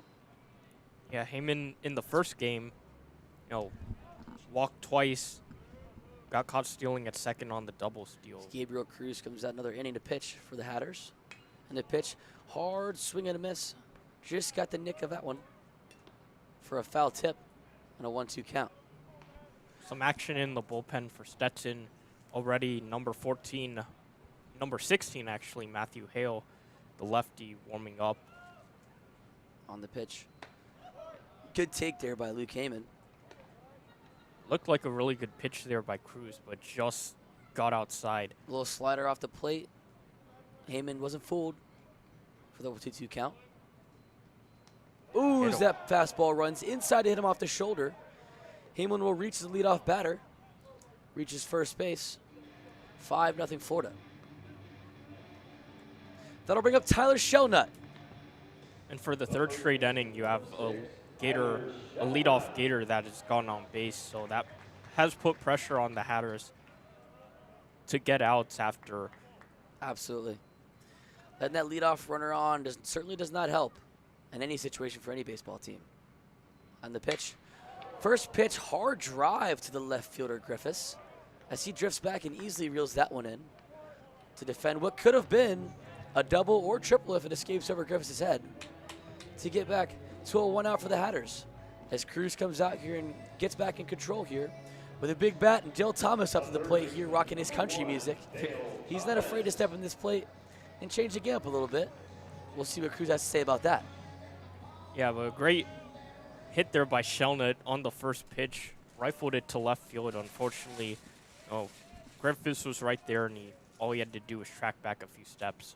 And the pitch, breaking ball. First pitch, breaking ball. Put Dale Thomas on a horseback saddle and maybe broke him for a second. And the 0-1 pitch. Shelnut just a tad bit off first base here. High fly ball up into the night sky for the third baseman. Barquette will reel that one in right there for 2 outs, quick 2 outs for the Stetson Hatters.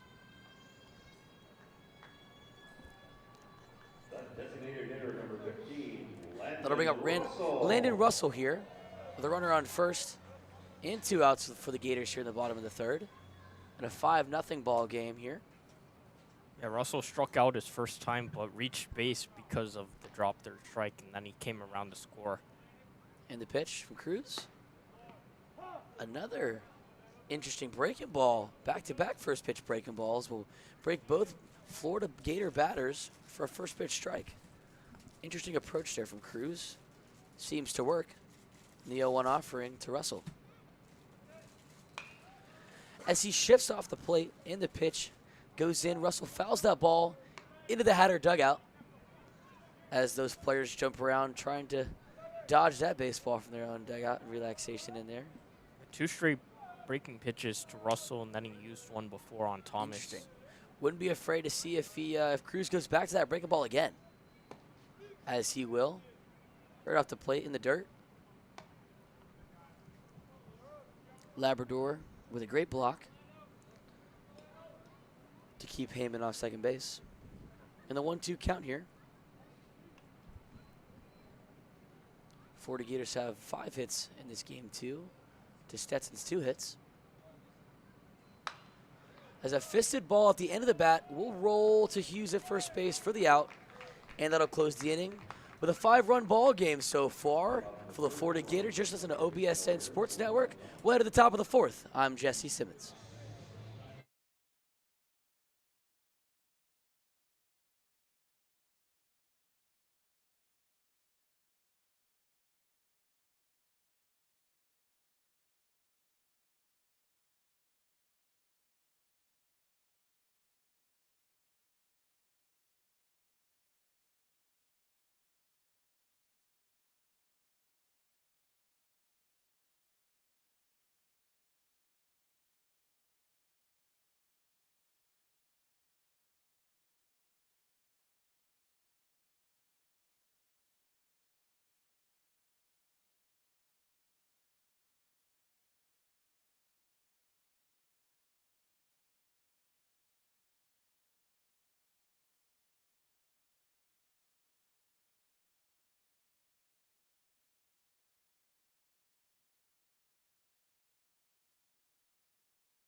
Armstrong's. Welcome back to a 5-0 ball game in the top of the. Welcome back to a 5-0 ball game here in the top of the 4th. You listen to the Orange and Blue Sports Network. I'm Jesse Simmons. New pitcher here for the Florida Gators. In the inning, number 32, Grayson Smith, right-handed pitcher, 6'2", freshman out of Rocky Face, Georgia, is on to face Landon Moran from Altamont Springs, Florida. Another player that I had a great chance to play with, close friend. Here in the top of the 4th. And the pitch, down and in to Moran. That'll bring a 1-0 count. So far in this game, first 4 pitchers, including Smith, all freshmen for the Gators. Hard hit. Sliding by Heyman right there. Toss to the pitcher for the out. That'll be 1 out. That was actually Shonut at first, but a great play nonetheless. You know, sliding to his right and making the throw over. Correct. Heyman is behind the plate. Sometimes he does play first base. As a first out for Grayson Smith here. And the pitch to Isaiah Barquette. Quick first strike to Barquette. Here in an 0-1 count. The pitch. Fouled straight back. Barquette coming right back with that fastball, attacking it for the foul strike to get down in the count 0-2. What do you think's coming next year, Mr. Rothmann? Coming next year? Coming next year for this pitch right here. I'm going to say it's a breaking ball. Fastball. Fastball. There we go. Through the hole. Diving shortstop play here from Shelton. Not enough to get the throw in. He will eat that baseball, and Barquette will reach first base safely. Yeah, I thought on the 0-2 he would probably go with something that would tail to the outside, but went with the fastball, just got it a bit in, and now Barquette reaches. First, another hit for Stetson, 3 straight innings. That'll bring Daniel Labrador to the plate. Catcher for Stetson. With a 1-0 pitch just outside. 1-0 count here. Labrador with no batting gloves. Another pitch just above the strike zone here, says the umpire. No batting gloves. Did you ever go a day without? For the longest time, until probably about just when high school started, I didn't use batting gloves. I got to high school, and it's as that long fly ball. Yost drifts back and still tracks it down. Got lost a little bit in that night sky, but was able to track it down for the second out of the inning. Yeah, Yost Keep one runner on first base. Yost seemed to overrun it a little bit as he ran in and tried to call off the second baseman. Yeah, that's one thing with this night sky. After it gets past these lights, sometimes it gets a little too dark. The first baseman, number 5, Logan Hughes. As Smith will face the freshman Logan Hughes, left-handed batter, first baseman for the Stetson Hatters. First pitch, down and in again. As a spiked fastball will bring to a 1-0 count. What do you think about this scrimmage so far, Mr. Matt? What do you think? I think it's been a productive one for the Florida Gators. Say that, especially from behind the plate. Yeah, I think overall the Gators, we've seen pitching. The pitch. Runner goes. High pitch. Down, and he is out, says the umpire. 3 outs. Inning done. Great throw by Luke Heyman on the pop out. That brings a fight of the ball game here to the bottom of the 4th. You listen to Orange and Blue Sports Network. I'm Jesse Simmons. Thank you. A small boy was rescued from abuse today by a magic trick. Witnesses say a bully had the boy pinned down. Scott was hitting Timmy pretty hard, and I said somebody should do something. Moments later, a street magician arrived on the scene. Police reports state he covered the bully with his coat. What happened next is still under investigation. The bully turned into a bunch of kittens. The victim left the scene unharmed. Boy, you never see that happen. That's because it doesn't. If you see abuse or neglect, learn what you can do from American Humane at BeHumane.org. I'm Sally, a volunteer at United Way. I'm asking people around the neighborhood what they think this place needs. Excuse me, hi. What do you think this place needs? I'd like to see more parking. More playgrounds. Free movies. Oh, that's easy. Better restaurants. And you, what do you think this place needs? This place? Oh, more ice cream trucks. Okay. How about you? Wi-Fi everywhere? I was thinking more money in the pockets of local families come tax time. Can I change my answer? I was just kidding about the ice cream. Oh, that's way better. Now that you mention it. When it comes to getting better tax refunds into the hands of local families, what this place needs is you. To donate or volunteer, go to unitedway.org. Because great things happen when we live united. Brought to you by United Way and the Ad Council.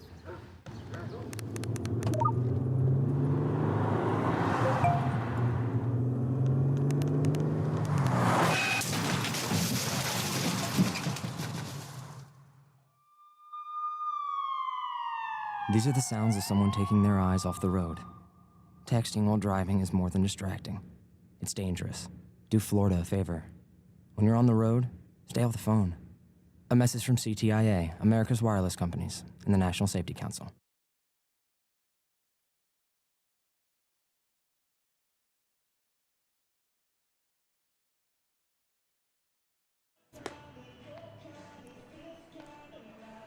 Welcome back to the Orange and Blue Sports Network. To a 5-0 ball game here in the bottom of the 4th between the Florida Gators and the Stetson Hatters here. As a new pitcher will take the bump for the Hatters, and Matthew Hale, a freshman left-handed pitcher out of Claremont, Florida from Montverde Academy, will take the mound to face Hayden Yost here in the bottom of the 4th. On the pitch, another high pitch outside for a 1-0 count.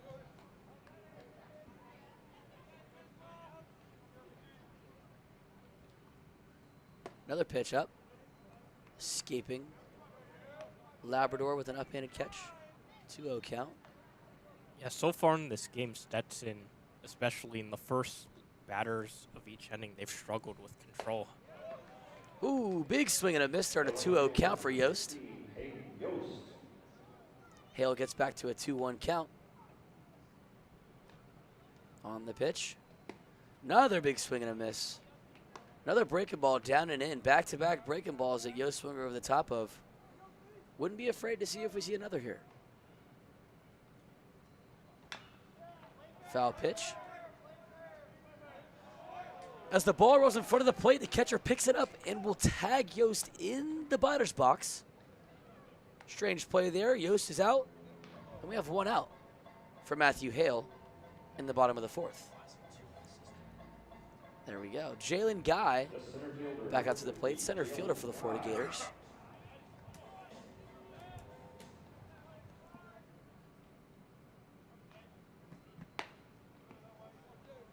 First pitch just outside as Guy dropped in a line drive, bent over, good swinging line drive into center field in his last at bat. Brought home 2 there. Another ball up, 2-0 count to Guy. Hale finds himself in a little bit of a hole again in this at bat. Yeah, started 2-0 first 2 batters. Another ball escapes. Hale having some trouble finding the strike zone here after a lucky call going his way for the first out. 3-0 to Guy here. On the pitch. Cruises in a fastball, splits the plate in half right down Broadway as Guy will watch it go by here for a 3-1 count. Pitch outside will draw a walk for Guy as the Gators have their first run around here in the bottom of the 4th. Yeah, every inning so far for Stetson, they've walked a batter, so that's not really the best thing you want to see out of your pitchers when every inning there's free passes. I agree, and it kind of puts pressure on the defense too. They're standing out there for a long inning. They got a little bit more time to stand there, and it gets a little, sometimes can get lackadaisical. You can lose your focus. It's really important, especially in these fall games, to keep your focus and keep your attention at bay. First pitch strike to Michael Robertson as Hale gets his first pitch strike in an at-bat this inning. Looks to come back here. Pitch away, just off the plate. Yeah, Gators' 3rd time through the order now, despite facing 3 different pitchers. First game, it really helped them. They got the go-ahead lead 3rd time through, so they want to start tacking on more runs here.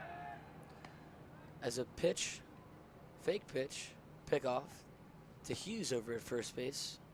Runner is safe. Hale with a left-handed stance on the mound. Big lefty facing a left-handed Michael Robertson. And the pitch. Up again. Draws a 2-1 count. And Guy on first base with a good leadoff, tall frame. Sometimes with a left-handed pitcher, brings that knee up. It's a little harder to steal a bag. As that next pitch will be fouled off again by Robertson, bringing a 2-2 count. Sometimes he can get a little chippy over there trying to steal a bag. With that first pitch, when that pitcher comes up, gives you a hold, looks at you, will keep a runner a little close, go to the plate. Sometimes it's hard to get a good jump. On the pitch, high again, 3-2 count. I know me. Full. I know me personally. Anytime I got on base in high school, I always hated facing left-handed pitchers. Yeah, it's easy. Because it was so easy to steal off of righties. Yeah, it's like a snake eyes thing too. It can be difficult. On the pitch, full count. Will draw another walk. That'll be back-to-back walks from Matthew Hale here in the bottom of the 4th for the Florida Gators. Yeah, and we have 1 out. Yeah, and Robertson, 360 on base percentage last season, is very good at getting on base, and he showed why right there. 2 walks already in this game. Reached base twice in the first game as well. As Steve Trimber will call a timeout here and take a walk to the mound, the Stetson pitching coach will accompany him and give Hale a little bit of pep talk as this freshman tries to get settled in here in a scrimmage ball game against one of the best teams in the country here in the Florida Gators as of last year, as they played in a crazy national championship last year against the LSU Tigers. And that stacked team, Paul Skeens, Dylan Cruz, big team, big crowd, big SEC play. It's also props to these Stetson pitchers for coming in and facing these guys that bring a lot of talent to show them what the ASUN has to offer this year. And this young team is not afraid to get some experience early. I think it's a great idea that Stetson has come to Gainesville to face a defending national runner-up this year in the Florida Gators. Yeah, especially in the fall, you want to get those reps in, even when some of these guys may not be at their full 100% potential right away because of the fall. As Cade Curlin steps in for the Gators here with 2 runners on and 1 out. Faces Hale again. On the pitch, First pitch pop-up foul ball. We'll head out of the stadium. 0-1 count here. If that was lower, it would have been right towards me. It would have been so perfect. Hopefully we'll keep a ball out of this press box today as it's nice weather and this windows are open here at Condron Ballpark. As the umpire tells Hale to cool it for a minute and wait a second. Hale will settle back in on the rubber. 0-1 count. And the pitch takes the ball just off the plate. Could have went either way as that pitch was close, bringing a 1-1 count. Yeah, two guys warming up for Stetson now. One of them seems ready, so if this inning gets a bit out of hand, they'll probably go to the bullpen. Another pitch. Hard chopper to third base. Flips over to, oh, big throw. Will miss second base. As Guy will draw in a run scored. And Curlin gets the fielder's choice, safe at first. Runners on first and third here, 1 out for the Florida Gators as the run will come in 6-0. Florida Gators over the Hatters here in the bottom of the fourth. Yeah, Barquette made a pretty good play going to his left side, but he threw wide of Lopez at second. So what looked like a play that could have resulted in a double play, although it also would have been a bit tough. Stetson doesn't get any outs out of it. Yeah, Hale here with just 15 pitches thrown, but has given up 2 walks and 3 batters on just 1 out here in the fourth inning. Brody Dene will step in, first and third. Yeah, pinch hitting for Caglione in this spot. Big bat to pinch hit. First pitch, roll chopper, just dribbles foul. As a good hustle by Dene will offer a long stroll back to the batter's box. And the bat will be picked up for an 0-1 count.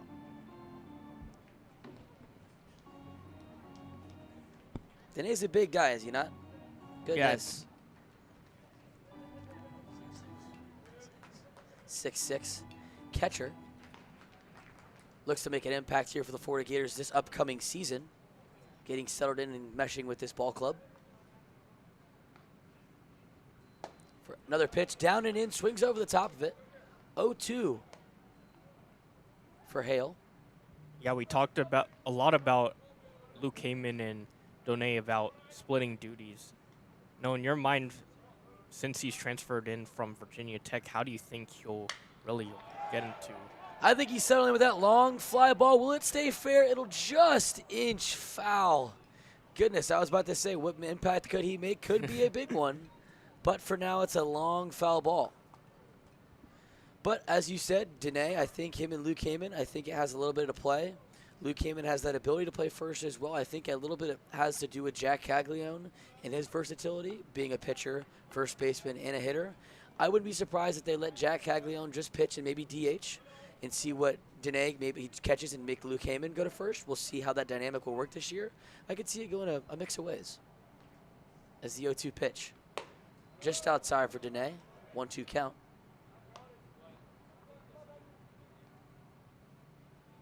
Just 18 pitches from Matthew Hale here, but they're high pressure pitches, seems to be. Another pitch, just up. Dene lays off, draws back to a 2-2 count.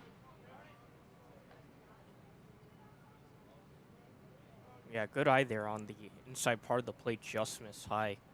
Breaking ball down and in. Got away from him and left up. As another one will escape his hand here. 3-2 count, draws full.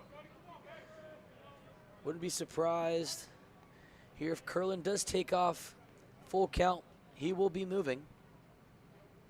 See what commotion this causes. Hale draws. Foul ball, back again. Full count.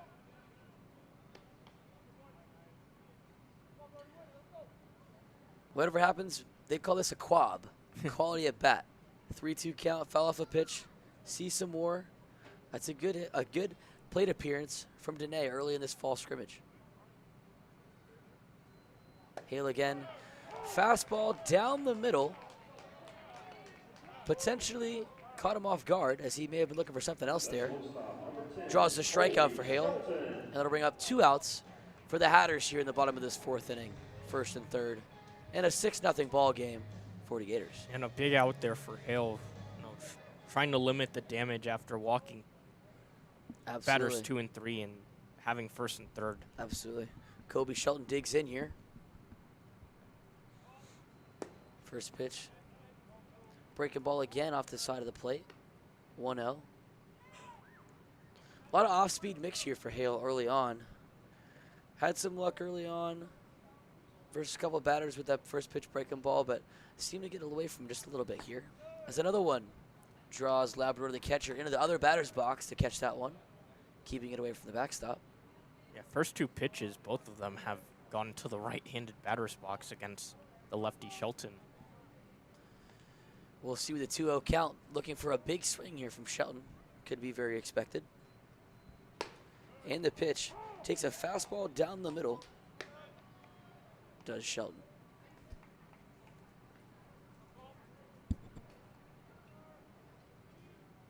Two-one count here for Shelton. And a 6-0 ball game. On the pitch. Shelton pumps, doesn't like it. Called strike anyway, says the umpire. 2-2 count here. Yeah, just got the outside corner on that. And now Hale, who fell behind 2-0, now is back even. 2 outs here for the Hatters. Looking to get out of the inning. Chopper foul ball down the right field line. Shelton pulls it, and we'll face another pitch. Yeah, it went way ahead of that on the outside part of the plate. And he pulled it right past first. If this can get back to a 3-2 count, would think Curlin would get on the horse here. Another chopper foul. Hughes snags it. Umpire calls it foul before it reaches first base. Another 2-2 count.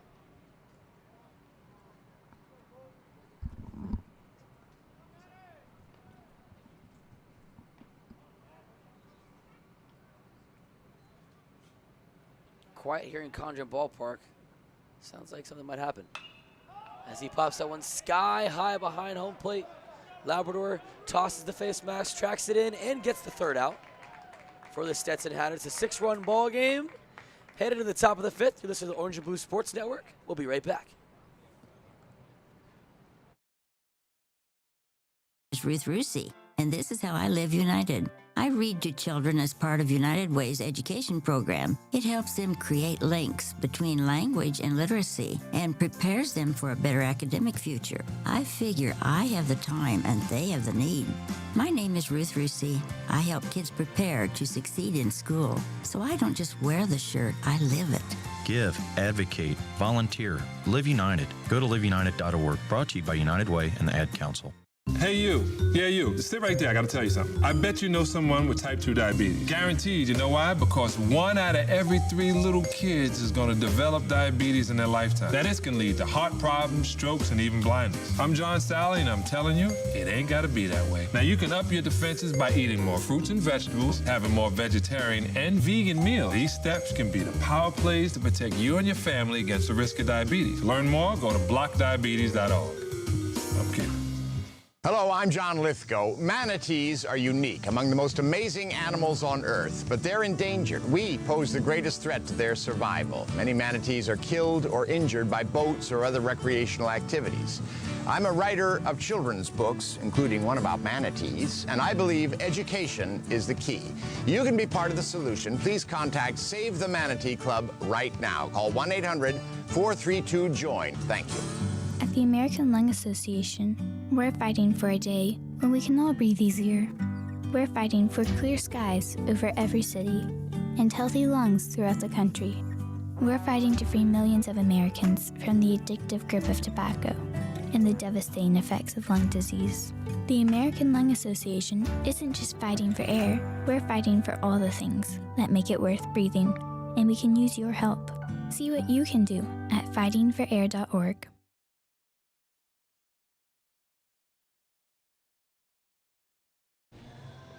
Welcome back to a 6-0 ball game in the top of the 5th here for the Florida Gators against the Stetson Hatters. I'm Jesse Simmons on the Orange and Blue Sports Network. As the Florida Gators will take another pitcher on the bump here. Mr. Rothmann, you have the analysis. Who's the pitcher? Yeah, Jacob Gomberg, number 33, left-handed pitcher, 5'10", 170. another freshman, just like the last 4 pitchers for the Gators. Gomberg from Coral Springs went to MSD high school. So same high school as Anthony Rizzo amongst others. There we go. There we go. Rizzo was a hitter. This is a pitcher. We'll see if the greatness does align as he faces another freshman hailing from the DeLand, Florida, in my hometown, Logan Hughes, also known as Simba, the first baseman. Here's the pitch. First pitch swinging. High fly ball foul as it glides. Wind pulls it into the stands down left field line. 0-1 pitch here for Hughes. You know what's funny? That might be the first time I haven't seen anyone go after a foul ball. Yeah, it's true. Yeah, until it landed. This crowd here at Condron Ballpark, it's been a long day scrimmage, but they're sticking in here pretty well. So, second pitch here offering to Hughes. We'll drop in for a strike and an 0-2 count here. As Gronberg settles in. Hughes lays off that breaking ball off the plate. That'll just fall off. Get to a 1-2 count. Yeah, Hughes, well, Gomberg doesn't have the most overpowering fastball, but he does have a sweeper. Another pitch to Logan Hughes just falls off the plate. Evens to a 2-2 count here.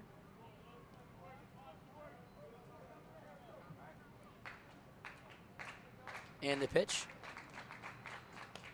Big swing and miss. Drop third strike here for Logan Hughes as he hustles down the first base line, but not in time for Luke Heyman. We'll get the put out here at first base. We have a 1-out ball game here in the top of the 5th for the Florida Gators. Yeah, it looked like Heyman just missed it as he set up outside and the ball went inside, so he tried to go and get it. Just missed, but because of the swing and the miss, Heyman's able to get the ball and throw it to first for the out. Another pitch here. As Kyle Jones takes a first pitch strike across the plate. Jones, the center fielder, takes a breaking ball down and in the dirt to get back to a 1-1 count. Yeah, he had one hit in the first game, was a booming double to the left center field gap. Besides that, he struck out 4 times. Ooh, ball behind him makes him do the stanky leg. 2-1 count as the ball rips to the backstop. 1 out here. On the top of the 5th. Jones from Athens, Georgia, from North Oconee High School. He's a freshman as well. A lot of freshmen getting some action here in game 2. Another ball off the plate. We just do a 3-1 count. Yeah, that one of the more faster pitches by Gomberg so far today, 91. Another pitch. Inside and up. That'll draw a walk. As the Hatters get a runner on board here. Trying to make some noise in the top of the 5th.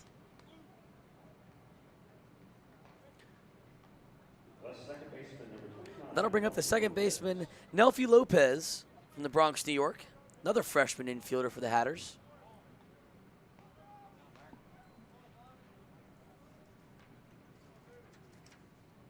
As Gronberg deals. Fake bunt draws Dale Thomas, the third baseman, in, but pulled back. And it's called a strike for Lopez.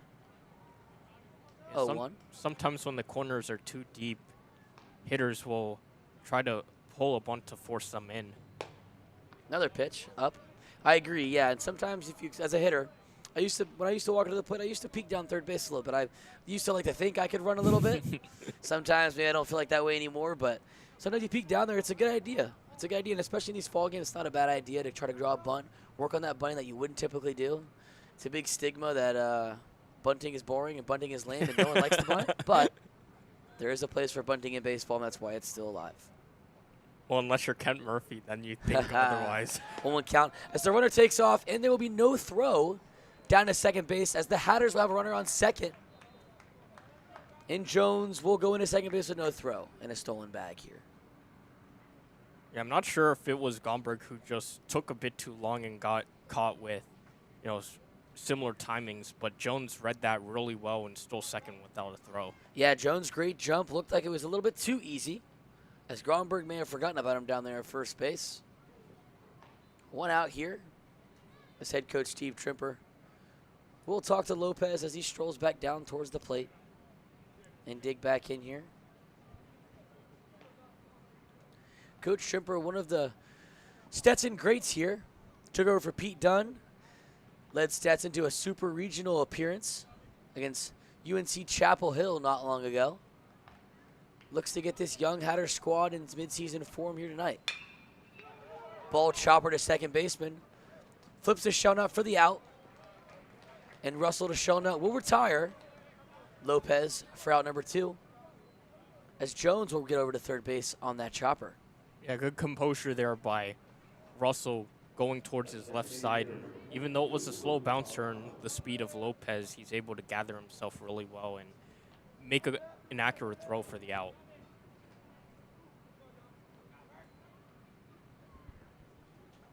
Nuke Napolitano from Rocky Center, New York. Looks at another pitch. Quick fastball from Rockville Center, New York, excuse me. He's a senior. Haven't seen many of those here in game 2. I don't know, 1 pitch. The offering. Slight foul tip, just got a piece of it. 0-2 count. Here for Napolitano. That's a tongue twister, huh? Yeah, and he only appeared in 4 games last year, mostly, likely used as a defensive replacement. On the pitch. Flails at it, swings and miss, walk back to the dugout. That'll be a third out. It's a 6-0 ball game headed down here to the bottom of the 5th inning. You're listening to the Orange and Blue Sports Network. I'm Jesse Simmons, and we'll be right back.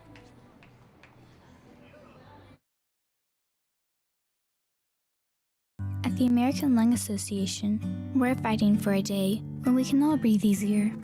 We're fighting for clear skies over every city and healthy lungs throughout the country.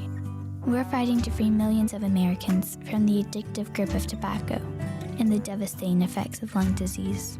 The American Lung Association isn't just fighting for air, we're fighting for all the things that make it worth breathing, and we can use your help.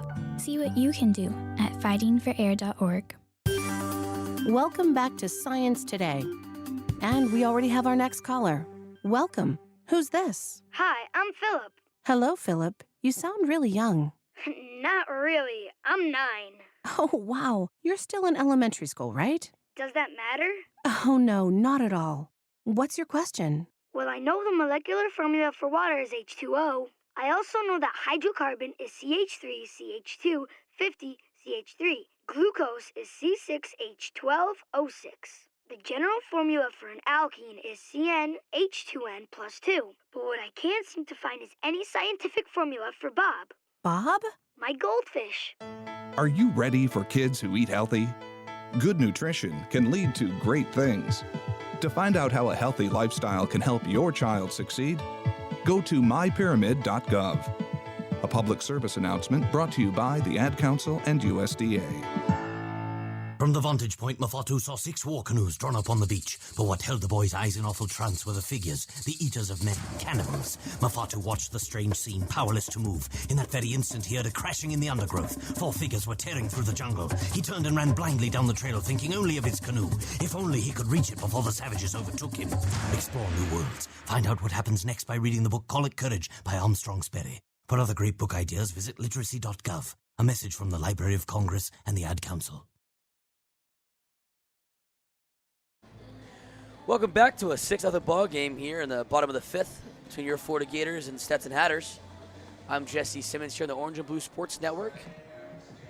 As the Stetson Hatters get a new pitcher on the mound, Zane Coppersmith, right-handed pitcher from Jupiter, Florida, hailing from Palm Beach Gardens High School, redshirt freshman, will face Luke Heyman, Lake Brindley High School alum, Altamont Springs native, Longwood, Florida.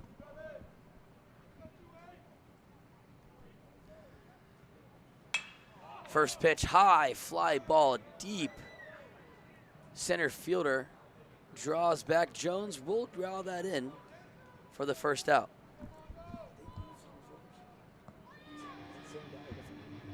Yeah, just getting under it was Heyman, and first out of the inning. So good start by the redshirt freshman Coppersmith. Yeah, first quick out here for the redshirt freshman. as he digs in to face Tyler Shelnut. And an 0-1 pitch. Excuse me, 1-0 pitch will be spiked. Shelnut 1 for 2 in his last at-bat with a run scored in this game 2 of a 2-game scrimmage here. Quick fastball fouled back. Gets into a 1-1 count here. The Gators also looking for their first hit since the second inning. It's not like they've needed it much since they've gotten a run even without a hit. That's right. Still something Big swing notable. and a miss. Big swing and a miss here for Tyler Shelnut. 1-2 count. Yeah, Stetson Hatters are yet to strike on this board here in game 2, and the Gators have scored in every inning except the third. Goodness. Tell you what, look to add on here. Big swing and a miss. High fly ball fouled. Looks like it's looming over, but will reach the berm out of play. Yeah, outside of those 5 hits, the Florida Gators have not maybe taken advantage of some uneasy pitching and some not consistent pitching, but they're getting aggressive with the bats here tonight. Yeah, they definitely work counts really well so far, and that's why they've drawn the walks that they've had. Some hit batsmen as well, and they put a lot of pressure on this Stetson pitching squad so far. As Coppersmith throws one in for a 2-2 count, follows up with another ball to even the count at full for Shelnut. On the pitch. Hard driving ball. Right fielder running back, and that ball is out of here for Shelnut. Hard driving solo home run for Tyler Shelnut. And this game is 7-0 Florida Gators here at Condron Ballpark. Yeah, great job by Shelnut using, the whole field, driving that outside pitch to right field, and just creeped over the wall, but he hit it right on the barrel and got it out of here. If you told me that ball wasn't juiced out of here, I don't think I believe you. He got all of that ball and then some, as that ball got out here in maybe 3 seconds, as the right fielder Moran took off and never looked back as that ball got out of here. Moran robbed the ball earlier in the game, close on the fence. It could have been a potential home run, but this one was nowhere close and he couldn't catch up. As Shelnut takes advantage of Coppersmith in this inning to reach a 7-0 ball game here in the bottom of the 5th. For the Gators, that brings up Armando Albert. Will come to bat in a 1-0 count. Comes back with a fastball, 1-1. Yeah, Albert pinch hitting for Dale Thomas in this situation. We'll see how that affects positional alignment after. Another pump fake. Looks down to check the runner, and he will say that he did offer that swing. Get to a 1-2 count here for Albert. Wonder what kind of NIL deals Albert could get here with Albert the Alligator and Armando Albert here in the Florida Gators. Some NIL deals in the mix here. Would be interesting to see as he fouls that next pitch off down the left field line for a 1-2 count. As the senior from Plantation, Florida, takes another pitch down the middle. Looking backwards, K will walk back to the dugout as Coppersmith gets a strikeout and his second out of the inning.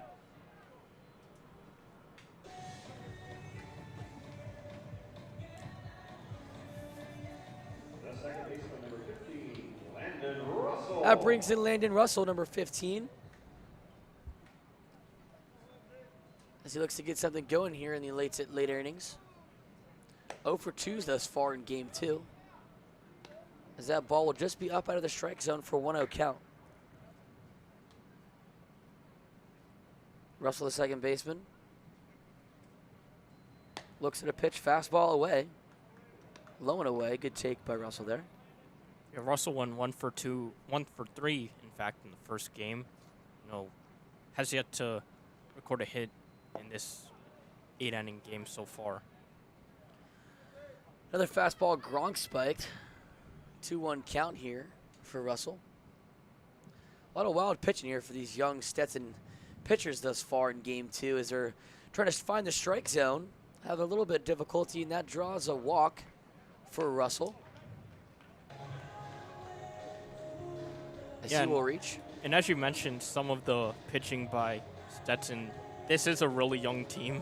Absolutely. Exactly. Absolutely. But, of course, you want to get this out of the way, and it's not been great. They've given up a walk or hit batsmen almost every inning so far in the Absolutely, second yeah. game. It's fall ball. I'll take it. It's where you want to work the kinks out, and if you're going to get some energy as he quickly takes off, Russell down to second base. He will be safe on the pitch out from Gonzalez, the catcher.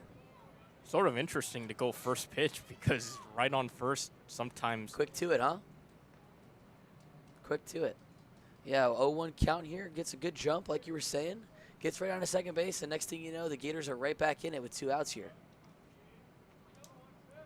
Hayden Yost in the 0-1 count. Takes a ball inside and nearly hits him. 1-1. Yeah, that ball went just on the line of that left-handed batter's box. That was close. That was close. A little too close for comfort, as I would say. The 1-1 count here to Yost. Coppersmith just takes an edge off the plate. Gets back in a 1-2 count. Yeah, great backdoor, sort of sweeper at that Absolutely. point. No, yeah, it's a good way to get back in that count there and see if he can get this inning unscathed. Big swing and a miss from Hayden Yost. That'll draw a strikeout. As we go into the top of the 6th, the Gators did get a big solo home run from Tyler Shelnut, and the Gators have a 7-0 comfortable lead into the top of the 6th. You're listening to the Orange and Blue Sports Network. I'm Jesse Simmons. We'll be right back. Sound of someone correctly installing a car seat. And this is the sound of someone incorrectly installing a car seat. Correctly, incorrectly. Hear the difference? No? That's because installing a car seat incorrectly is terribly easy. So much so, 75% of adults install them wrong. For simple instructions on how to get it right, visit buckleupforlife.org. Ah, perfectly executed. Brought to you by Cincinnati Children's Hospital Medical Center. My name is Ruth Rusi, and this is how I live United. I read to children as part of United Way's education program. It helps them create links between language and literacy and prepares them for a better academic future. I figure I have the time and they have the need. My name is Ruth Rusi. I help kids prepare to succeed in school, so I don't just wear the shirt, I live it. Give, advocate, volunteer, Live United. Go to liveunited.org. Brought to you by United Way and the Ad Council. Hey, Russell Wilson here, and I know how important exercise is. It's essential. It's essential. With Play 60, United Way and the NFL are helping kids stay active and play at least 60 minutes a day. Healthy kids, healthy kids. But what this place needs is you. To donate or volunteer, go to unitedway.org/play60 because great things happen when we live united. Donate, donate. Are you guys going to do that every time? Yes, of course. Yes, of course. Brought to you by United Way and the Ad Council. Are you saving for a big purchase or just trying to put money away for a rainy day? The National Foundation for Credit Counseling offers these tips to help you meet your savings goals. Set aside money from every paycheck, bank any raises, bonuses, or tax refunds, and put away loose change every night. It adds up. For more tips on how to save money and reach your financial goals, call a certified NFCC counselor at 1-800-388-2227 or visit nfcc.org, a public service from the National Foundation for Credit Counseling.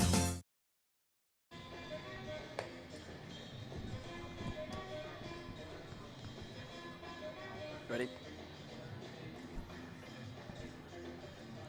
Welcome back to the Orange and Blue Sports Network in a 7-0 ball game. I'm Jesse Simmons.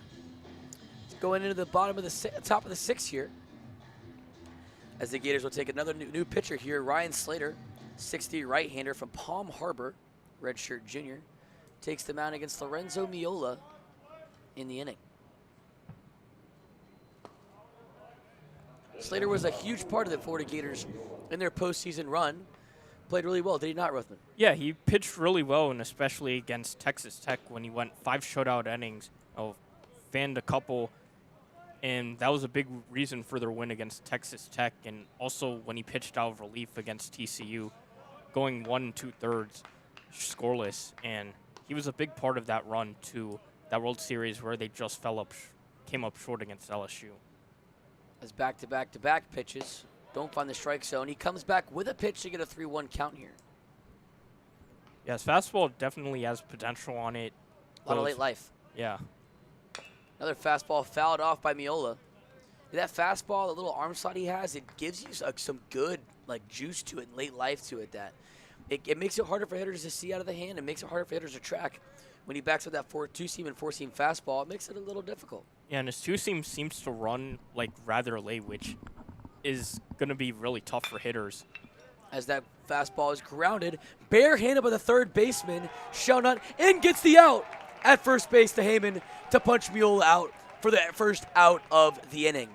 Great athletic, Derek Jeter-like play by Shelnut there as he follows a home run with a great play at third base right there. Yeah, and Shelnut switching from first to third, and now Heyman's at first now, but just a great play by Shelnut getting over there and barehanding it.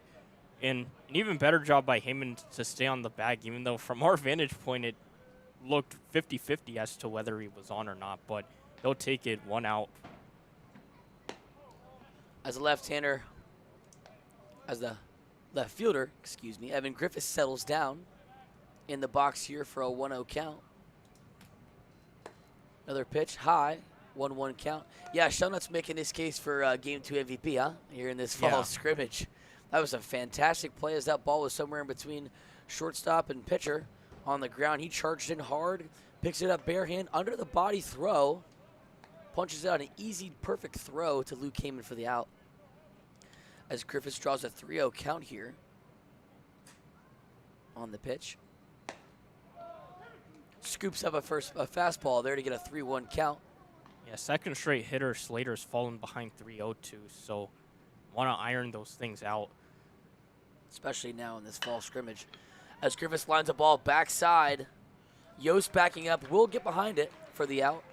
Hard contact for Griffiths, but not enough to drop in for a base hit here.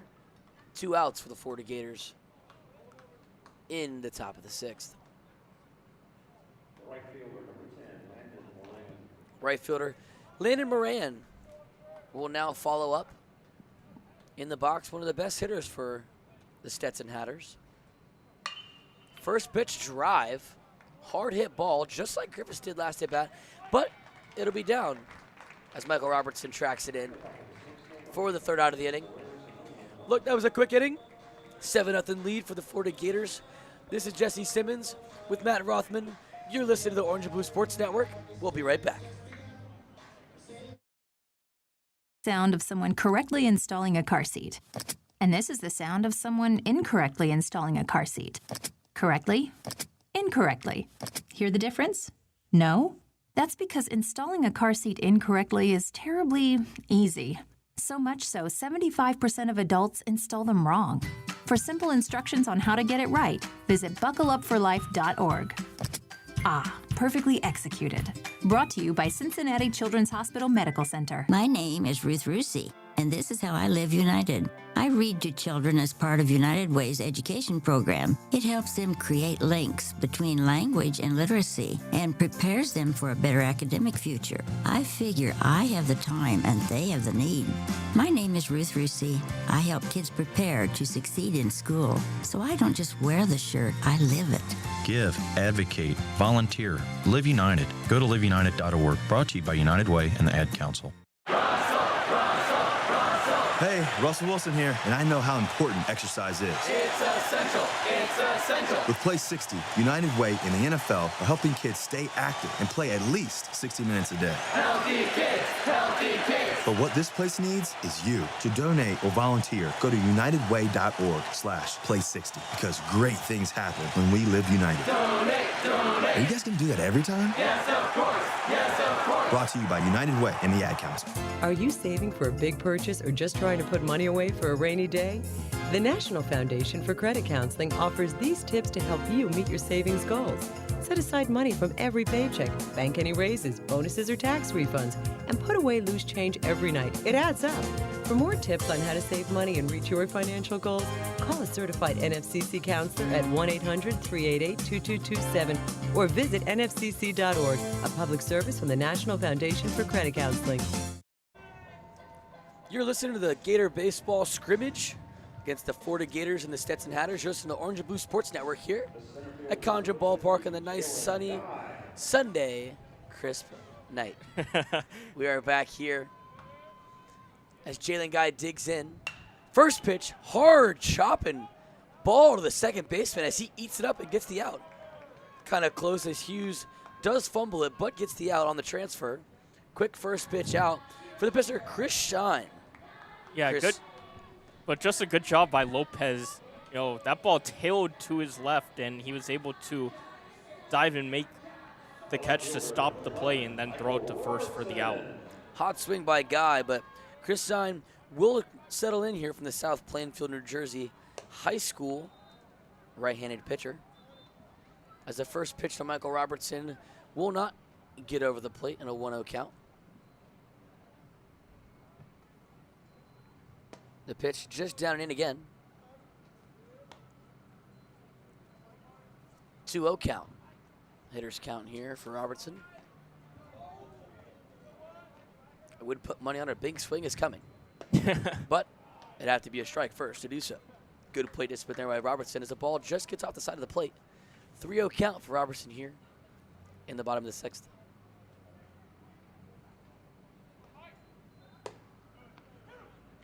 Ball questionably whether it was up or down.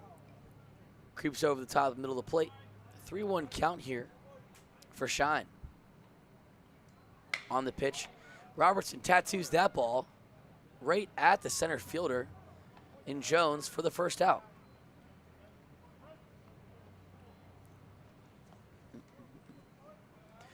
Ooh, it's a good day. I can't get over how nice this weather is here, Matt. And this, everything that's with baseball, get a little bit of a taste and a little bit of preview of what's to come in the spring.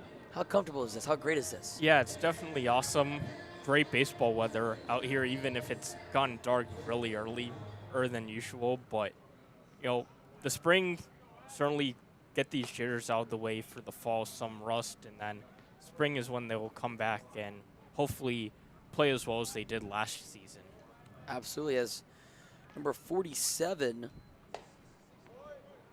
Ashton Wilson settles in here to pinch hit, the outfielder, infielder from Orlando, Florida, and TNXL Academy. Gets to a 1-1 count here against Chris Shine. The pitch up and in. Does the limbo here to stay out of the way of it, as Wilson wants to hit. Yeah, he played at Charleston Southern last year, was able to do one of the games, you know, Florida versus Charleston Southern, where he played in. Another pitch. Big swing and a miss. Helmet half off his head as he fixes it here to a 2-2 count.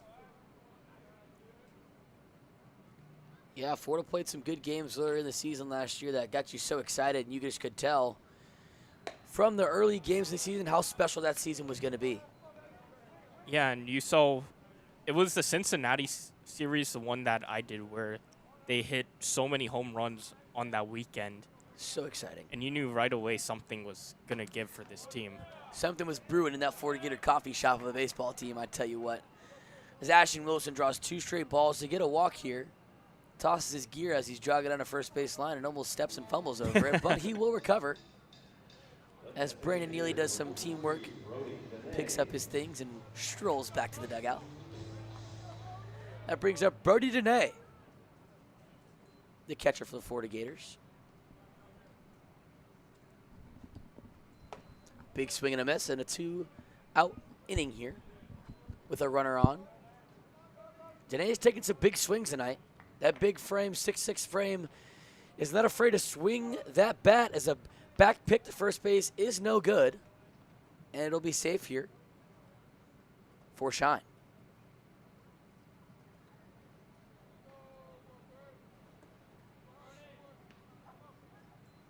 On the pitch, fastball, a little more life than usual on it for a strike here to get a quick 0-2. Yeah, Donay seemed mad at himself that he didn't pull the trigger there, because that was the pitch that he wanted to hit. Shine with a 91-mile-an-hour fastball there down the middle of the plate to cut in half. Big swing, long fly ball, kind of hanging up there a little bit as the both center field, left field, and shortstop converge. But it's Jones that picks it up, gets the out, third out of the inning, and we're headed to the bottom of the sixth. 7-0 ball game, Florida Gators versus the Stetson Hatters. You're listening to the Orange and Blue Sports Network. We'll be right back. Sound of someone correctly installing a car seat. And this is the sound of someone incorrectly installing a car seat. Correctly, incorrectly. Hear the difference? No? That's because installing a car seat incorrectly is terribly easy. So much so, 75% of adults install them wrong. For simple instructions on how to get it right, visit buckleupforlife.org. Ah, perfectly executed. Brought to you by Cincinnati Children's Hospital Medical Center. My name is Ruth Rusi, and this is how I live United. I read to children as part of United Way's education program. It helps them create links between language and literacy and prepares them for a better academic future. I figure I have the time and they have the need. My name is Ruth Rusi. I help kids prepare to succeed in school, so I don't just wear the shirt, I live it. Give, advocate, volunteer, Live United. Go to liveunited.org. Brought to you by United Way and the Ad Council. Hey, Russell Wilson here, and I know how important exercise is. It's essential. It's essential. With Play 60, United Way and the NFL are helping kids stay active and play at least 60 minutes a day. Healthy kids. Healthy kids. But what this place needs is you. To donate or volunteer, go to unitedway.org/play60 because great things happen when we live united. Donate. Are you guys going to do that every time? Yes, of course. Yes, of course. Brought to you by United Way and the Ad Council. Are you saving for a big purchase or just trying to put money away for a rainy day? The National Foundation for Credit Counseling offers these tips to help you meet your savings goals. Set aside money from every paycheck, bank any raises, bonuses, or tax refunds, and put away loose change every night. It adds up. For more tips on how to save money and reach your financial goals, call a certified NFCC counselor at 1-800-388-2227 or visit nfcc.org, a public service from the National Foundation for Credit Counseling.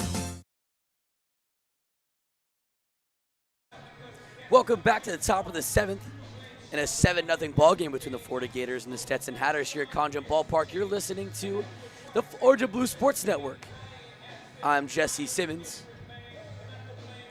I'm Matt Rothmann. Yep. We are here in the broadcast booth. It's been a long day, 16-inning day to be said, and we're drawing in on the last inning of this long scrimmage here on the Sunday evening, and it's been a great one for the Florida Gators here, Matt.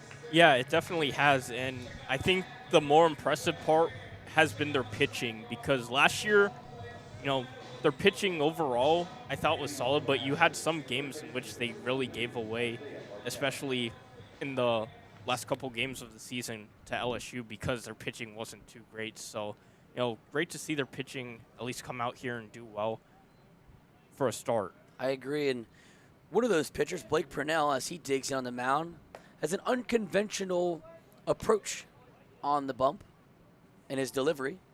A little bit of a hitch sidearm mid. It's somewhere between a submarine and a three-quarter guy, but he makes it work.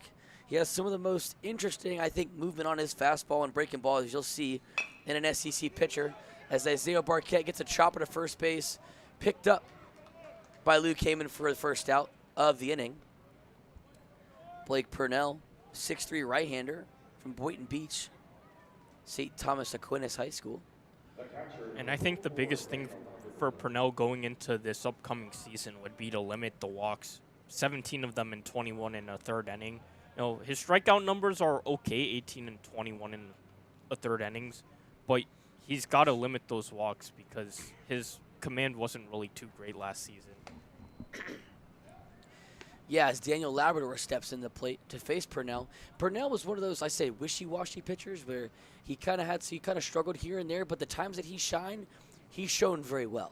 And I think he gave flashes of really good movement on his fastball, really good movement on his slider with that three-quarter arm slot, that kind of, in-betweener arm slot. The way he delivers the plate, especially against righties, it's hard to lay off of that fastball when he can kind of tunnel that fastball and that slider off each other. I think it's a great look for him as a pitcher. That could, if he can find hone in on his skills and get more plate accuracy and, really stick to his stuff, I think he's going to be a great arm and muscle out of that pen for the Florida Gators this year. 0-2 to Labrador. Fouls that pitch off to see another pitch here in this at-bat.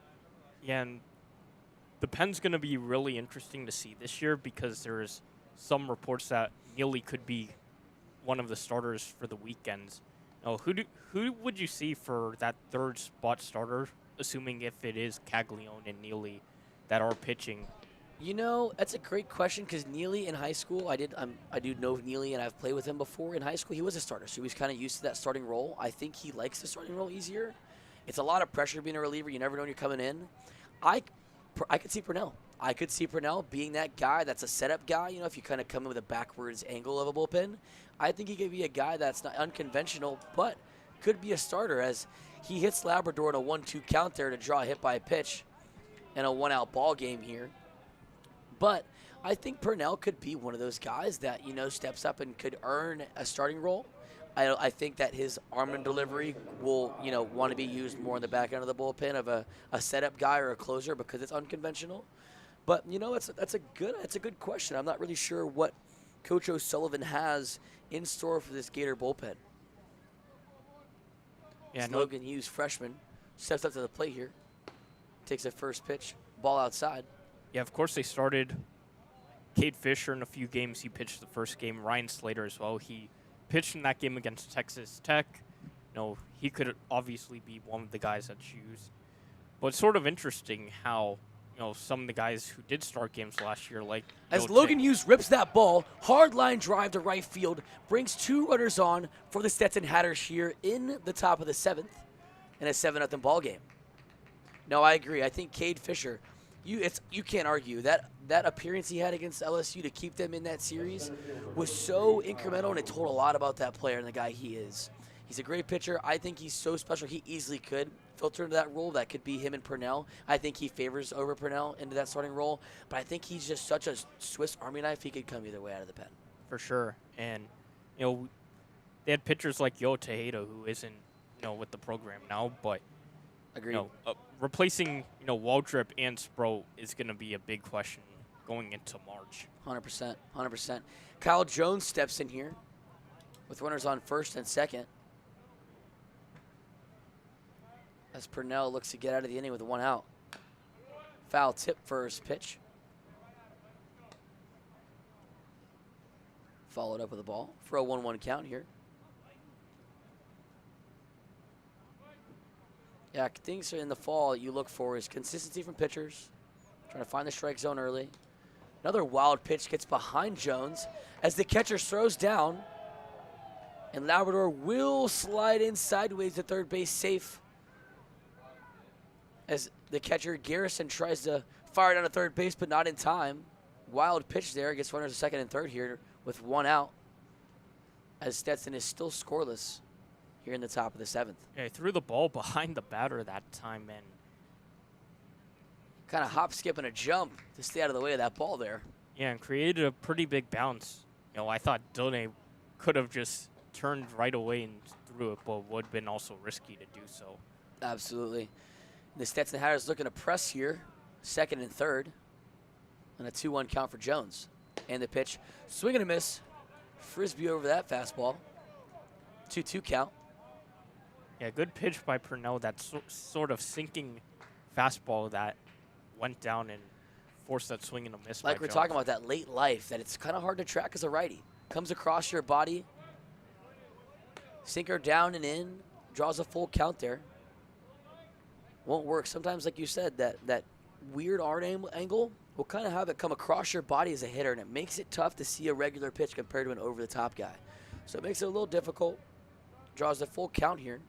Purnell can find the strike zone again. Chopper back to the pitcher. Purnell checks third, tosses it over to Heyman at first for the out.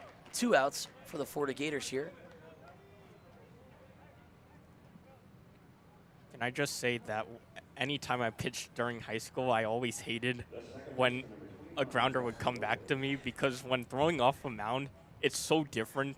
And then once you get the ball and you have to throw it the first, you're just not used to that. Yeah, I tell you what, level. they joke that pitchers aren't athletes, but I've seen some pretty good plays from pitchers. But I don't know, I don't blame you. And sometimes it can get a little chippy being so close to that hitter. Breaking ball, first pitch breaking ball, buried for a swing and a miss from Nelfi Lopez. Lopez 0 for 2 so far in this game. Ground out to second his last appearance. And the pitch from Purnell fouled off the arm leg. Hit his arm guard and his leg guard ricocheted off both and bounces into the Stetson dugout. Couldn't have felt good. Lopez steps back in for an 0-2 count here. Yeah, but a pretty with good 2 outs. breaking ball there by Purnell. Got on the hands of Lopez and sort of caused that whole thing. And the pitch. Lopez draws the rip, but Heyman scoops it up for the easy out. For the 3rd out in the inning. We go to the middle of the 7th. You listen to the Orange and Blue Sports Network. Florida Gator scrimmage here against the Stetson Hatters. 7-0 ball game. We'll be right back. Welcome back to Science Today. And we already have our next caller. Welcome. Who's this? Hi, I'm Philip. Hello, Philip. You sound really young. Not really. I'm 9. Oh, wow. You're still in elementary school, right? Does that matter? Oh, no, not at all. What's your question? Well, I know the molecular formula for water is H2O. I also know that hydrocarbon is CH3CH2, 50CH3. Glucose is C6H12O6. The general formula for an alkene is CnH2n plus 2. But what I can't seem to find is any scientific formula for Bob. Bob? My goldfish. Are you ready for kids who eat healthy? Good nutrition can lead to great things. To find out how a healthy lifestyle can help your child succeed, go to mypyramid.gov. A public service announcement brought to you by the Ad Council and USDA. At the American Lung Association, we're fighting for a day when we can all breathe easier. We're fighting for clear skies over every city and healthy lungs throughout the country. We're fighting to free millions of Americans from the addictive grip of tobacco and the devastating effects of lung disease. The American Lung Association isn't just fighting for air, we're fighting for all the things that make it worth breathing, and we can use your help. See what you can do at fightingforair.org. From the vantage point, Mafatu saw 6 war canoes drawn up on the beach. But what held the boys' eyes in awful trance were the figures, the eaters of men, cannibals. Mafatu watched the strange scene, powerless to move. In that very instant, he heard a crashing in the undergrowth. 4 figures were tearing through the jungle. He turned and ran blindly down the trail, thinking only of his canoe. If only he could reach it before the savages overtook him. Explore new worlds. Find out what happens next by reading the book Call It Courage by Armstrong Sperry. For other great book ideas, visit literacy.gov. A message from the Library of Congress and the Ad Council.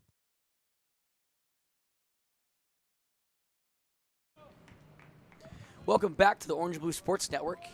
Here in the bottom of the 7th, Florida Gators with a 7-0 lead over the Stetson Hatters in Game 2 of this 16-inning scrimmage. As Blake Brookins will step in and pinch hit against a new pitcher in Nick Guzzi. 17 appearances for Guzzi last year, 4.12 ERA. Has some pretty good strikeout numbers, but like many of the pitchers for Stetson, struggles with control, 14 walks and 19 2/3. Back-to-back pitches for strikes, and he will bounce that one over the front of the plate for a ball and a 1-2 count. Here to Brookins. Over the break, me and Matt found a similarity, a good similarity, that we are both huge Atlanta Braves fans. As Chipper Jones is from DeLand, Florida, my hometown, and the home of the Stetson Hatters. As a sharp foul ball from Brookins goes towards the Hatter dugout. And Chipper Jones has his face all over Condron Ballpark at Stetson in DeLand, Florida. Huge contributor and supporter of the Stetson Hatters. As Chipper Jones never made it to college, he did get drafted, and we know his story, for those of you in the baseball world. As Brookins swings over the top of that one for a strike 3. 1 out for Nick Guzzi. Yeah, it was sort of interesting seeing his whole story in the 1990 draft where, there were a lot of talks whether he was going first, whether it was going to be Todd Van Poppel.